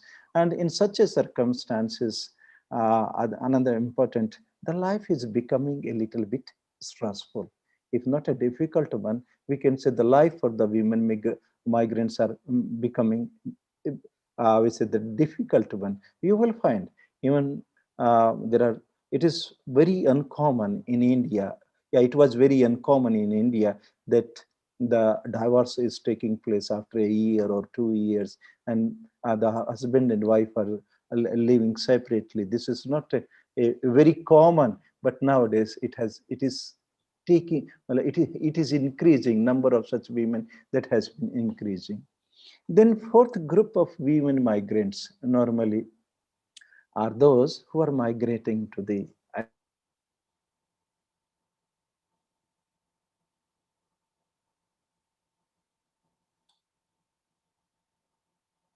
adjoining cities. We say that their families, the families are migrating for getting some sort of employment or to start certain economic activities which may not be there in rural areas or the place where they are residing, their family is residing. And in such a circumstances, there is no there is not any kinds of independence to the women. No doubt they participate in making the family decision, but at the same times their role in deciding the things of the family may not be so important. Moreover, uh, both the family as well as both the families as well as the women migrants who are accompanying their families, they are not well educated, not we said that may not be able to get the job, may get the manual job, or you call the blue collar type the job. In such a circumstances, no doubt, even after migrating to the cities, they are getting the job which may not be as per their expectations or they like to do that, because again it's a caste ridden society. It's a and many kinds of the taboos or many kinds of traditions are there, and the jobs jobs are again decided decided on the basis of the caste consideration or something like that. Although that has been changing now, and the women are changing it. In real sense, this kind of the culture is being changed by the women migrant work, because they are ready to work even for even any in that kind of the jobs which uh, may not be considered respectable for that family, and but they are doing it to supplement the income, because again the cost of living in urban areas in comparison to the rural area is much higher, so they are supplementing. Then the last category of migrant workers are of those who are illiterate, particularly in the rural areas,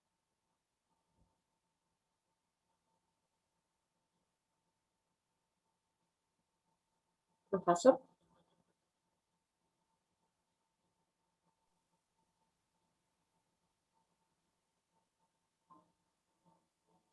Professor Malik?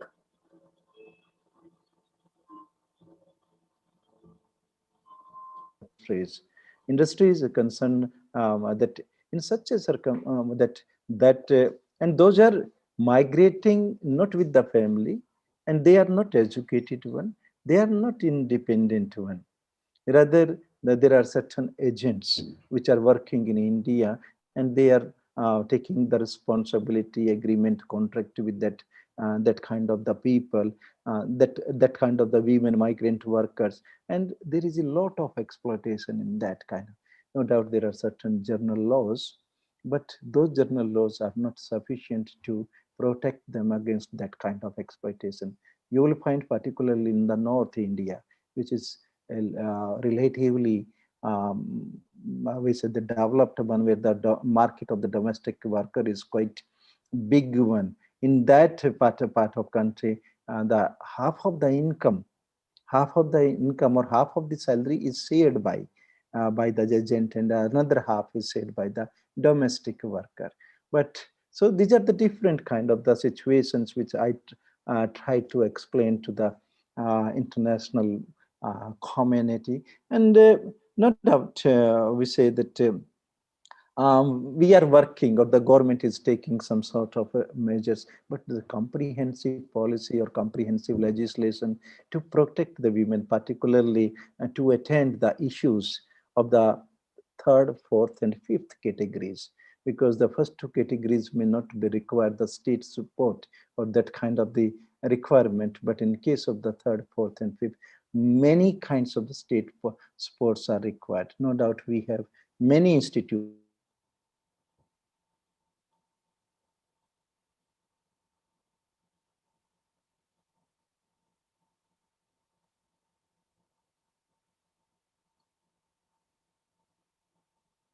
which are Professor?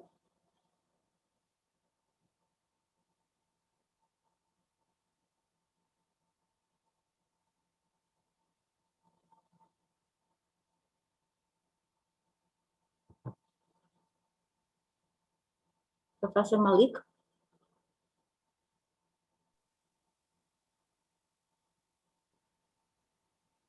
Oksana, I think he has some technical issues. Yes, I think too.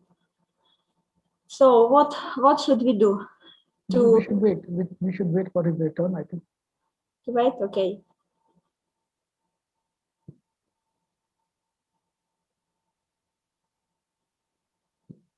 Okay, I think he has logged out from.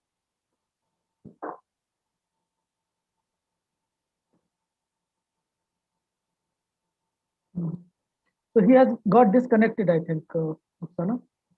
Yes, I understood. So can we continue, maybe?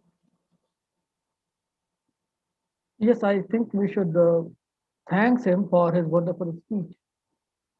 And we should continue with the next presentation, next speech. Okay. Okay. So, dear colleagues, dear participants, in this case, I would like to invite and to introduce to you Dr. Corina Gribincha. She is the senior scientific researcher from the National Institute for Economic Research from Chisinau, Moldova. So, dear Dr. Karina, the floor is yours. You are welcome.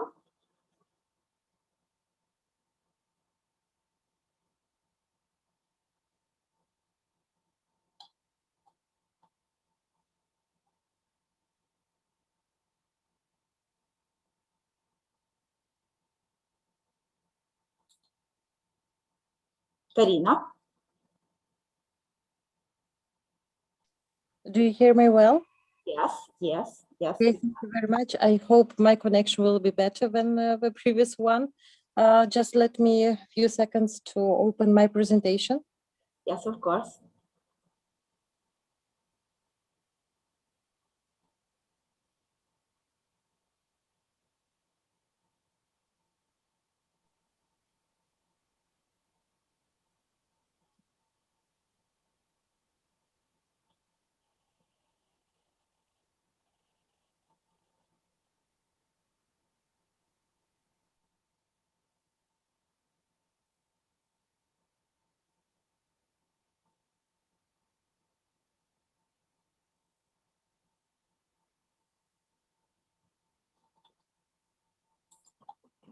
Karina.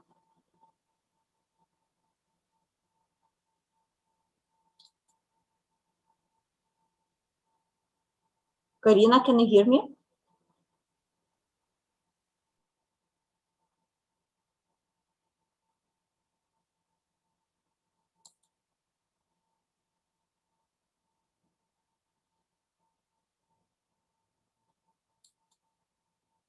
Karina.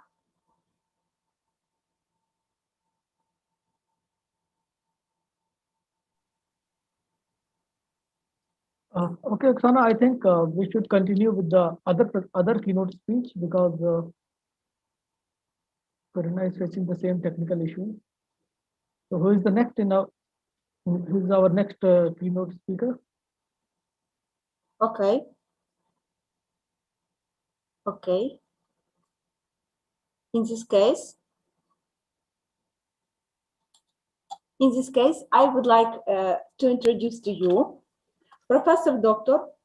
Prabhat Kamar Datta, adjunct professor from the Institute of China Rural Studies from the Central China Normal University, and also the honorary professor, Institute of Development Studies, Kolkata, and also that professional fellow at Heidelberg University, Germany. And I want to add something, Oksana. Yes, yes, of course. So, dear participants, it is our honor that Professor Datta is here. He is one of the strongest pillars of public administration and local government, and one of our directors in IPAN Foundation. And he is our inspiration, and we learn a lot from him. So it is our honor that he is here before us for his speech. The floor is all yours, sir. Thank you, sir. Thank you, Saurabh, for nice words about me. Respected chair, distinguished participants, I would like to thank the scientific committee for having given me the opportunity of making this presentation. Special thanks are due to my colleague in the IPAN, Dr. Saurabh Chandra and Dr. Oksana. So long, most of the presentations focused on migration with some reference to gender. My presentation is specifically on gender. I would like to talk about engendering rural governance in India through electoral quota. In my presentation, the focus would be on identifying the barriers, the impediments to participation of women in local government in India. Conceptually, engendering the processes of governance is an exercise in reconstituting institutions and relationships of civil and political society to achieve gender justice and to make governance more inclusive, and thus to pave the road for good governance. This concept has assumed special importance in recent times, particularly in the context of widely prevailing view that inability to engender governance might lead to endangering development. And there is a recent UN declaration that women's participation and leadership in political and public life constitute the key to achieving sustainable development goals by 2030. One of the tested modes of engendering governance is reservation of seats for women in all elected bodies. In Asia, the recent increase in female participation in political system has been possible due to this electoral quota system. Currently, there is about 24.09% representation of women in global parliaments, and 80 countries have introduced gender quotas in elections to national parliaments. In more than 50 countries, major political parties have voluntarily set quota provisions in their own party constitution and documents. With these brief introductory remarks, I would like to concentrate on India. Let me start by saying that the Constitution of India guarantees equal rights for everybody, irrespective of sex, and leaves room for positive discrimination for women. But the fact remains that in the first chamber of the Indian Parliament, the current representation of women is about 11.23%, while in the second chamber it is around 10.06%. After 70 years of our independence, and despite equality provisions in the Constitution and the background of active female participation during the days of our struggle for freedom, in fact, the major landmark in this respect was the amendment of the Constitution in 1992. There were two amendments which sought to engender governance in rural and urban India through electoral quota system. The amendment made it mandatory for all rural and urban local bodies to make reservation of seats for women. 1/3 of the total seats have to be kept reserved for women. This is definitely a paradigmatic shift in the perspective of the Indian state. Because if you look at the plan documents, you would find that in the plan documents, women were regarded as objects of development. For the first time in the history, women were treated not only as objects of development, but also as subjects of development because of these landmark constitutional amendments. And against this global and national backdrop, my presentation seeks to analyze, in the light of secondary source material, the barriers to engendering governance through electoral quota system, and to identify if there is any silver lining, and finally to raise question about the genuine will of the Indian state to promote gender justice. The constitutional amendment has resulted in a remarkably significant presence of women in rural local bodies, which are known as panchayats in India.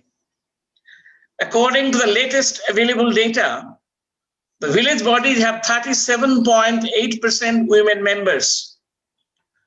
The total representation of women in all 3 tiers of village local bodies in India is around 36.87%. It is little more than the quota and even higher than the global average in local government, which is 36%. But the question is, has the journey of women who have been elected to local bodies been very happy? Is the road absolutely clear? If we look at what had happened after the amendment of the Constitution, then we would find that the road is jumpy.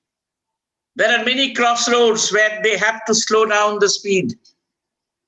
They have been experiencing a lot of difficulties in playing their roles, mainly at 3 different levels. 1, individual and family level, 2, social and political level, and 3, legal institutional level. The most important difficulty that women elected leaders are facing at the individual and family level emerges out of the fact that many of them are first-timers and thus without experience, lack of desired education and confidence. Some of them are solely dependent on their husbands, not only for running the family, but also even for attending the meetings, because while attending meetings, they need some confidence support for which they have to fall back on their husbands. In my study, I have seen that many women leaders could not attend meetings simply because their husbands did not carry them on their bicycle to the meeting place, or they didn't provide them little confidence support.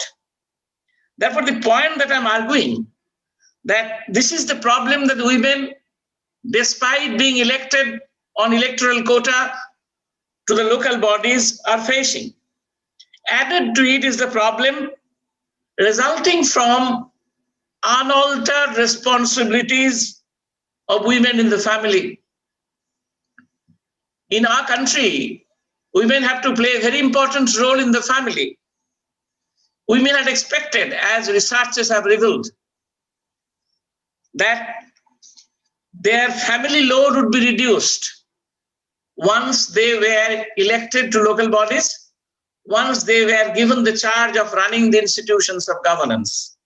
But unfortunately, women members have reported it to a number of researchers that their family load remains unaltered. It has become a great deterrent for women to do their work as elected representatives. Many of them get torn between 2 loyalties. It has become a great deterrent for some of them who finally surrender to the demands of the family. This is the problem that women is facing. These are the problems that the women are facing at the family and individual level.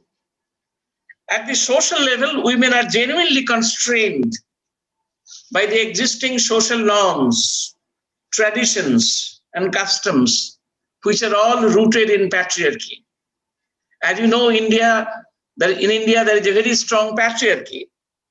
In some of the North Indian states, there has emerged a new class of husbands who could not contest elections to the seats because the seats got reserved for women. Then what did they do?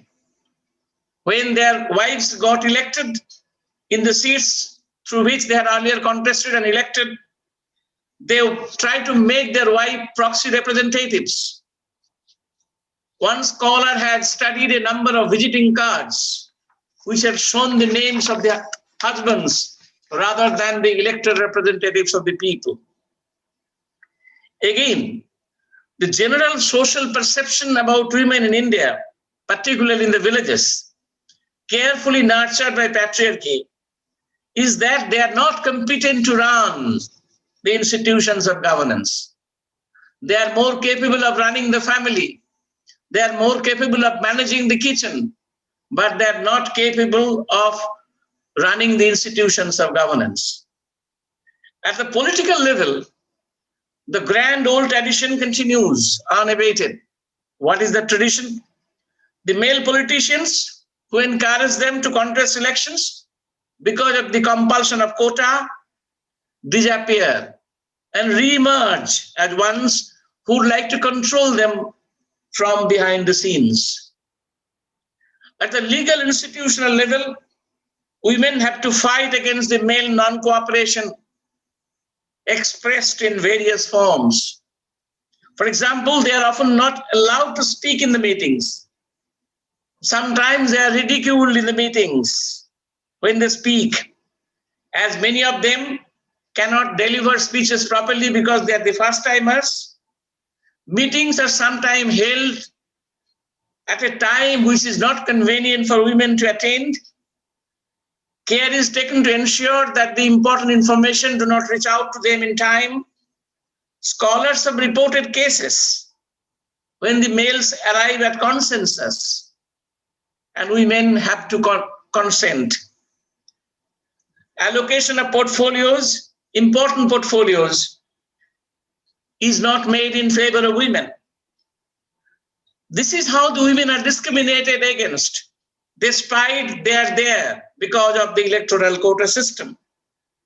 One of the strong challenges at the institutional level comes from the male-dominated bureaucracy. Working with a government institution means working with a bureaucracy. The studies have revealed that in some states, bureaucracy refused to interact with them, or if possible, try to harass them. As a result, some of the women who get elected get discouraged to carry out their functions.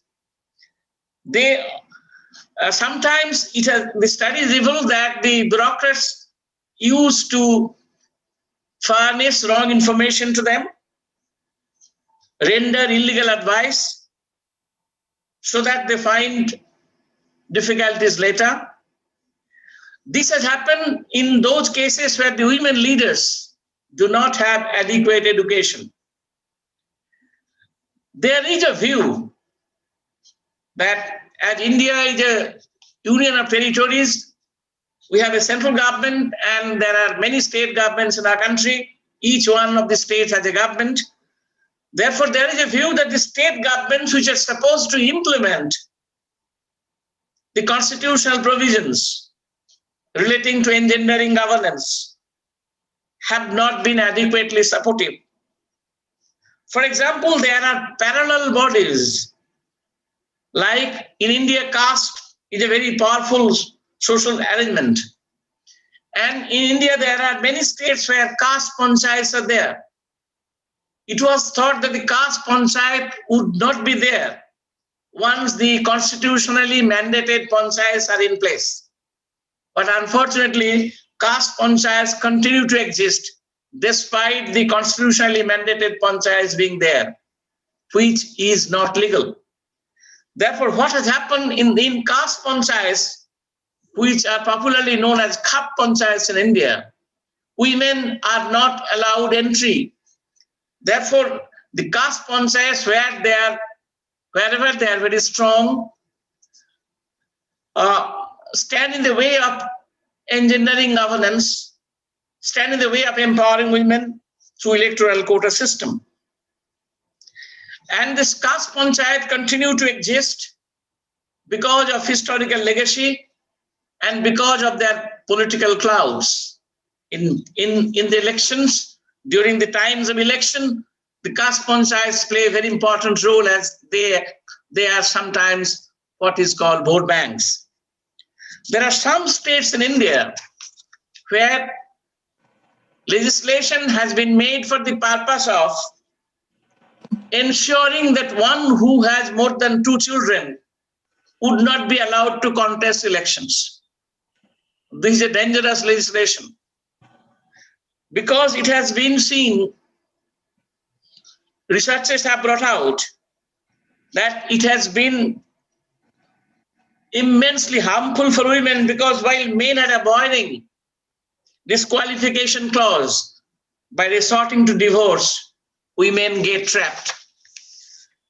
These legislative measures raise basic questions about the genuineness of the will of the higher level government to promote gender justice in politics, because they directly or indirectly hinder entry and continuation of women elected representatives. Again, very often it is being implemented in an unequal opportunity environment. It is also argued that the basic inspiration for this kind of legislation was derived from the experience of China, which has done away with it. And significantly, two Indian states like Kerala and Tamil Nadu have proved that it is possible to bring down the fertility rate quickly if we can enhance the education. Therefore, there is no direct, indispensable linkage between what is called if we adapt the two children norm. Therefore, fertility question has to be viewed differently, as the researchers have brought out. Despite what we have said so far, despite the fact that there are many challenges before the women to play their roles effectively, the fact remains that there are some silver linings. The findings of a good number of studies have indicated that despite inherent social constraints like male domination in the society and polity, elected women representatives have started observing and experiencing positive changes in their family and social status. And significantly, case studies have shown that the simple fact of the increase of their numerical strength had changed their motivation, changed their moral and stamina. The studies have brought out keen interest of women representatives to learn how to play their roles effectively. This is definitely a very important silver lining. More importantly, some studies have indicated that a good chunk of the villagers under study feel that the women are more sensitive to the needs of the marginalized sections of the society. Women are more sensitive to the needs of the women. They want to work for the development of women and the marginalized sections of the society. The studies have indicated that women have been able to enhance their acceptance in the society as effective elected officials through their remarkable performance wherever they have got opportunities. Therefore, the point that I'm trying to argue, that women have been able, through their performance, to bring about a positive change in the popular social perception about them, that they're incapable of running the institutions of governance. Some studies indicate that their effective participation is bringing about a change in the development agenda. And many of them do not sit quietly in the meetings. They raise their voice as and when required. It is a sort of what can be called a silent revolution through positive discrimination. Many of the elected women leaders have formed networks for elected women representatives. In this process of working together, women learn from each other and are exposed to the other world. They're exposed to the problems the other face, exposed to the difficulties, exposed to the private life of other people around them. Secondly, it's an empowering process, because the very act of going out of the family, very act of going out of the village to attend meeting, itself in Indian situation, an empowering process. Reservation of seats had changed the social composition of leadership. The studies reveal that a good number of the elected women members belong to the families below the poverty line, and majority is from non-political families. Thus, it is breaking not only the monopoly of the rich and the politically powerful, but also the domination of rural governance by some families having established political background. The success of women elected leaders has been virtually acknowledged by the Indian state, which had agreed to provide 50% reservation in all rural local bodies in India. And in India, there are 28 states, out of which 20 states have already enacted legislation providing for 50% representation of women in rural local bodies. This is definitely a silent revolution. To sum up, the foregoing discussion brings out the following. One, women have expanded their representation to undeserved seats. It speaks of their wider social acceptability by means of their performance. Two, women who are entering into the processes of governance, confront, negotiate, and do not always succumb to power structures at different levels and spheres like family, community, and government.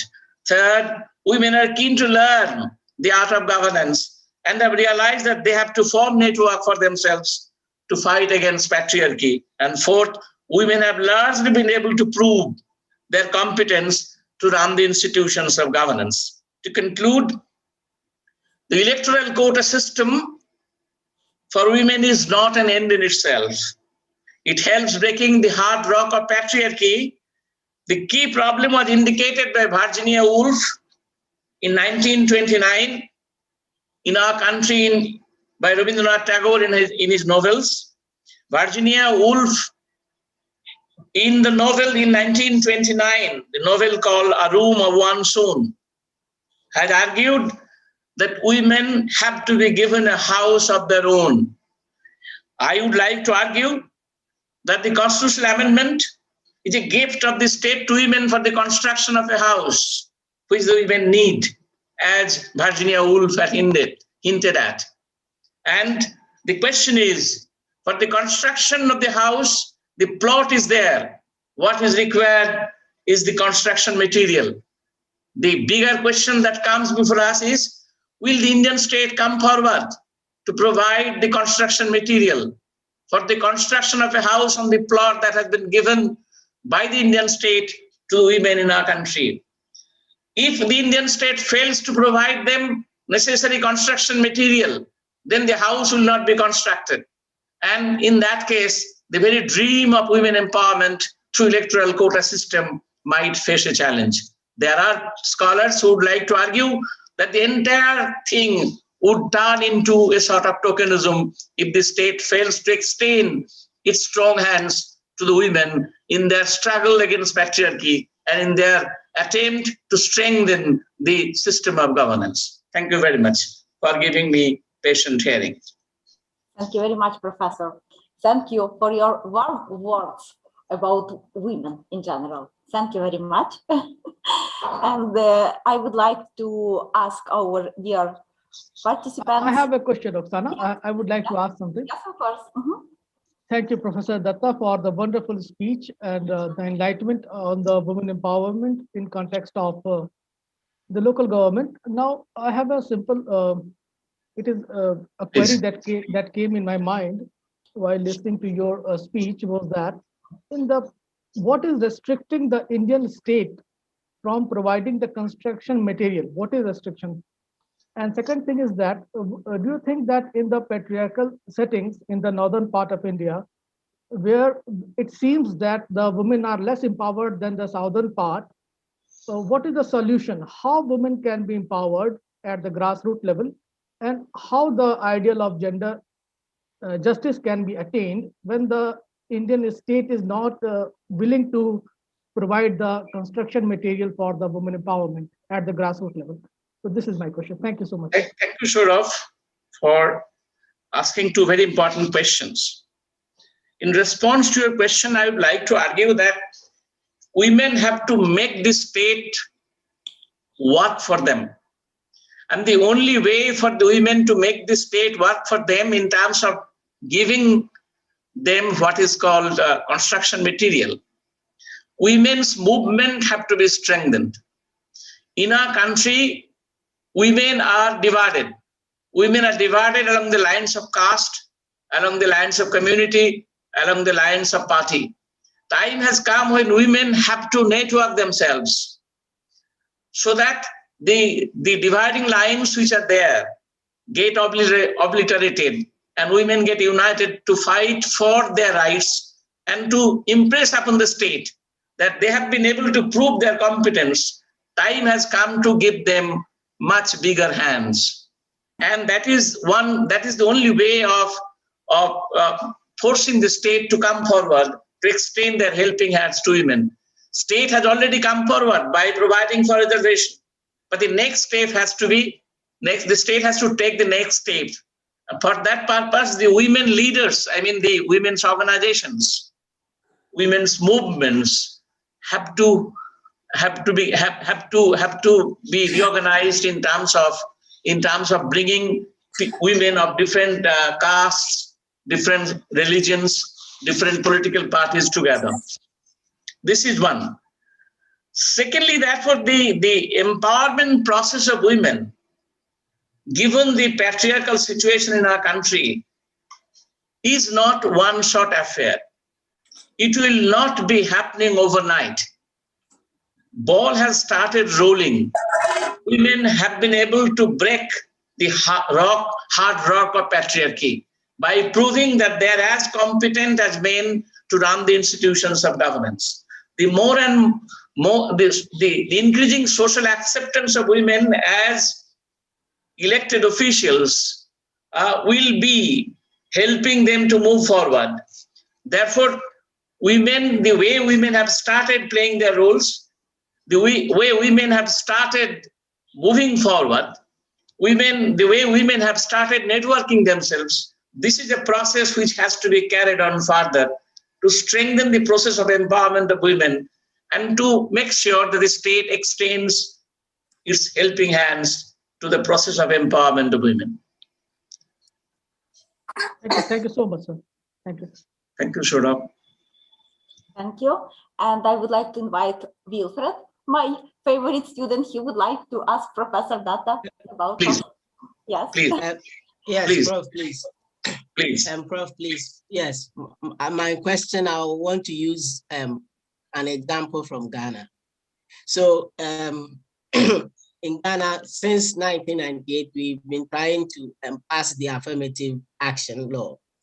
And just 3 days ago, our president says that he's going to do everything possible to make sure that it's passed this year.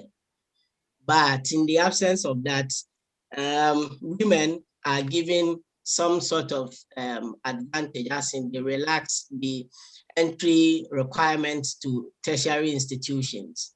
So assuming a man needs, let's say, straight A's to get into a certain program, if you're a lady or a woman, you can be given some sort of advantage, right? Now, there's this school of thought that that is a Robin Peter to paper approach, because the affirmative action is sort of looking at people who have been short-changed, and it is not only women. What about men from less privileged homes? So my question is, do you think that this is a justifiable cause enough, and why? Thank you. Thank you very much. Affirmative action has a positive benefit that is proved in India. But affirmative action by itself will not take us to achieve the goal. Affirmative action has to be coupled with other actions. For example, women have, in our country, women have been able to prove that they're competent. That is one positive thing, leading to increasing acceptance of women as elected officials. But secondly, the question basically is rooted in patriarchy. And if you look at the representation of women in Indian Parliament, you would find that we have not been able to increase the representation of women in Parliament beyond 12%, indicating that the patriarchy is very strong. Therefore, women have to work together. Affirmative action is an important sort of helping hand for the women to move forward. But women should try to make use of the affirmative action which the state has done for women. But what is happening in most of the, in many places in our country, training of women is not taking place the way it should have taken place. Secondly, the point that you have argued very correctly, that in many training classes where I was present, I have seen women asking that the training should be training should be done in such a manner where the male members also participate. We conduct training separately for female members because it is believed that the female members need separate training. But the female members have argued that there should be an arrangement for training both males and females in the same place. As a result of which, they would be able to tell them, look, this is what we have been told in the training classes. Therefore, the affirmative action is definitely a beneficial, but by itself, it will not help us achieving the final goal. Thank you very much, Professor. Thank you. More questions? Dear participants? Okay, thank you very much again. Thank you. Oksana, Yes. Oksana, I have an update. Can we please invite Dr. Michelle now for the speech? We have one question from. Okay. Okay. After that question, please. It is my request that please invite Dr. Michelle.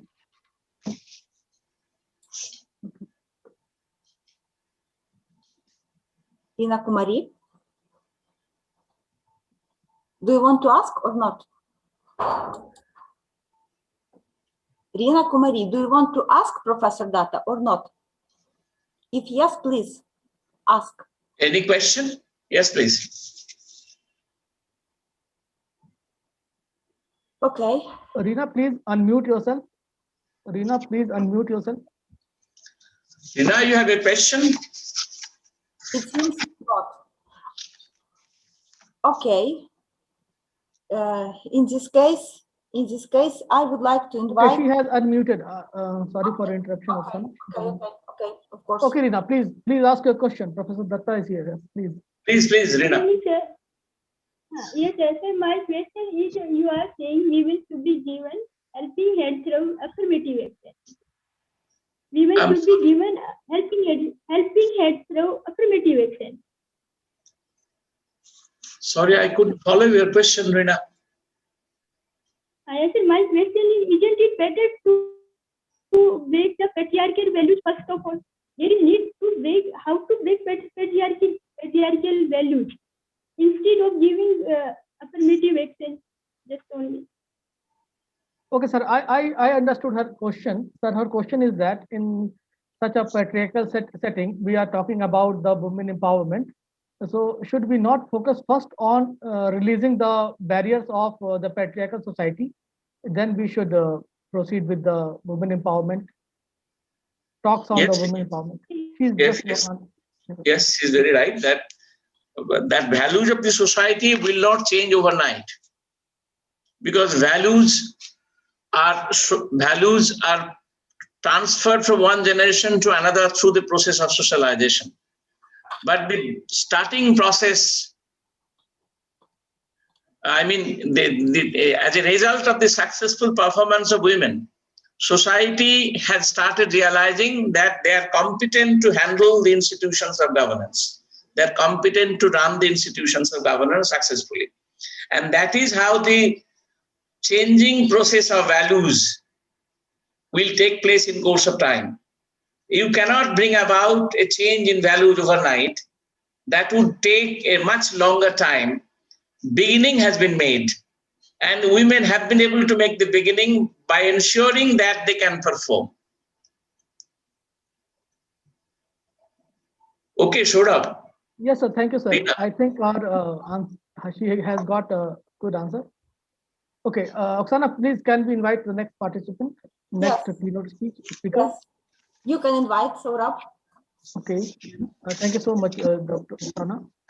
So our next keynote speaker is Dr. Michelle Blackley. She is assistant professor at the University of Wyoming. So she will be speaking on the equality for the patients. So Dr. Michelle, the floor is all yours now. Thank you very much. Thank you, everyone, and good morning. I'm going to pull up some slides here. I hope you'll be able to see them. Can you see them okay? Yes, we are. Okay, great, thank you. Thank you so much for the invitation and for everyone being here this afternoon. I know it's afternoon there. It's still morning here in the Western United States. So I would like to talk with you all just a few minutes about healthcare and accessibility to healthcare, especially seeing how it's changed with the recent pandemic. So due to the ongoing pandemic, the healthcare sector has been given a great opportunity to evaluate the provision of healthcare. Contemporary healthcare has its gaps and deficits, and equality and access to care for all patients has been primarily non-existent. So as we will discuss, there are a variety of ways that we can help to improve patient access to care. One of the things that we've seen throughout the pandemic is an issue with accessibility to care, not being able to go in to see our healthcare providers in person due to a higher risk of contracting COVID-19. So one of the solutions to that was the expansion of telehealth and telemedicine. So what we've seen across the globe is an increase in the number of healthcare providers and healthcare access through the use of telehealth and telemedicine. In fact, the World Health Organization has out some numbers, and they say that as a result of COVID, more than half of countries, so around 58% across the globe, have reported an increase in conversions to healthcare access through telehealth and telemedicine services to help replace those in-person appointments. Another thing that we look at with the telehealth services on a global scale is that the projections are that this will continue to expand in the future. So the market is expected to grow at a very large rate, about 40.4%, from about 49, a little under 50 billion in 2019 to almost 195 billion in 2023. So the telehealth and telemedicine services are really essential to moving healthcare forward and providing better access, greater access for patients across the globe. Here in Wyoming, this is a very rural state in the United States. So access to healthcare can require a patient to travel large distances and take a lot of their time in order to see a healthcare provider face to face. Telehealth and telemedicine removes that barrier by allowing individuals to speak to healthcare providers even across the globe. So it really does open up the accessibility portion of healthcare where we didn't really have that before. So this is, if we can look at it from a positive scope, this is one of the positive things that we've had result from the pandemic, is that we've had healthcare access expand, and we expect the projection is that it will continue to expand into the future and that telehealth services will continue to grow. Another concern that we want to address regarding access to care are patients with disabilities. These are often an underserved and underrepresented patient group who require the same level of care as other patients. The issue for patients with disabilities is that oftentimes there's a disconnect between being able to have successful healthcare communications with their healthcare professionals. According to the American with Disabilities Act Amendments Act, disability is defined as an impairment that substantially limits one or more major life activities, a record of such an impairment, or being regarded as having such an impairment. Some other classifications, the World Health Organization, as well as the Internal Classification of Functioning, Disability, and Health, which this the ICF provides a framework for the measurement of functioning and disability, defines disability as an umbrella term covering impairments, activity limitations, and participation restrictions. And if we look at the numbers, approximately 26% or 61 million Americans in the United States currently live with a disability. And for some patients, especially those with disabilities, obtaining access to healthcare services as well as communicating with their healthcare professionals can be an extremely challenging experience. Appropriate access to healthcare, as well as effective communication with healthcare professionals, is necessary for all patients, including our patients with disabilities, to be able to understand our health, as well as current or potential treatment options available for us. A lack of proper access to healthcare services and/or So either one, ineffective healthcare communications will only lead to poor patient understanding, low quality of life, and negative health-related outcomes. It's vital that our healthcare professionals are also equipped to provide not only appropriate and accessible healthcare services, but be able to provide services across the board to all patients, be able to speak and communicate effectively that information to all patients, including our patients with disabilities and other vulnerable patient populations. So having a healthcare professional improve their skills and abilities to communicate with all patients will increase the patient's knowledge of their healthcare and associated treatments, ensure safer medication use by patients because we'll be able to understand how to take the medication appropriately as it was prescribed, and it will help to optimize health-related patient outcomes. So in the United States, we have the National Center for Health Statistics, and this is an organization that reports statistics regarding healthcare and health services. So the National Center for Health Statistics reports that approximately 37.6 million adults in the US have some level of hearing loss or impairment.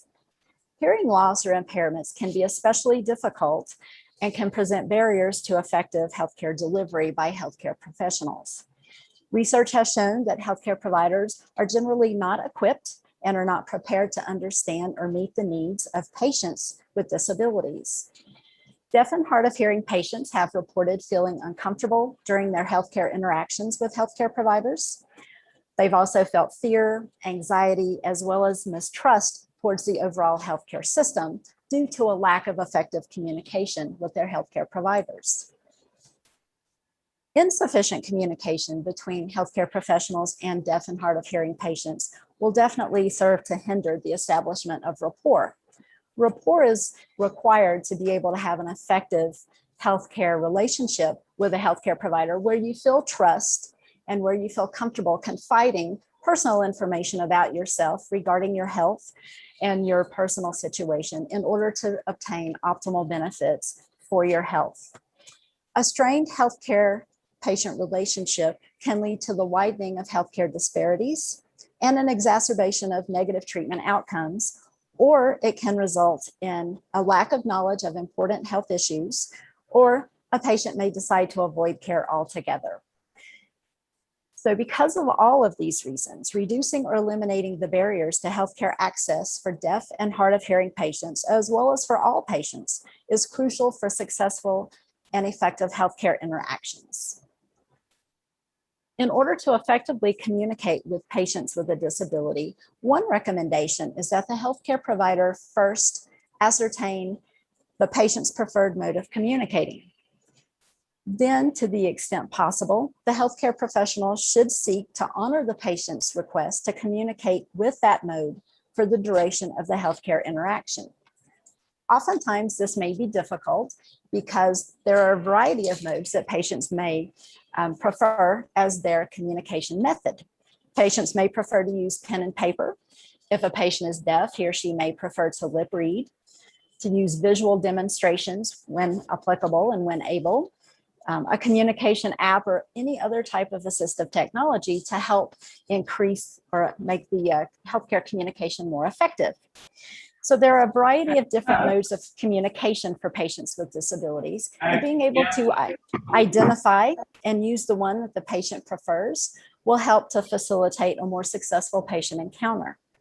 Some tips for developing effective healthcare communication materials for patients with disabilities would include things like using plain language, limiting information provided to a patient to 3 to 5 key points, being specific and concrete, again, being able to use visuals when able, including a summary that repeats those 3 to 5 key points, and using positive, hopeful, as well as empowering language for patients.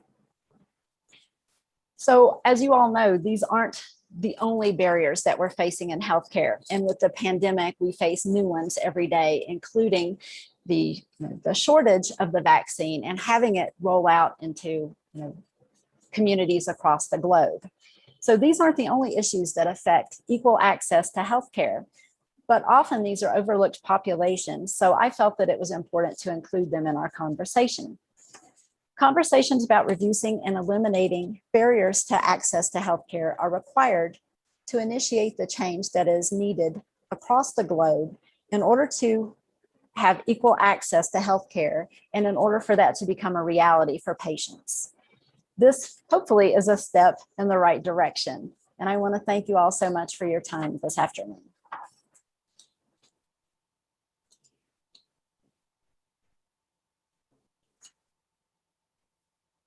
Okay, thank you very much. And dear students, dear students, sorry, dear participants, I would like to ask you, do you have questions to our keynote speaker?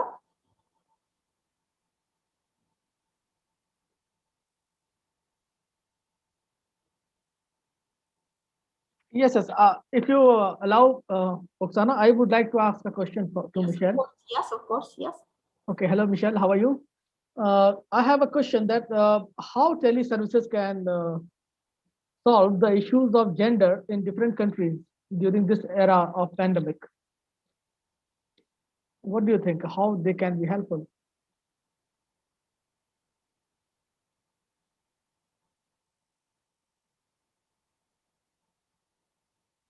I think we should unmute her. Wait, please wait. We need to unmute you first.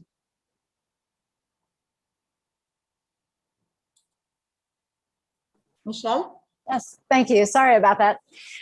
Yes, that's a great question. So, one of the ways that we can do that is encourage all patients to seek access to care, regardless of if you're male or female, what country you reside in.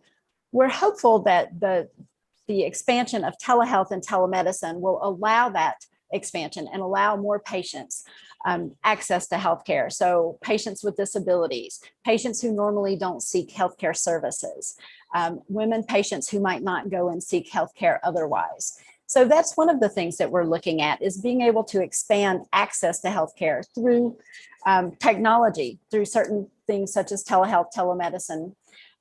This is one of those things. Another thing is trying to make sure that patients across the world are educated on the importance of healthcare, not just seeking healthcare whenever we're sick or we need it, but also the importance of preventative healthcare. So going in for those prevention checks.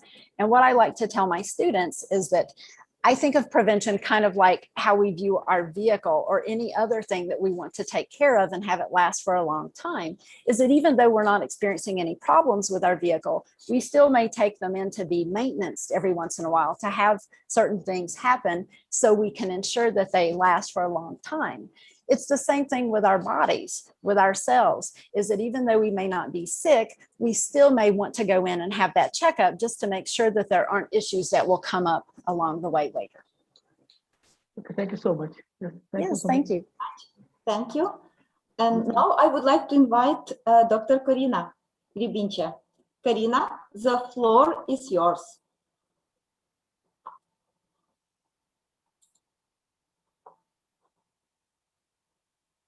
Corina.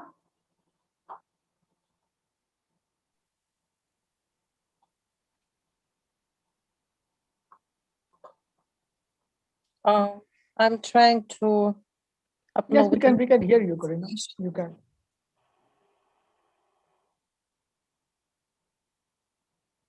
Oh, I don't know why it's not working. Okay, so I will just present my study.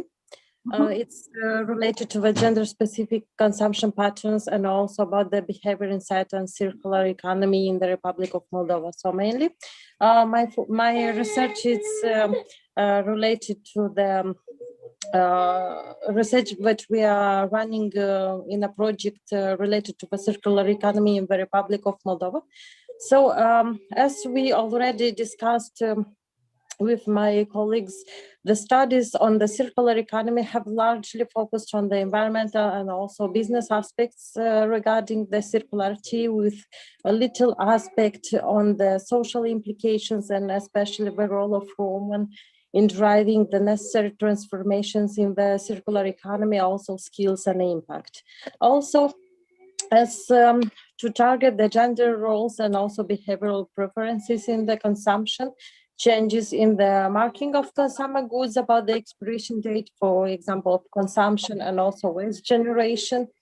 And prevention could be a key pillar in the transition to a circular economy, and not also by, for example, reducing the waste or supporting responsible consumption, but also addressing gender inequalities by reorganizing the value of jobs that support the circular economy. And also, as we have the linkages between the sustainable development, between the environment and social economy, of course, we need to focus on the fact that the increased use of materials along with the environmental impact on the extraction, for example, processing and disposal, have put tremendous pressure on our limited natural resources, but also affects the Earth's ecosystems. So in the present study that I have running, we made a survey. And if we talk about the methodology, of course, we used the household budgets from the Republic of Moldova that represent a study that aims to multi-aspectually determine the standard of living of the population in terms of income and expenditure, also about the non-monetary indicators that are related to education, health, and economic activity. So all these informations obtained from the research is mainly used to determine the standard of living of the population, also including the final consumption of households in order to analyze the consumption behavior and also the circular economy in the Republic of Moldova, and of course, the gender inequalities. So as the methodology coverage, so it covered all the persons from the individual households that were randomly selected from the territory of a country, also as survey tools. We had used the questionnaire and also household diary form for the collection of the information, and of course about the method of registration of the data. So we used two methods about the data registration. So first one was based on the face-to-face interviews, and secondly on self-reporting. About the reference period, so we took 1 year and as one calendar month in the period during the data. And also as a sampling, we used all the, to include it, all the regions from the country. So we included as statistical regions, North, Center, South, and the Chisinau city. And as main features of the research, we also focused on the primary sampling unit, level of data representativeness, total country, urban and also rural environmental, total country. Also as reference period for the income and expenditure, we also used, for example, money income of household members, income from individual agricultural, for example, activities, or any other activities that are implied more females, or the expenditures. Also, an important fact was to study the expenses for food procurement and who is doing the procurement in the households. And as results of survey, I would also like to focus that it showed that we have a traditional division of household responsibilities in the Republic of Moldova that influence the consumption patterns, and also as most women surveyed mentioned that they have often the responsibility, for example, to buy the short-term products, for example, households products or food or any others. And of course, in cooperation with the men, for example, men tend to decide to purchase more durable items. For example, they are buying more cars or real estates and so on.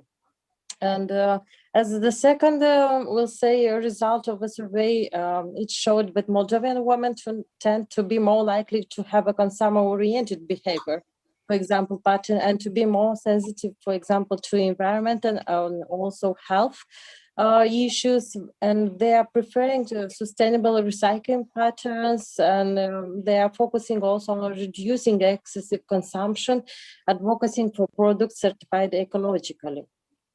The further result revealed that women are more likely to use their income and also the debts to spend on food, for example, on health and education for their families.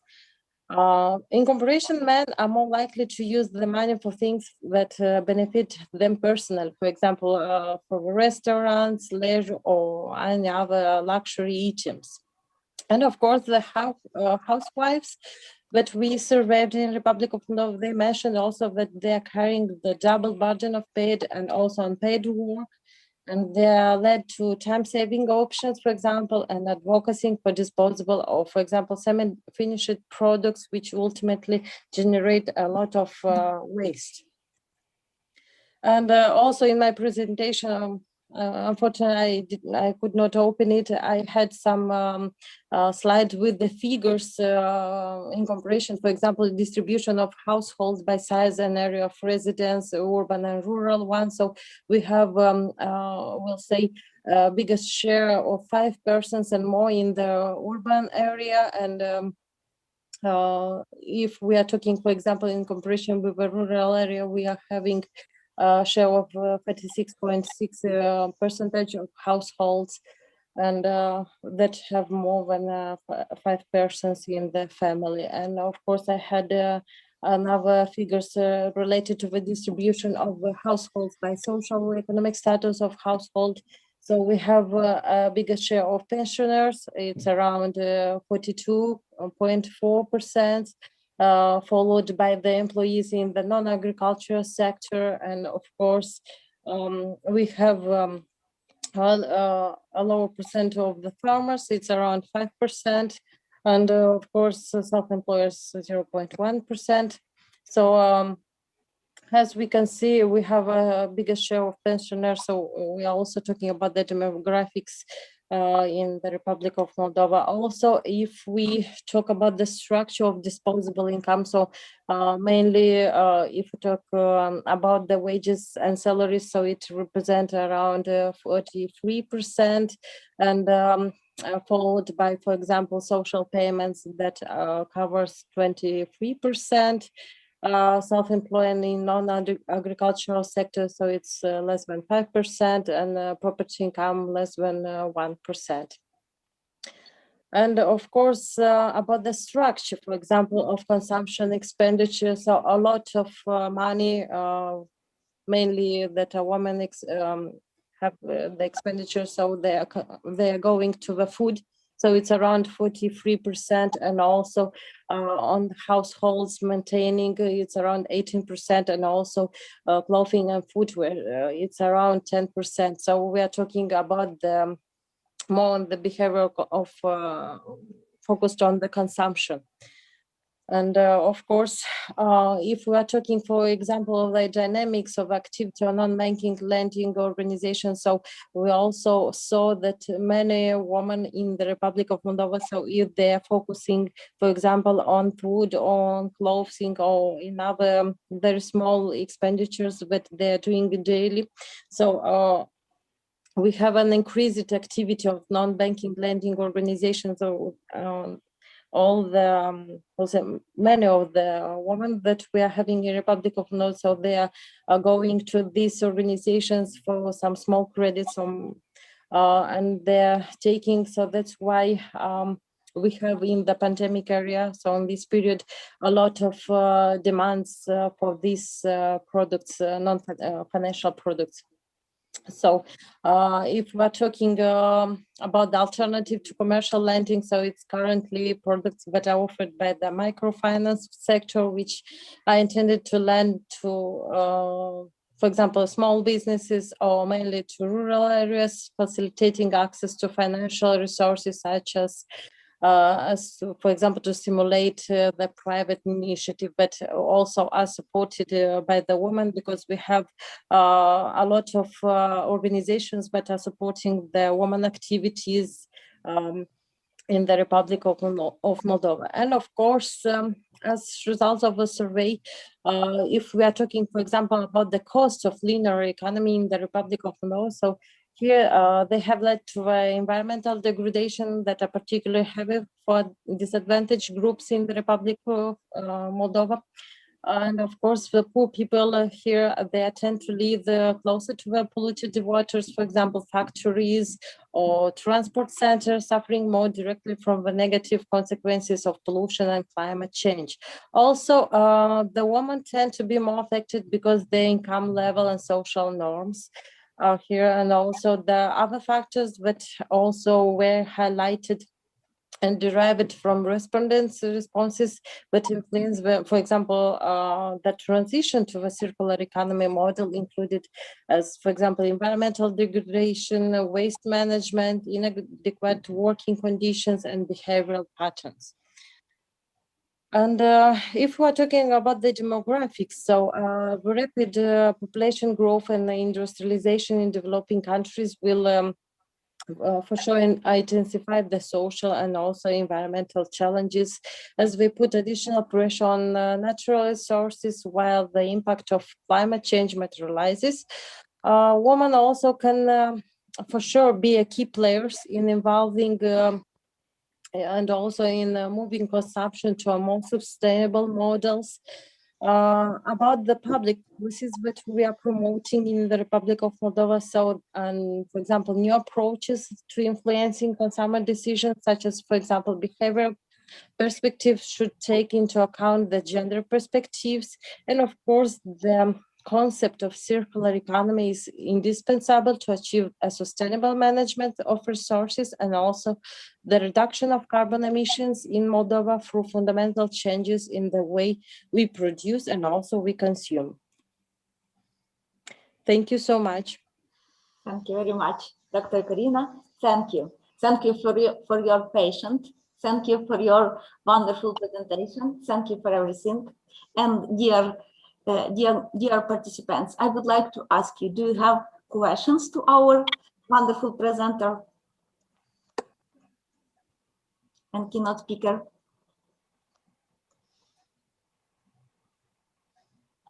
Yes, of course. I think Professor Dr. Eli Hekila, she would like to ask something. Thank you very much for your interesting presentation. I would like to ask that how COVID-19 has affected to these consumption patterns and behavior of the people and economy, and is it easy to access to the shops, restaurants, or whatever? Because we have here in Finland, for example, now very strict systems. How you can go to restaurant? You can only take away now. So, do you have these experiences? How do you evaluate what kind of situation it is now in the economy? Yeah, thank you so much for the really important questions also for Republic of Moldova. Of course, we are aligning with the norms of European Union directives, and also it's of course worldwide issue concerning how we can stop the pandemic area. Of course, our economy is in recession. We had a lot of issues related not just with the medicamental, for example, suppliers, but also with the human resources. And also if we are talking about the leisure and restaurants, of course, we have restrictions. When started the pandemic area, of course, nobody knew what's about it. And of course, we had very strict restrictions, you know, with, for example, as you talked about with takeaway and so on. And after that, we had more, we'll say, moderate number of illnesses, and the restrictions were more, we'll say, softened. But still, as I saw the statistics the last month, it was recorded a highest number of illnesses because of this softest regime. So, and the Ministry of Health, they just decided to be more strictly, and we have the regime of to take away the food, for example, after 22 hours. So before that, we can come to the restaurant, but of course with all the hygiene, for example, rules to respect. And of course, if we're talking about the households, for example, behavior, of course, all the it's more directed to the electronical form of commerce, so e-commerce.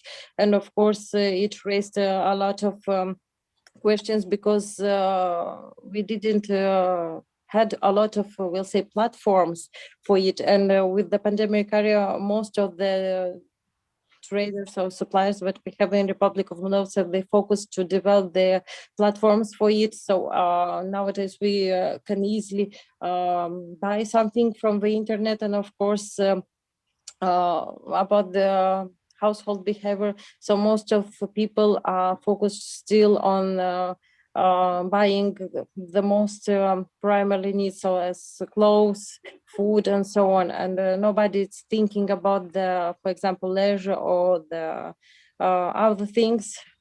Because with pandemic, many people just lost their job, and they're just rethinking how they can come and just earn some money in order to help the families. Also, we had some issues as everywhere with the kindergartens, for example, or other institutions when they are having their courses online. And for example, if we're talking about the, for example, woman or the mother from the family, for example, and she has, for example, 2 or 3 children, so she needs to buy or to have, for example, 2 or 3 laptops or maybe phones in order to cover and to support the lessons of the kids online.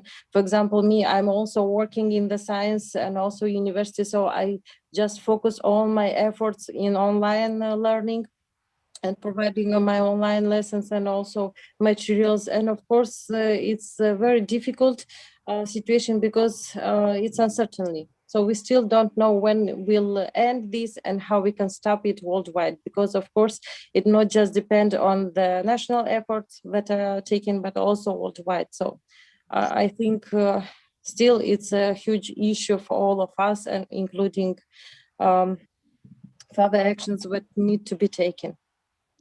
Thank you very much. Thank you very much, Karina. Thank you. More questions?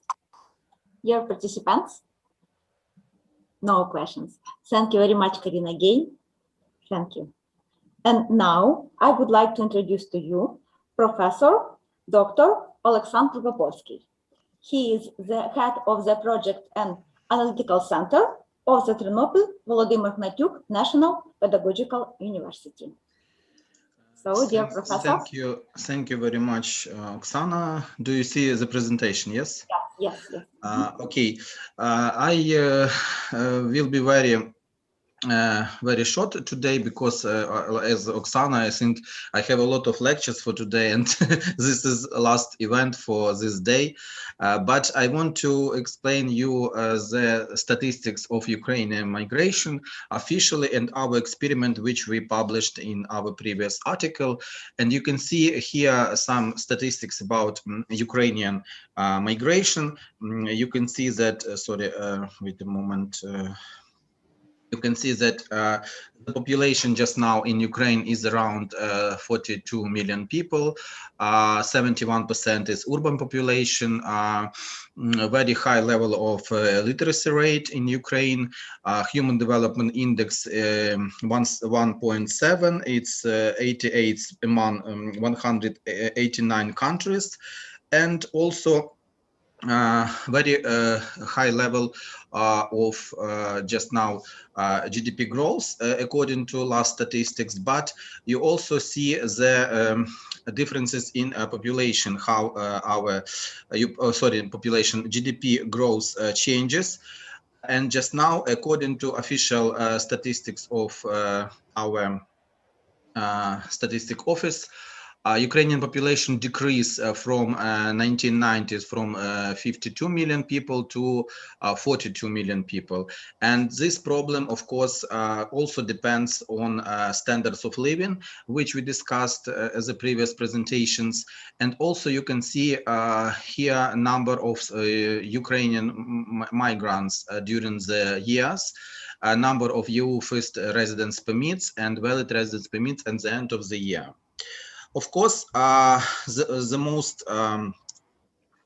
population from Ukraine, migration goes to our neighbors. You can see here the changes of migrations to Russia, to Poland, to Italy, to Czech Republic, to Hungary, and to Portugal during the period of time. And Poland just now is most reliable country for migration. Even after COVID restrictions, a lot of Ukrainians go to Poland.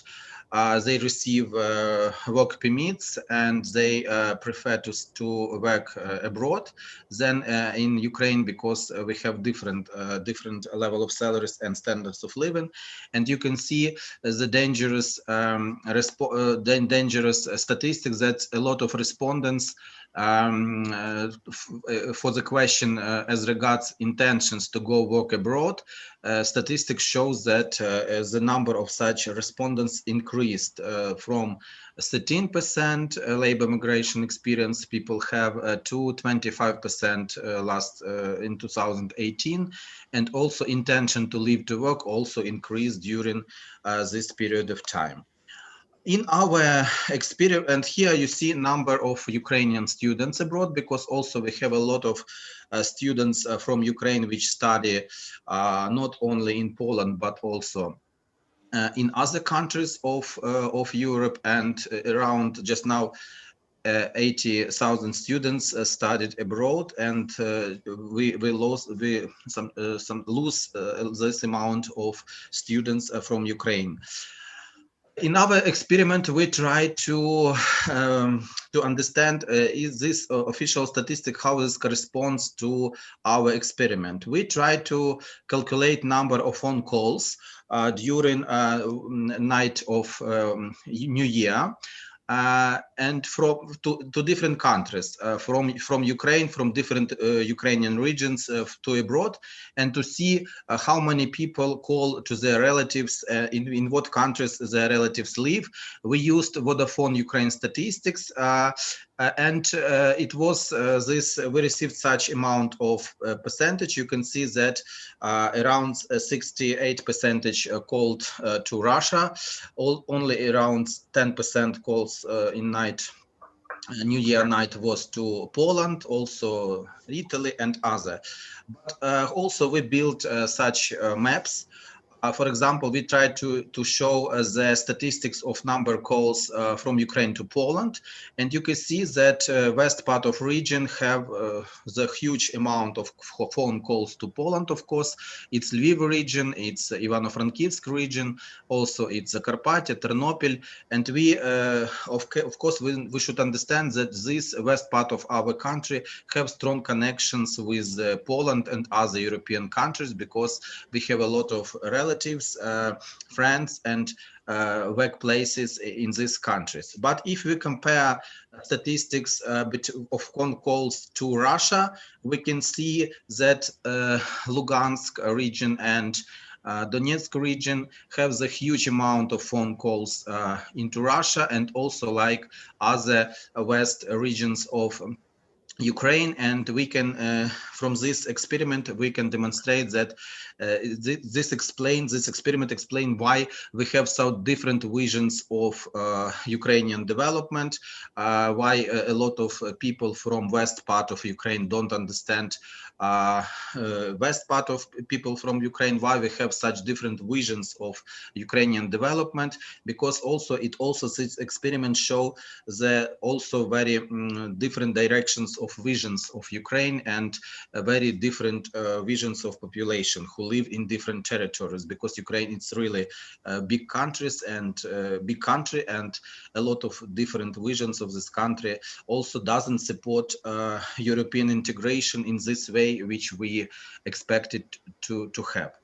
Okay, thank you for your attention. I tried to be very shortly explain mostly statistics and some data analysis, but also I can hear your questions and answer of it. Thank you. Thank you very much. Thank you very much, dear Professor Lukopolsky. I would like to invite Aishin Yashar to. Sorry, Wilford, I think has raised his hand. What? Dr. Yashin? Okay. Yashin. Dr. Aishin. Just. Yes, okay, please. Sorry, we can hear you. 1 second. I will check what's happened. I just said thank you very much for the presentation and the data, because it's an issue that is in the interest of us all. It was just a splash making like that. Thank you. Thank you. Thank you very much. I economy your time, because I understand everybody very tired, long day, but we have a lot of participants after me. That's why I try to be more Thank concrete. you very much, Professor, again. And I would like to invite Wilfred. He would like to ask you something. Wilfred? Okay. Yeah, yes, please. Prof, please, given the steady increase in the Ukrainian migration statistics that you showed us, my question is, what expedient measures have been put in place in the form of pooling factors to sort of attract these Ukrainian migrants back home? Thank you. It's very funny story, because in the beginning of his election, our current president Zelensky promised to return all migrants to Ukraine. It was around 2 years ago, and thanks to COVID, he returns migrants to Ukraine. It's a funny story for Ukraine, but just now, of course, the Ukrainians returns not because standards of living are so high, because depending on economy, depending, for example, if we compare standards of living in Germany, in Poland, of course, in Ukraine, they are very low level. That's why Ukrainians returned to Ukraine when it was a huge lockdown in EU last year. But just now, a lot of countries open also borders for migrants, because it's problem of labor force. And just now, the situation exists like that Ukrainians not stay at Ukraine, because we have no current good opportunities for development, good opportunities in labor market still, unfortunately. But Ukrainians also just now go to Poland and other countries. Thank you very much. More questions? No, yes. Thank you very much again. Okay, thank you. Dear Professor Lugopolsky. And now I would like to introduce to you Dr. Paula Morgado, PhD in African Studies, Associated Researcher at the Center for International Studies from Lisbon, Portugal. So, dear Dr. Paula Morgado, the floor is yours. Okay, hi, everybody. Good evening. I'd like to share the screen, but I'm not able to. How can I do it? Let me see. Why? We can help you if you need our help. I'd like to share my screen, please.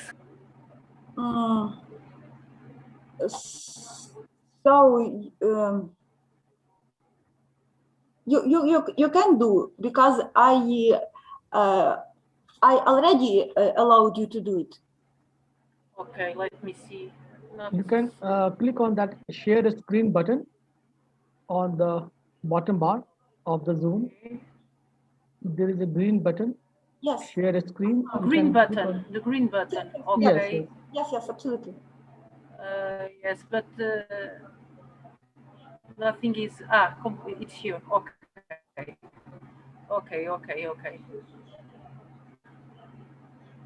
Then, okay, I'm not sure. Oh, I think it's not possible. I have some issues. I don't know if in my software. I will just speak. So it was not so important, the PowerPoint. It was only with the title of my presentation. So good morning and good evening to everyone. Thank you so much for having me. It's a great pleasure and honor to participate on the first international conference on migration and gender issues as a keynote speaker. The subject of my presentation today is about autonomous migrant migration among married Muslim women. This migration trend is clearly under-discussed topic in academic circles, engaged in the general analysis of migratory trends. This salient gaze is, among other things, related with the rise of radical religious and reformist movements in almost all Islamist societies, and with the way how media at international level have been treating this subject, leaving little room for any discussion about women agency and mobility. This generalized belief is not unfounded. In Islamic societies, women, especially those who are younger and married, are not supposed to travel alone. For the sake of their security and the preservation of their honor, Muslim women should always be accompanied by a male elder parent or their own husband. Despite these social norms, Muslim women are also involved in migratory process. According to literature, unmarried women, however, in contrast to this trend, female migration in Niger involved mainly married women, rural married women. This presentation,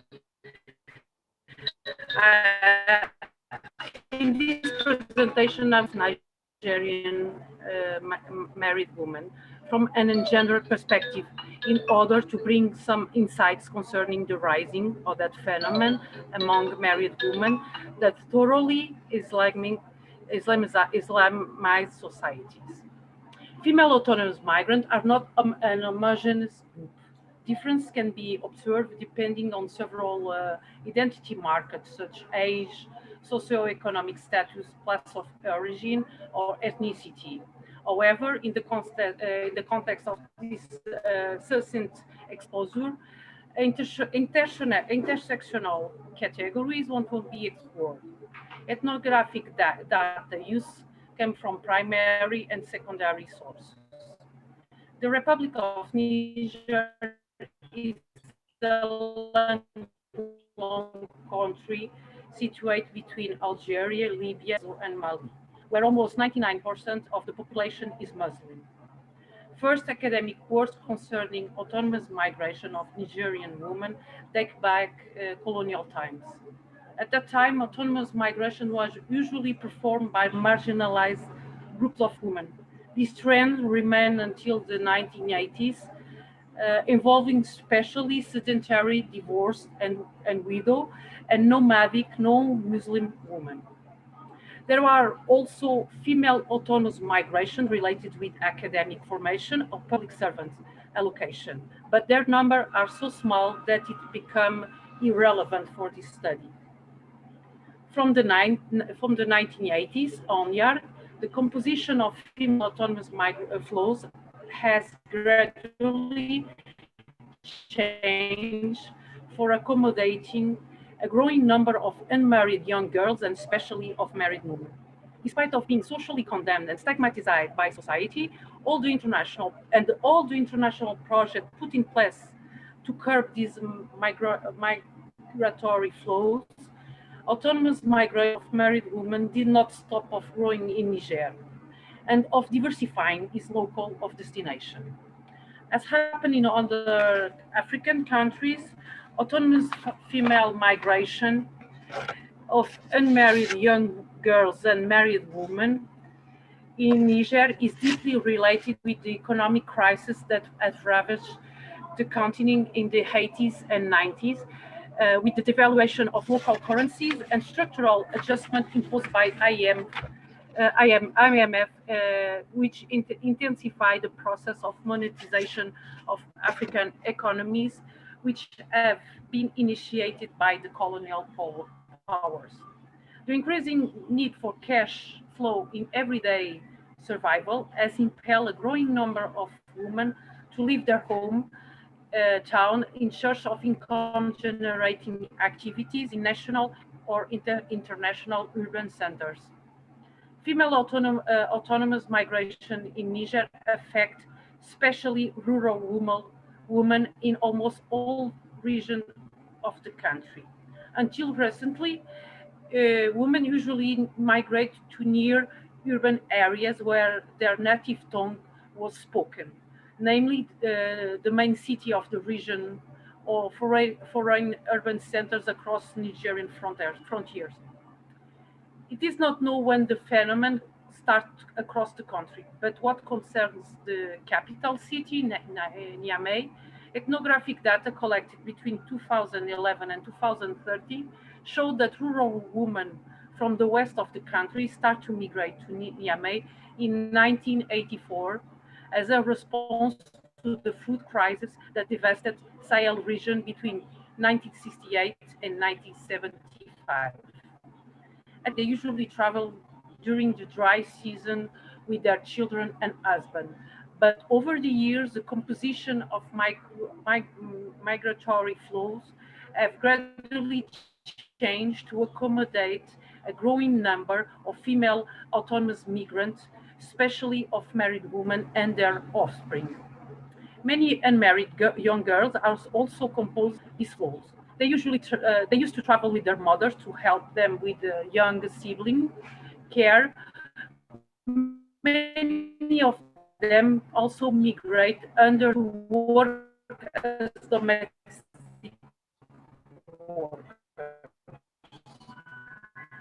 This kind of mobility to a tradition of sending girls, boy to urban relatives for studying or working as helper in their house. Several ethnographic studies on autonomous migration of married women in Niger have been linking the phenomenon with the conjugal relationship in which migrant women are embedded. Many of them are married to men who are international migrants to coastal neighboring countries. Usually they live for several years, and few of them send regularly remittance for the survival of their wife and children. According to Islamic holy text, husbands are the main provider for their wife and children. In spite of that, gradual dismissing from their conjugal duties has been observed over the last decades. In many villages of rural family have been faced with chronic agricultural underproduction, which coupled with a high demographic pressure have been preventing them from feed themselves with their annual crops. A couple of months after the harvest, cereals need to be purchased on local markets. Nigerians are used to deal with food insecurity since pre-colonial times. However, since the 1980s, the liberalization and the consequent high speculation on cereal price due to an external imposition of IMF has transformed cash flow as the first and main priority for many rural households. Because of that, male international migration, that used to be experienced when men were young before their first marriage, has been gradually transformed in a way of life for many rural married men also. It is not clear why so many men do not send money to their wife and children at home. Ethnographic studies targeting them in their local of destination need to be conducted to better understand their contracts and strategies. Nevertheless, through the wife's narratives, it was possible to identify some of the reasons for the absence of remittance. Weak economic inflation in informal sector, difficulties of finding trustable money transfer, or even the marriage to a new man not sending money at home. Some of them disappeared for several years without giving news. Supposedly, it is the husband family who has to take care, to take in charge his wife and children during his absence. However, nowadays they rarely do so. Sometimes they just don't have the, or other times because they simply don't want to do it. This logical has been so internalized that many women married to international migrants live for Niamey at the same time their husband live for any coastal neighboring country. It is unlikely that in this kind of situation, autonomous migration of married women could be a way of transforming gender relation inside couple. Once it is above all a response to women disempowerment through marriage. In fact, Islamic marriage can be a privileged mechanism for women empowerment. According to Quran and other sacred texts, husbands are supposed to provide for them support and protection, while they are authorized to maintain their own economic autonomy. Muslim women do not have to contribute financially to their household. They can keep their own money for themselves. Once their husband ceases to support them, their main advantage disappears. They become very fragile and vulnerable social actors, along with their children, especially if they are engaging low-income generating activities and they lack from family social support.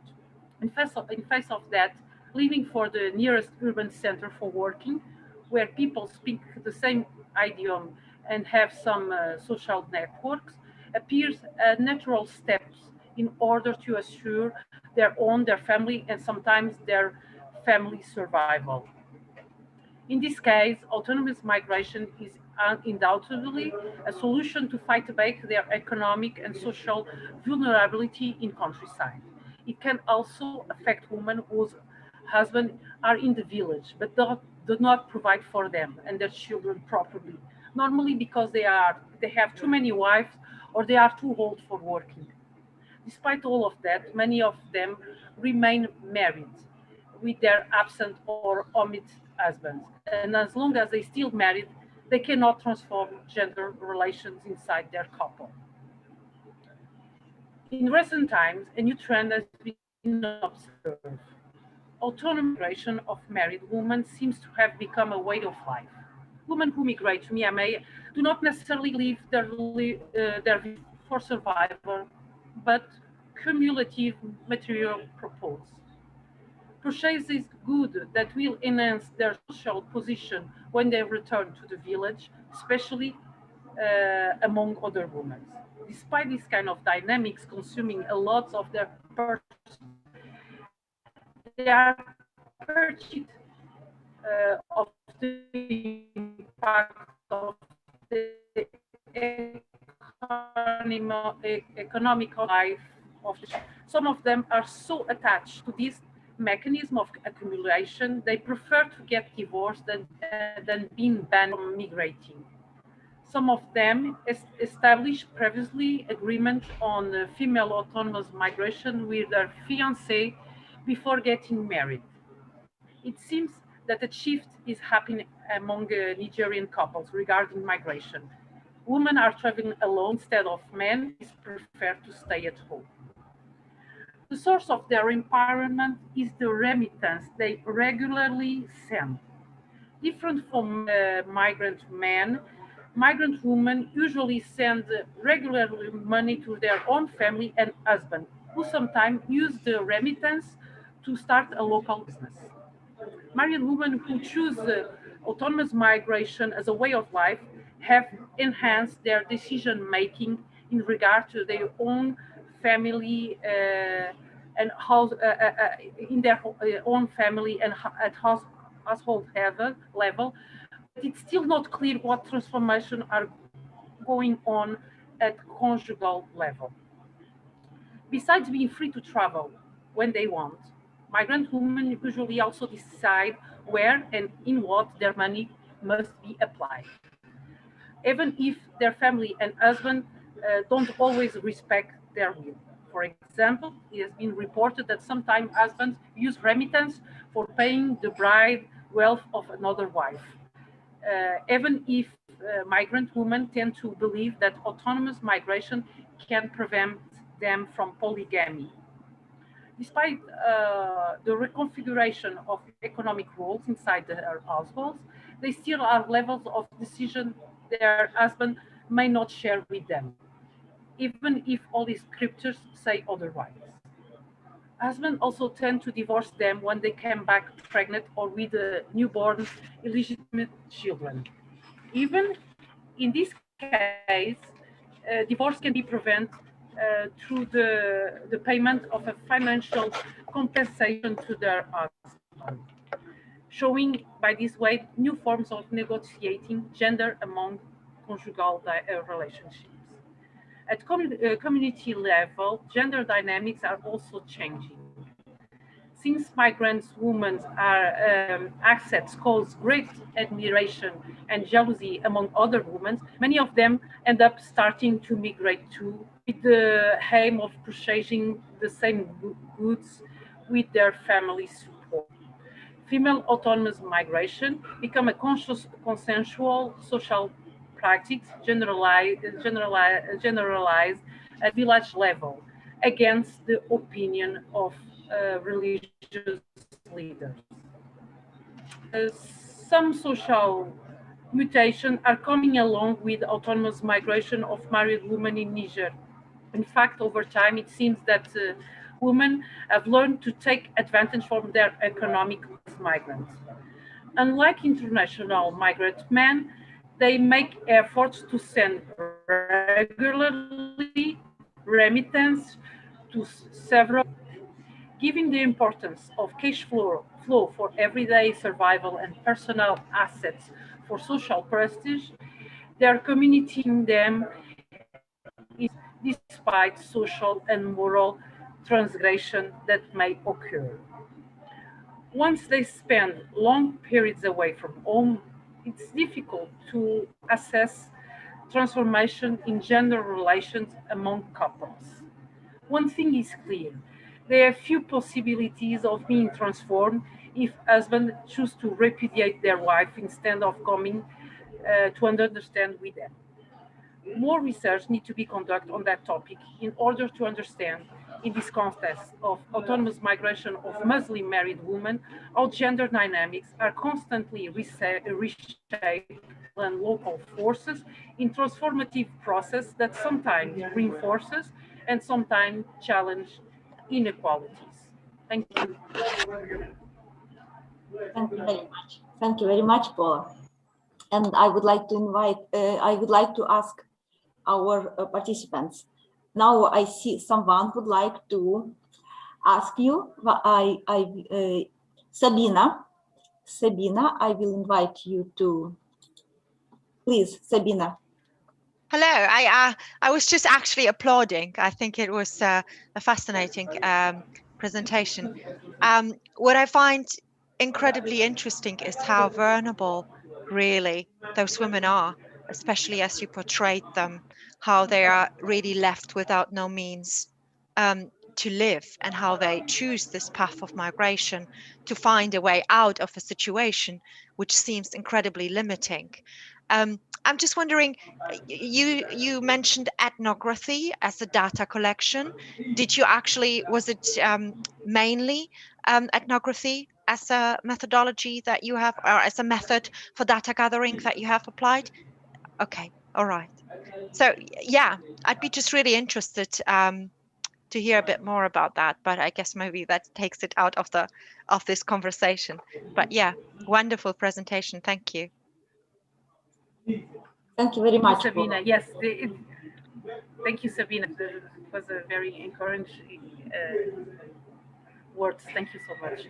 This is all, everything that I told. It's collected from ethnographic data, but not only from myself. There are lots of Nigerian researchers here in Niger working on the female migration, because it's a very delicate issue here. It's not people are not very comfortable with the phenomenon, because it's challenge patriarchal structures that are in place, but I don't know, maybe 20, there are presently maybe 20 researchers working on that. In my presentation, it's based on my own ethnographic data and the ethnographic data of several other persons that are seated, quoted in the formal paper that I sent to Comagi. Okay. Thank you very much, Paul, again. It was wonderful, very interesting presentation. Thank you that you find time to present your results. Thank you very much. And now I would like to invite Dr. Laura Dian, PhD, Associated Professor from the Department of History and Political Science of the Millikan University, Illinois, the United States of America. So, dear Laura, the floor is yours. Thank you. Hopefully you can hear me. Yeah, okay. Hopefully you can also see my presentation. So, so I'm American, but I'm actually a scholar of Ukraine. So I wish this conference was in person because then I could be back in Ukraine. So today I'll talk about a book that I wrote that is largely based on a year of research that I did living in Kharkiv, Ukraine, but then traveling to 11 of the 22 oblasts of Ukraine. So when I lived there, there were 22. Now there's a fewer because of the war with Russia. So I'll try to be brief too, because I know we're going over time. But basically the kind of argument of my book looks at different types of variation with human trafficking policy.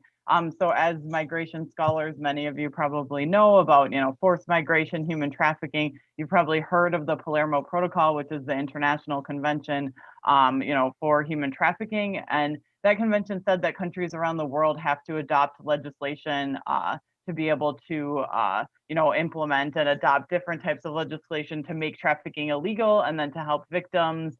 And do a bunch of other things. So basically, my research looks at Eurasia, so it looks at the 15 post-Soviet countries of Eurasia and kind of looks at the different variations. So we can see, despite the international protocol telling countries that they wanted to adopt things, we see significant variation around the world. And since I'm a scholar of Eurasia, I focus on that region. So I want to look at these variations, and I'm only going to focus on adoption today and kind of determine if they're due to factors inside the country or if it's really the United Nations, the UN, EU, different outside factors influencing that.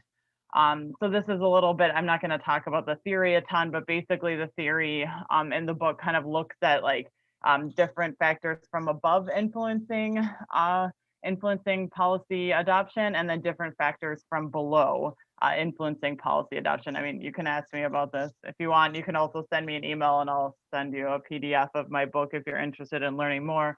But yeah, so basically the human trafficking literature talks about the reason that countries adopt policy is because of pressure to assimilate with the international regimes. Some authors argue that it's due to gender representation and attitudes towards women. So the more women you have in parliament, the more likely you are to have, better trafficking policy. And then others argue that it's because of the United States or because of the Palermo Protocol. So really, I want to know why countries adopt trafficking policy and why we see significant variation. So I'm not going to get a ton into this. So basically, the book is a mixed methods approach. Today, I'm only going to talk about these rankings that I did and then a little bit of the quantitative. I did a pooled cross-sectional time series analysis. And then I did my case studies are in Ukraine mostly, and then Latvia and Russia. So basically I looked at 138 different policies in every single country of the former Soviet Union. So we're talking about the Baltic states, Ukraine, Moldova, and we heard from a speaker from Moldova earlier today, and then the Caucasus and Central Asia. And so what I did is I took those policies and I measured them on a 15-point scale to determine if they were encompassing and basically had these points. So every single point you see on this index, it's called the Human Trafficking Policy Index, measures if those countries have that aspect in their policy. So for example, Ukraine, we heard a speaker from Ternopil. That's actually where the hotline, the human trafficking hotline in Ukraine is located, in Ternopil. So yeah, so we want to know, is that actually in policy? Do they have shelters in the country? Do we see safe return, which is when you know, a Ukrainian trafficking victim would be trafficked to a different country? Does the country have safe return policies to be able to return them back to Ukraine or whatever the source country is? So that kind of looks at, you know, do they have witness protection, things like that, awareness campaigns? Do they do referrals? Is there an implementation mechanism? Do they actually give money?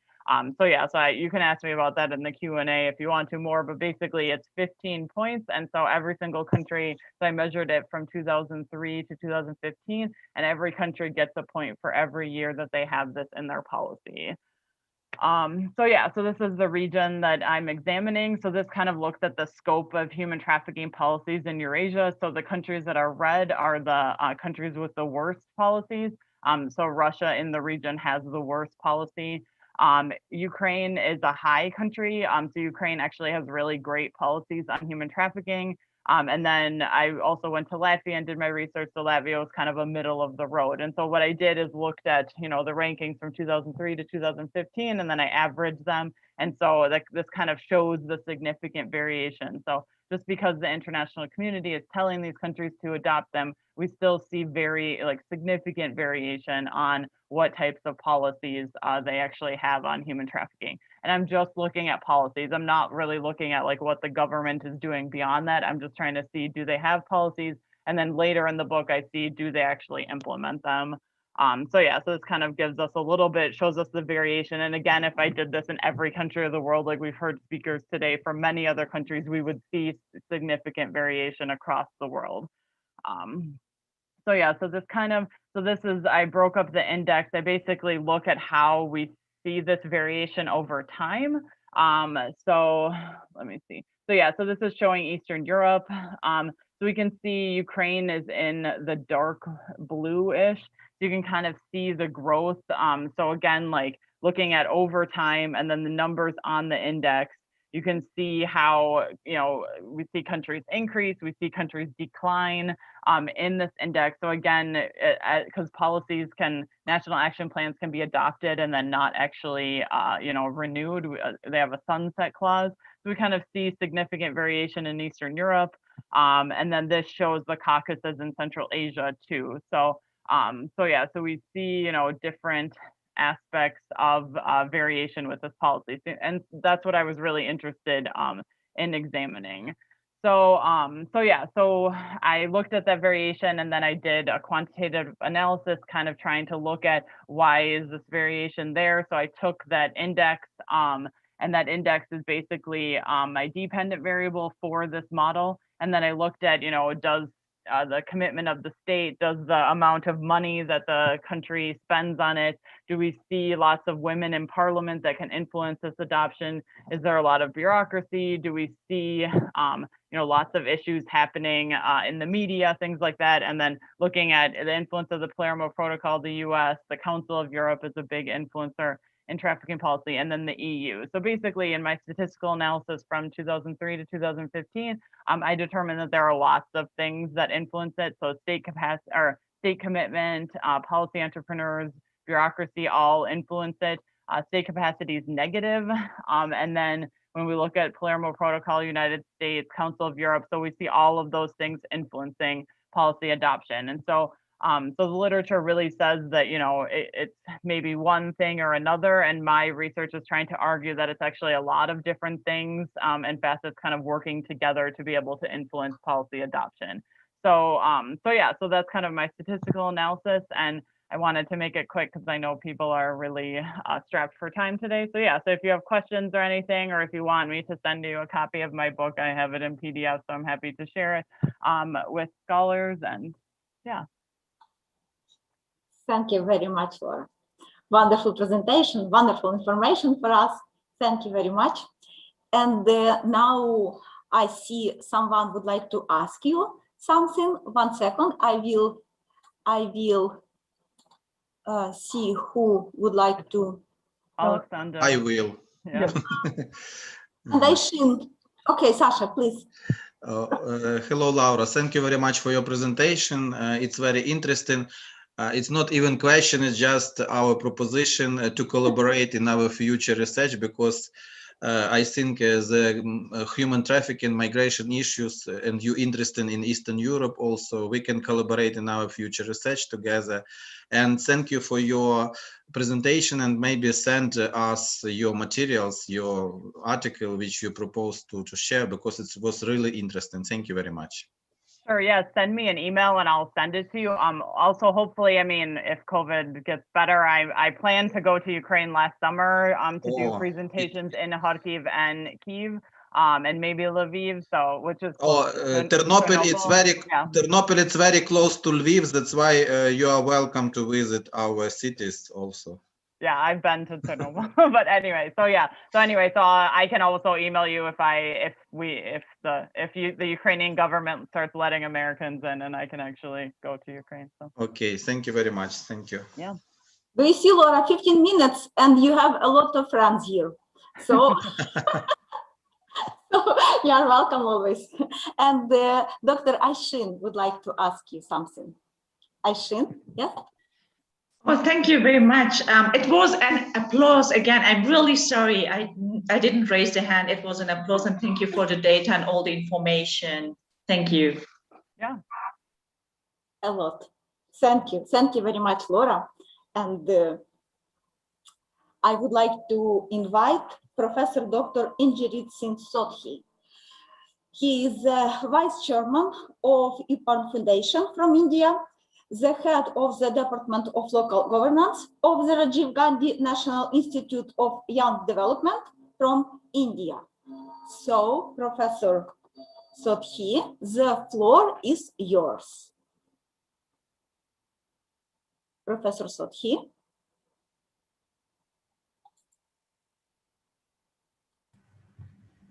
Thank you, Dr. Oksana, for giving me time. Thank you. I'm the last person, or there are some more paper presenters? Yep, absolutely. Okay, so I'm going to share the screen. Okay.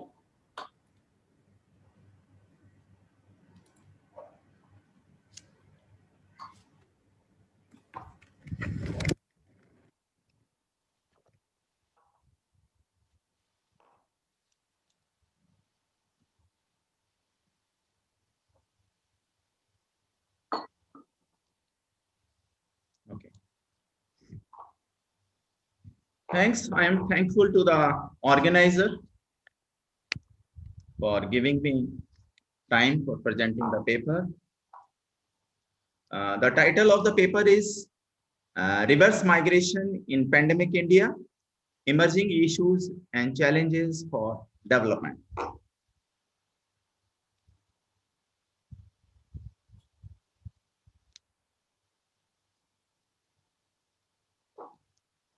The sudden imposition of nationwide lockdown in view of the coronavirus pandemic on 24th March 2020 in India resulted in hundreds and thousands of migrant workers, most of them daily wagers losing jobs, as well as those who are working in the construction side or those who are working in the agriculture, paddy.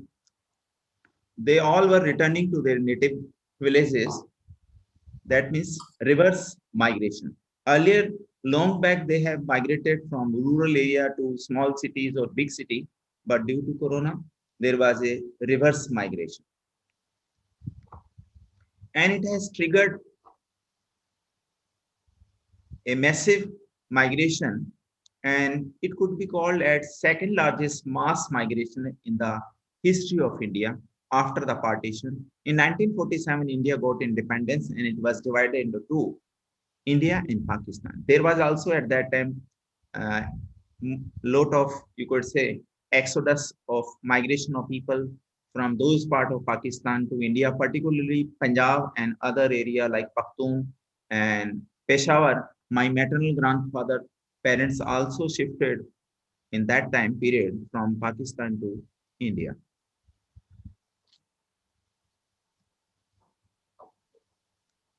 And in March, late March 2020 due to lockdown, all such cities were shuttered and millions lost jobs. And they all faced a number of challenges, problems like hunger, unemployment, as well as they could not go openly to purchase any things because at that day home they did not have, you could say, ration or food item that could be sustained for their life for the longer time. Their ordeal in the city and the fear of the pandemic prompted migrants to try to rebuild their lives in their villages. There was no threat of virus in the villages because whenever we talk about villages or rural area, it means there is open area, no pollution, fresh air, more oxygen, and organic food, good food. But the issue is no money. Without money, how they will purchase the other essential items for their life.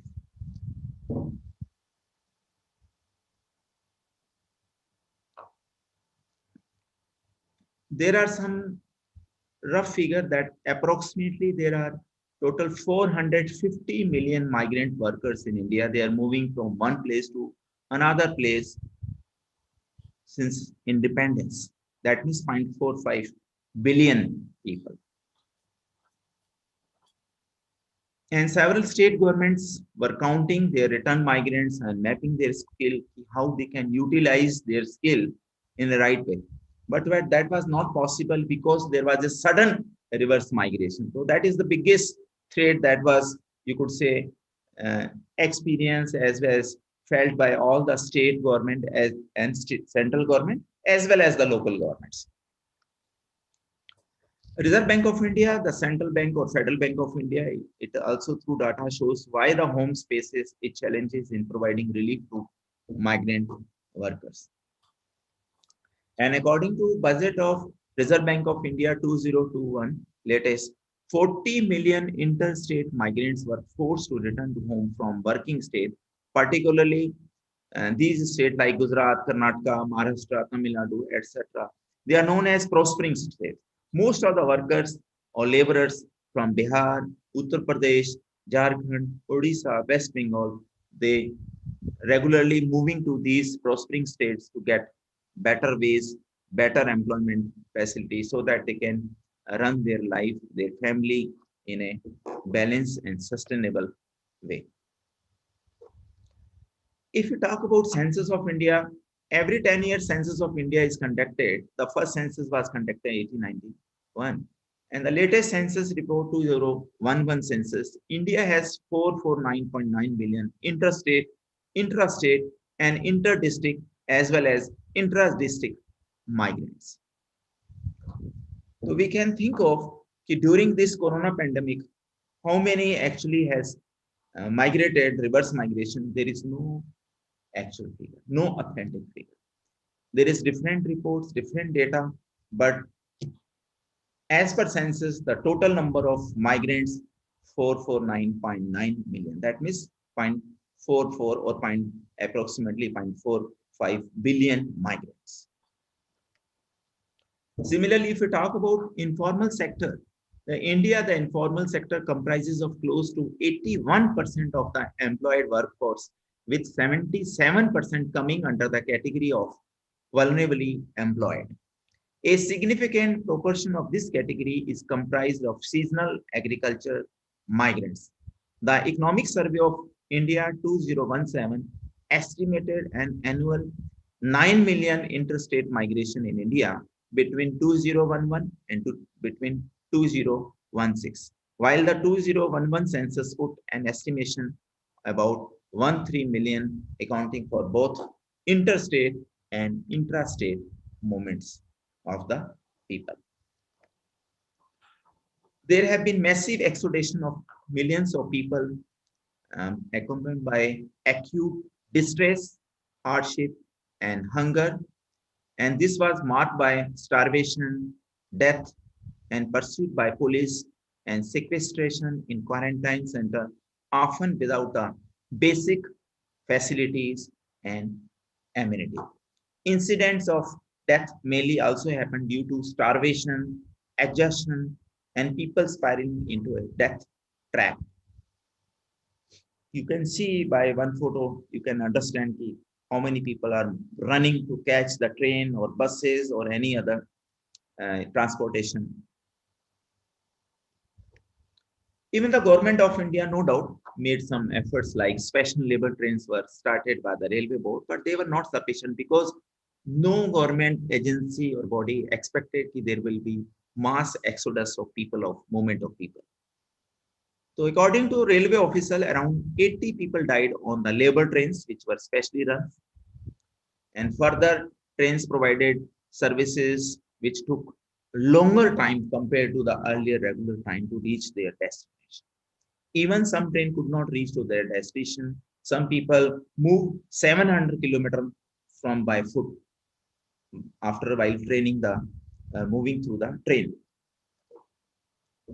One study mentioned that more than 79% of the total laborers who have outstanding debts believe that they would not be able to pay off their debts in the near future, while 50% believe this would put them in risk of violence in the future.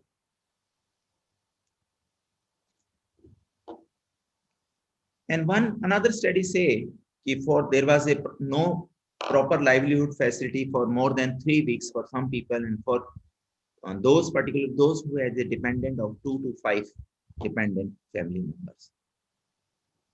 That's why it leads to, we could say, starvation and other health issues.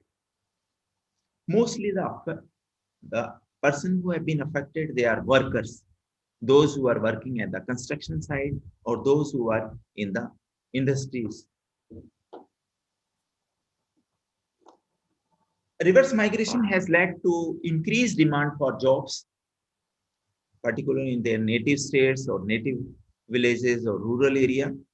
And India since 2005 have launched a Mahatma Gandhi National Rural Employment Guarantee Act was formulated. Under that, at least 100 days of works are provided at least to one family member, those who are unemployed in the rural area. There is no such scheme in urban area or in the city, only for rural area. So those reverse migrating peoples, they were somehow adjusted through this Narega scheme, but that could not go for the longer period. So Reserve Bank of India has said lockdown was a triple whammy for particularly those micro, small and medium enterprises as they face supply disruption, a domestic demand shock and a decline in external demand. Due to these three factors, Reserve Bank of India has given the terminology triple whammy. And 3 of the top 5 states for share there in MSME also declined due to this corona pandemic impact. And rural area also the problem emerged, like you could say earlier the rural people, they have shifted long back to cities. Sometimes they used to come, but now all family members came back to rural areas, their native area. So they had only, some people have 1 room, 2 room. So it was difficult to adjust all the family members either in 1 room or 2 rooms.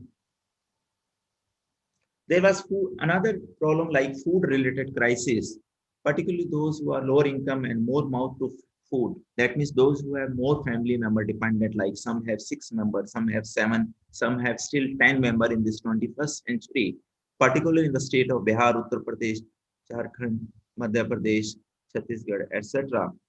So there, the problem of food crisis have also emerged during March to, you could say, particularly October, November 2020. But still no such authentic study has been conducted. Only some small study has been conducted. So I believe there is need to conduct study also.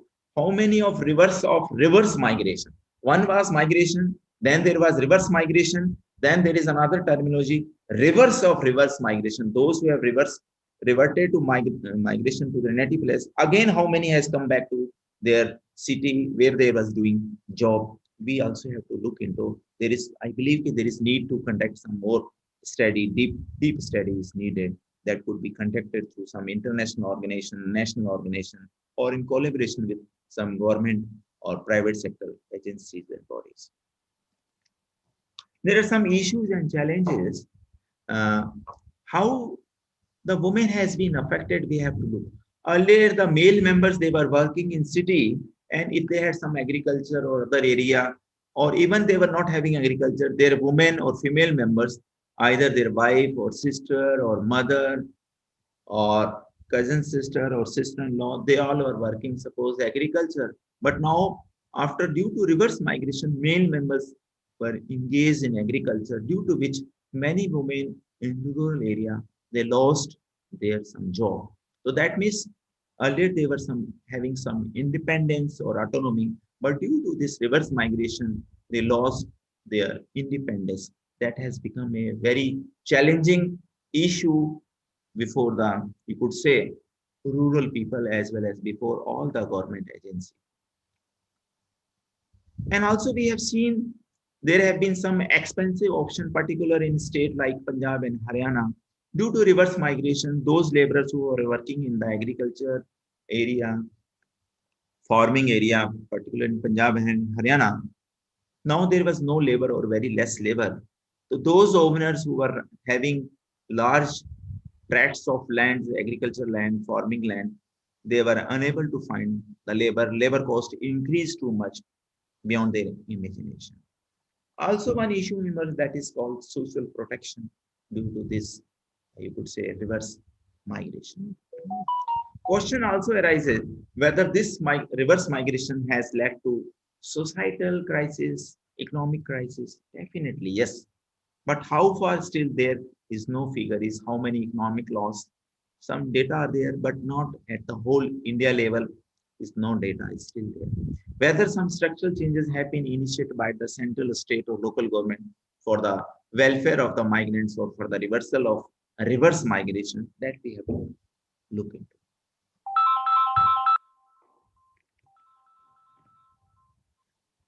How the return home of millions of migrants workers during COVID-19 lockdown had impact rural agriculture and how the Indian government can mitigate its negative consequences, we have to look into. Some states like Bihar, Chhattisgarh, Odisha, Rajasthan were already facing distress due to droughts, agrarian crisis. Then how the issue was resolved by this reverse migration? That was major issue. Whether these respective state government have launched some welfare schemes or programs, yes, of course, but that was not sufficient to look into all those cases. Question also arises whether there is boost of rural economy due to reverse migration. Yes, in some villages or many villages, we have seen there were some boost of rural economy, but up to some extent, not for continuously. Also, another issue arises whether all reverse migrant people bring back what they learn in cities. For example, better hygienic standards. Yes, it helped to inculcate hygiene standard and other in their family. In June 2020, the central government of India launched a nationwide financial assistance program to expand a rural works program providing daily wage workers in villages. But that was not sufficient to alleviate the widespread distress of returning migrants.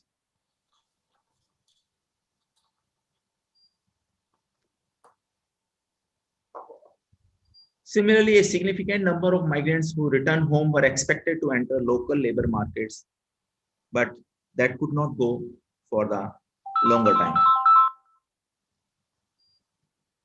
In states like Punjab, Haryana, a fall in the agriculture labor workforce could make farming definitely a costly avenue. Issue arises whether the landowners in these regions are likely to shift their proposition or avenue or toward further mechanization. Already there is so much mechanization. There are automatic tractors, particularly the farmers of Punjab, Haryana. They are the richest farmers in India. They have, but still they were dependent upon the laborers. The government of India has identified during this time 100 16 districts in 6 states, particularly Bihar, Uttar Pradesh, Madhya Pradesh, Rajasthan, Jharkhand, and Odisha, with more than 25,000 returning migrants per district for a new program called Garib Kalyan Rozgar Abhiyan in English, which means Poor Welfare Employment Scheme. Through this scheme, the government provided campaign mode to reach out to migrants to offer 25 different types of work for the forthcoming 125 days. That was not continuously for a longer time, only for 125 days. An allocation of rupees 50,000 crore has been made available for this, you could say, poor welfare employment scheme by bringing together 25 schemes managed by 12 ministries, including the Ministry of Rural Development, Ministry of Urban Development, Ministry of Finance, Ministry of, you could say, Welfare, Ministry of Social Justice, etc. On paper, definitely it seems similar to the earlier scheme that was launched in 2005, like Mahatma Gandhi National Rural Employment Guarantee Scheme, where additional allocation of rupees 40,000 crore was made to provide work for them. But these were not sufficient, particularly looking into the view of the number of the returned migrants. But at least we could say the government have done something. The kind of, now I'm concluding, the kind of reverse migration that we have seen in the last few weeks is not just migration, it's displacement. It is no less than the displacement of a large segment of a very vulnerable population, people who may have just lost not only their livelihood, but also their dreams, the first place. The number of migrants who have returned home is too large to be accommodated in the rural sector unless additional investment are made in rural India by the government as well as the private sector. I believe the government of India is doing, and it should do quickly so that the shattered dreams can be rebuilt while helping to revive the agriculture sector, increase the employment opportunity, and provide some more avenue in the, you could say, building construction as well as in the industrial sector. Thanks to the organizer. I'm very much thankful to Oksana and Saurabh for giving me time. Thank you very much, Professor Swabhi. Thank you for your wonderful presentation. And I would like to ask our dear participants, maybe some questions. Do you have some questions?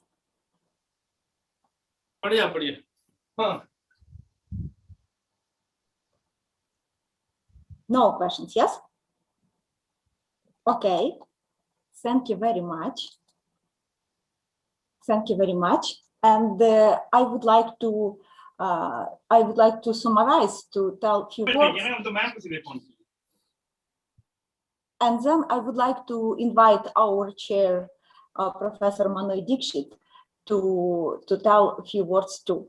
So first of all, I would like to thank you to all the participants and all the keynote speakers for wonderful, really wonderful presentations for our first day. And I would like just to tell that today we heard presentations and speeches from academics, from scholars of India, Finland, Ukraine, United Kingdom, Poland, Romania, Turkey, Moldova, China, Germany, Portugal, and also we know Nigeria, and the United States of America. So wonderful, wonderful day. Our first day of the conference was really impressive. So I'm so happy, and thank you very much again for all of your ideas, presentations, speeches. And now I would like to invite our chair, Professor Dr. Manoy Dixit, professor and head of the Department of Public Administration from the University of Lucknow, India, to tell us, to summarize, to tell us a few words about this wonderful first day of the conference. So, dear professor.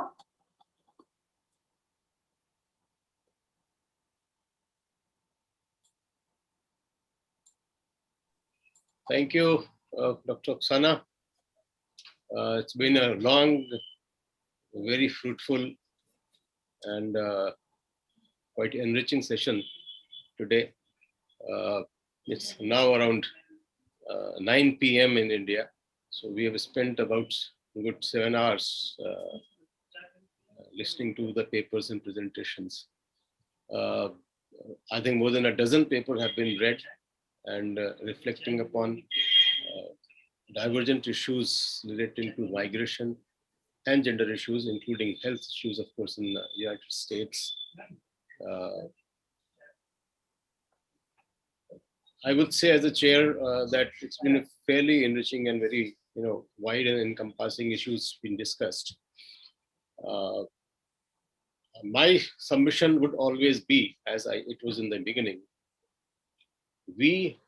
most of the papers, I would say, I'm not naming any particular paper or so, but most of the papers are busy knowing the symptoms of the problem, and therefore trying to develop a mechanism through which these symptoms can be cured or taken care of or managed, rather, I would say. I would still say that let us go to the roots of the crisis in the problem. Unless we hit the roots, we diagnose it right, we cannot treat it right. These migratory problems are created also. They are not natural process. There is a war either in Gulf or in CIS or somewhere in America or somewhere in deep Asia, and then migration starts. Who creates these wars? Not the people who are migrating, of course. They have no issue in it. There are no stakes involved in this process of migration. For example, in India, the reverse migration that Professor Sodi talked about, it was in millions, because we never thought that the people who are going for a job or for a livelihood anywhere will be ever required to return, and this kind of a pandemic situation comes. But then why did they return? And have they gone back? Because India is roughly overcoming the pandemic, and we do not have any strict restrictions on COVID anymore in the country, except for a few states and cities and districts. Our markets are open, the halls are open, our entertainment centers are open, cinema halls are open. Everything is open right now with some precautions, but everything is open. So I'm saying that it is worthwhile to know that why did they come back and why they don't want to go back. Have they gone back? Because family is the unit that India cherishes. It's a social side and socio-cultural side of the problem that we think that it is a physical problem or it is an economic problem. Migratory laborers are a problem for some, and of course, some invite them. Millions of Indians are working in Middle East. They're all not going because of compulsion. They've been invited to work there because everybody needs skilled laborers. So that kind of a migration is different. So let us try and understand the root of the crisis. Let us, again, I would insist, Oksana, for 10 years time that you should take to go to the roots of the problem, and we create a document like Dick Teresi created for us for ancient science that he developed. This kind of a book needs to be worked out, and this kind of phenomena that we need to understand and work out. On one hand, we are trying to say that it's globe is our partner, everybody is global citizenship, global market. We have organizations which are talking about globalization. On other hand, when we have national boundaries hitting upon the movements of people, they will be called migrators. So let us go much deeper into that. Let us go to the basic roots of the crisis. Let us go to the traditions and knowledge of systems of the people who have, why they migrate, why they do not migrate. Is migration good or bad? All these issues need to be discussed, and I hope that the forthcoming seminars and conferences, maybe a work group kind of a thing, that RCs can be created here onwards, that we can have research focus groups working on one aspect of this crisis, and all of us put together at the end of a year can have a particular document being ready, and then we can discuss the document, develop it, and again polish it further, so that at the end of the day we are able to give them some light on the whole idea of concept. Let us not leave it to the politicians to decide. They always divide, of course. That is their bread and butter. let us not give them this opportunity to decide as to how migration will be tackled. How migration will be tackled has to be decided by the academia, and then you have to give a solution to the people who mean it, to the stakeholders, and together we'll be able to probably solve this problem, give a better diagnosis to this entire issue than the ones that we have in hand. We keep doing our good work, and my best wishes to all the participants from across the globe. You all had wonderful papers to present, and we had good question hour session. And I hope that we continue to build this relationship and produce some wonderful documents in future. God bless you all, and thank you very much for giving me this opportunity to be here for a good 7-hour session. Let us hope to meet in future also. Thank you. Thank you very much, Professor Dixit. And now I would like to invite our dear and very respected co-chair, adjunct Professor Dr. Elli Heikkilä from the Migration Institute of Finland. Dear adjunct Professor Dr. Elli Heikkilä, the floor is yours. Thank you very much. Thank you very much. Thank first Chair Professor Dr. Manjoi Dixit, moderators Dr. Oksana Kosvulko, Dr. Saurabh Chandra, and all the wonderful keynote speakers today. You have had a very, many-sided, interesting and valuable input for this 2021 Comagi conference and this plenary session.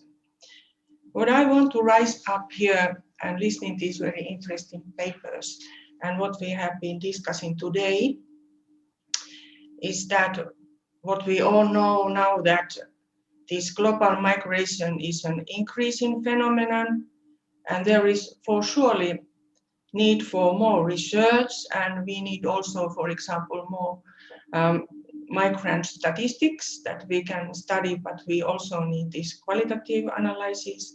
We have both of these two types of research today over here. And what we have raised up today also, that these migration flows are nowadays more diverse, complex, and patterns are multi-layered. And it is very important to monitor different groups of migrants and their integration outcomes. As we have seen, there are many kinds of migrants. There are seasonal migrants, there are permanent migrants, there are labor migrants, there are marriage migrants, etc. Different groups, there are human trafficking phenomena and so on. What are the themes also of this conference? And we have to be also aware of the potential migration flows. We discuss in the world about this climate change and how it will affect the migration flows. But now we have discussed today also about this COVID-19, and we heard not long time ago this Indian case, how it has been reversing the migration flows from the urban areas to the rural areas, and how it has been affecting to the whole society. So we have to be aware of those. And what is very important one, that we have to, what I raised early morning session, that we have to see behind the numbers. We have to see these individuals in all, when we show, for example, statistics, behind each number there is a human being. And there is also the decision when we see from the statistics that somebody has moved somewhere. It has been a process that somebody has been deciding that, okay, I really move to another place, and it is not a random place where the person goes. Of course, there are these forced migration streams and these squatter refugees and so on, that people have to flee. And there are different groups of reasons. But when we look behind these numbers and these individuals, there is a need local, regional, and global explanations also, whatever level we are looking, what is happening in the ground, from the individual to wider circumstances. And one very important question what has been raised today also is that, and one key question is that why people move and why others don't, because most of the people don't move during a year if we look at the statistics. Most of people stay in place. But very many of us, we have the experiences of moving somewhere.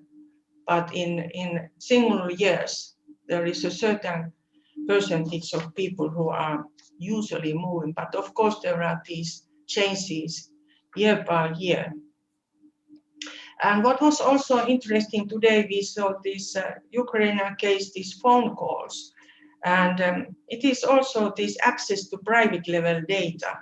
And these, in the future, maybe more and more GSMs and Facebooks or whatever, where is a different kind of data to be used. And today it was also discussed during Ibrahim Sirkis's presentation, keynote presentation.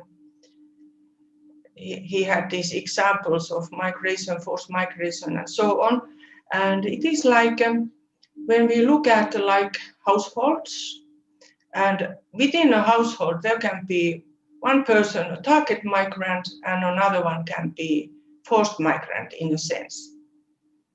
And it can be happen also within Finland here in country internal migration, that there is a family and maybe the spouse, either woman or man, is getting a better job from somewhere else. And then the rest of the family, they have to negotiate, do they move or not? And maybe for some person in the family, it can be like, okay, we move, but I would like to stay here. But I understand you are willing to move and having this advancement. And maybe, hopefully, I find myself, the spouse is thinking, finding that type of job where she or he was working. And what about the children in the family? And what are the ages of the children, if they are teenagers, and do they want to leave their friends behind, and so on. So there are a mixture of reasons behind each of these migration streams and within households. But if you are a single person, you can decide yourself what you do. And then when we think about this integration process of immigrants or whatever migrant, within even here in Finland, a person moves from north to south, it is an integration process. Whatever move you have, you change your circumstances, surroundings, and so on. All is changing in geographical sense. It can be a short distance or longer distance movement, and it depends also how people are integrating in. And it again, if we think about household, it can be different for a male or female, this couple. Somebody is integrating better if the person has a job and getting these networks and having friends. And maybe there are a case for another one that it is not easy to find a job and not even the friends. We have some research about this issue too, that it depends from person to person again, how they feel this integration and what is integration for each people. It is not always like you have to have a job. You can enjoy living in a country wherever you are or in the region where you wanted to go. So it is very, very interesting and multi-layered and variety in migration streams and all behind all people who are thinking of moving. And if we go back to the very basic migration theory, Lee's push and pull theory, and there are these plus and minuses, and the persons are thinking, do I move or not? Or are there intervening obstacles that you would like to move, but you can't, maybe the moving is too expensive, or you are thinking you don't learn that country's language or whatever reason. But there is always a this decision-making process, and it can take a long time. And many of people who are thinking they want to move, but they decide, okay, I stay here. Maybe it is better to stay in place, and then they are settlers. Thank you very much. Thank you very much. Thank you very much, dear, I think, Professor Dr. Ellie Fikila. Thank you very much for your time. Thank you that you are today with us. I hope tomorrow you will join us too.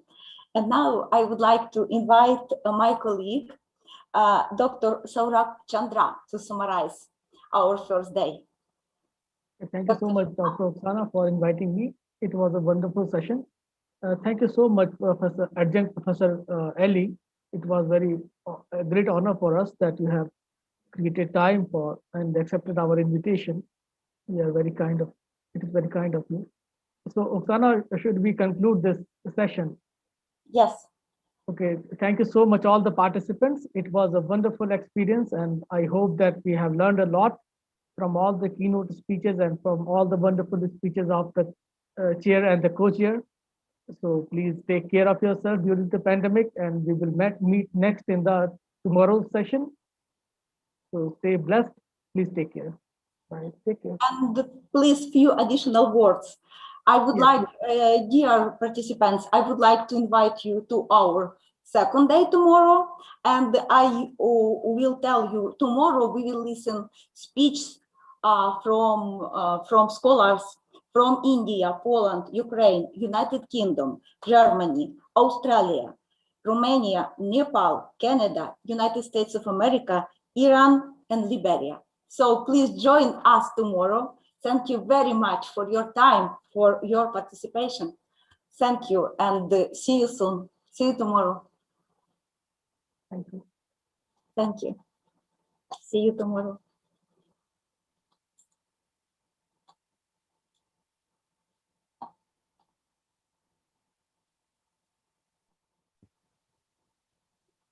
Please, can I ask a question? Yes. Yes, of course. Hi, I'm Sabina. Hi. I'm presenting Hi. tomorrow.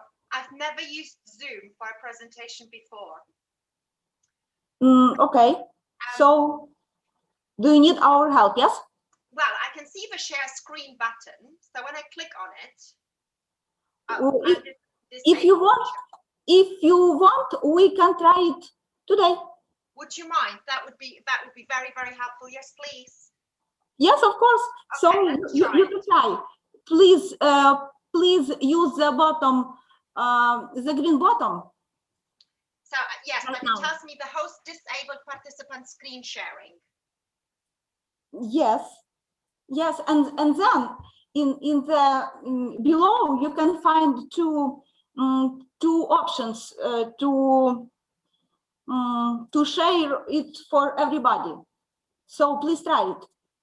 First of all, please use the bottom demonstration. Do you see the green bottom? Yeah, I do, and I press the button, and then a window comes up saying, yes, disabled participant screen sharing. Yes, and do it for do it visible for everybody. You can choose this option below. I can't. I'm blocked. Why? I'm blocked because it tells me the host, which I'm guessing is either you or anybody on the Comagi team, has disabled the participant sharing. Sorry. And now please try. Okay, I try again. Please try. Yes. Okay. Sorry. No, don't be. Check it. And then what do? I just share a desktop then with you. Is that what I do? You should share with everybody, and everybody will see tomorrow. So don't worry. We will manage everything. Okay, I see how it works now. That's okay. Okay, thank you. That's taken. Yeah. Okay. Thank you. See you tomorrow. See you tomorrow. I appreciate your time. Thank you. Yes, everything is fine. Now we see. Thank you very much. Thank you very much too.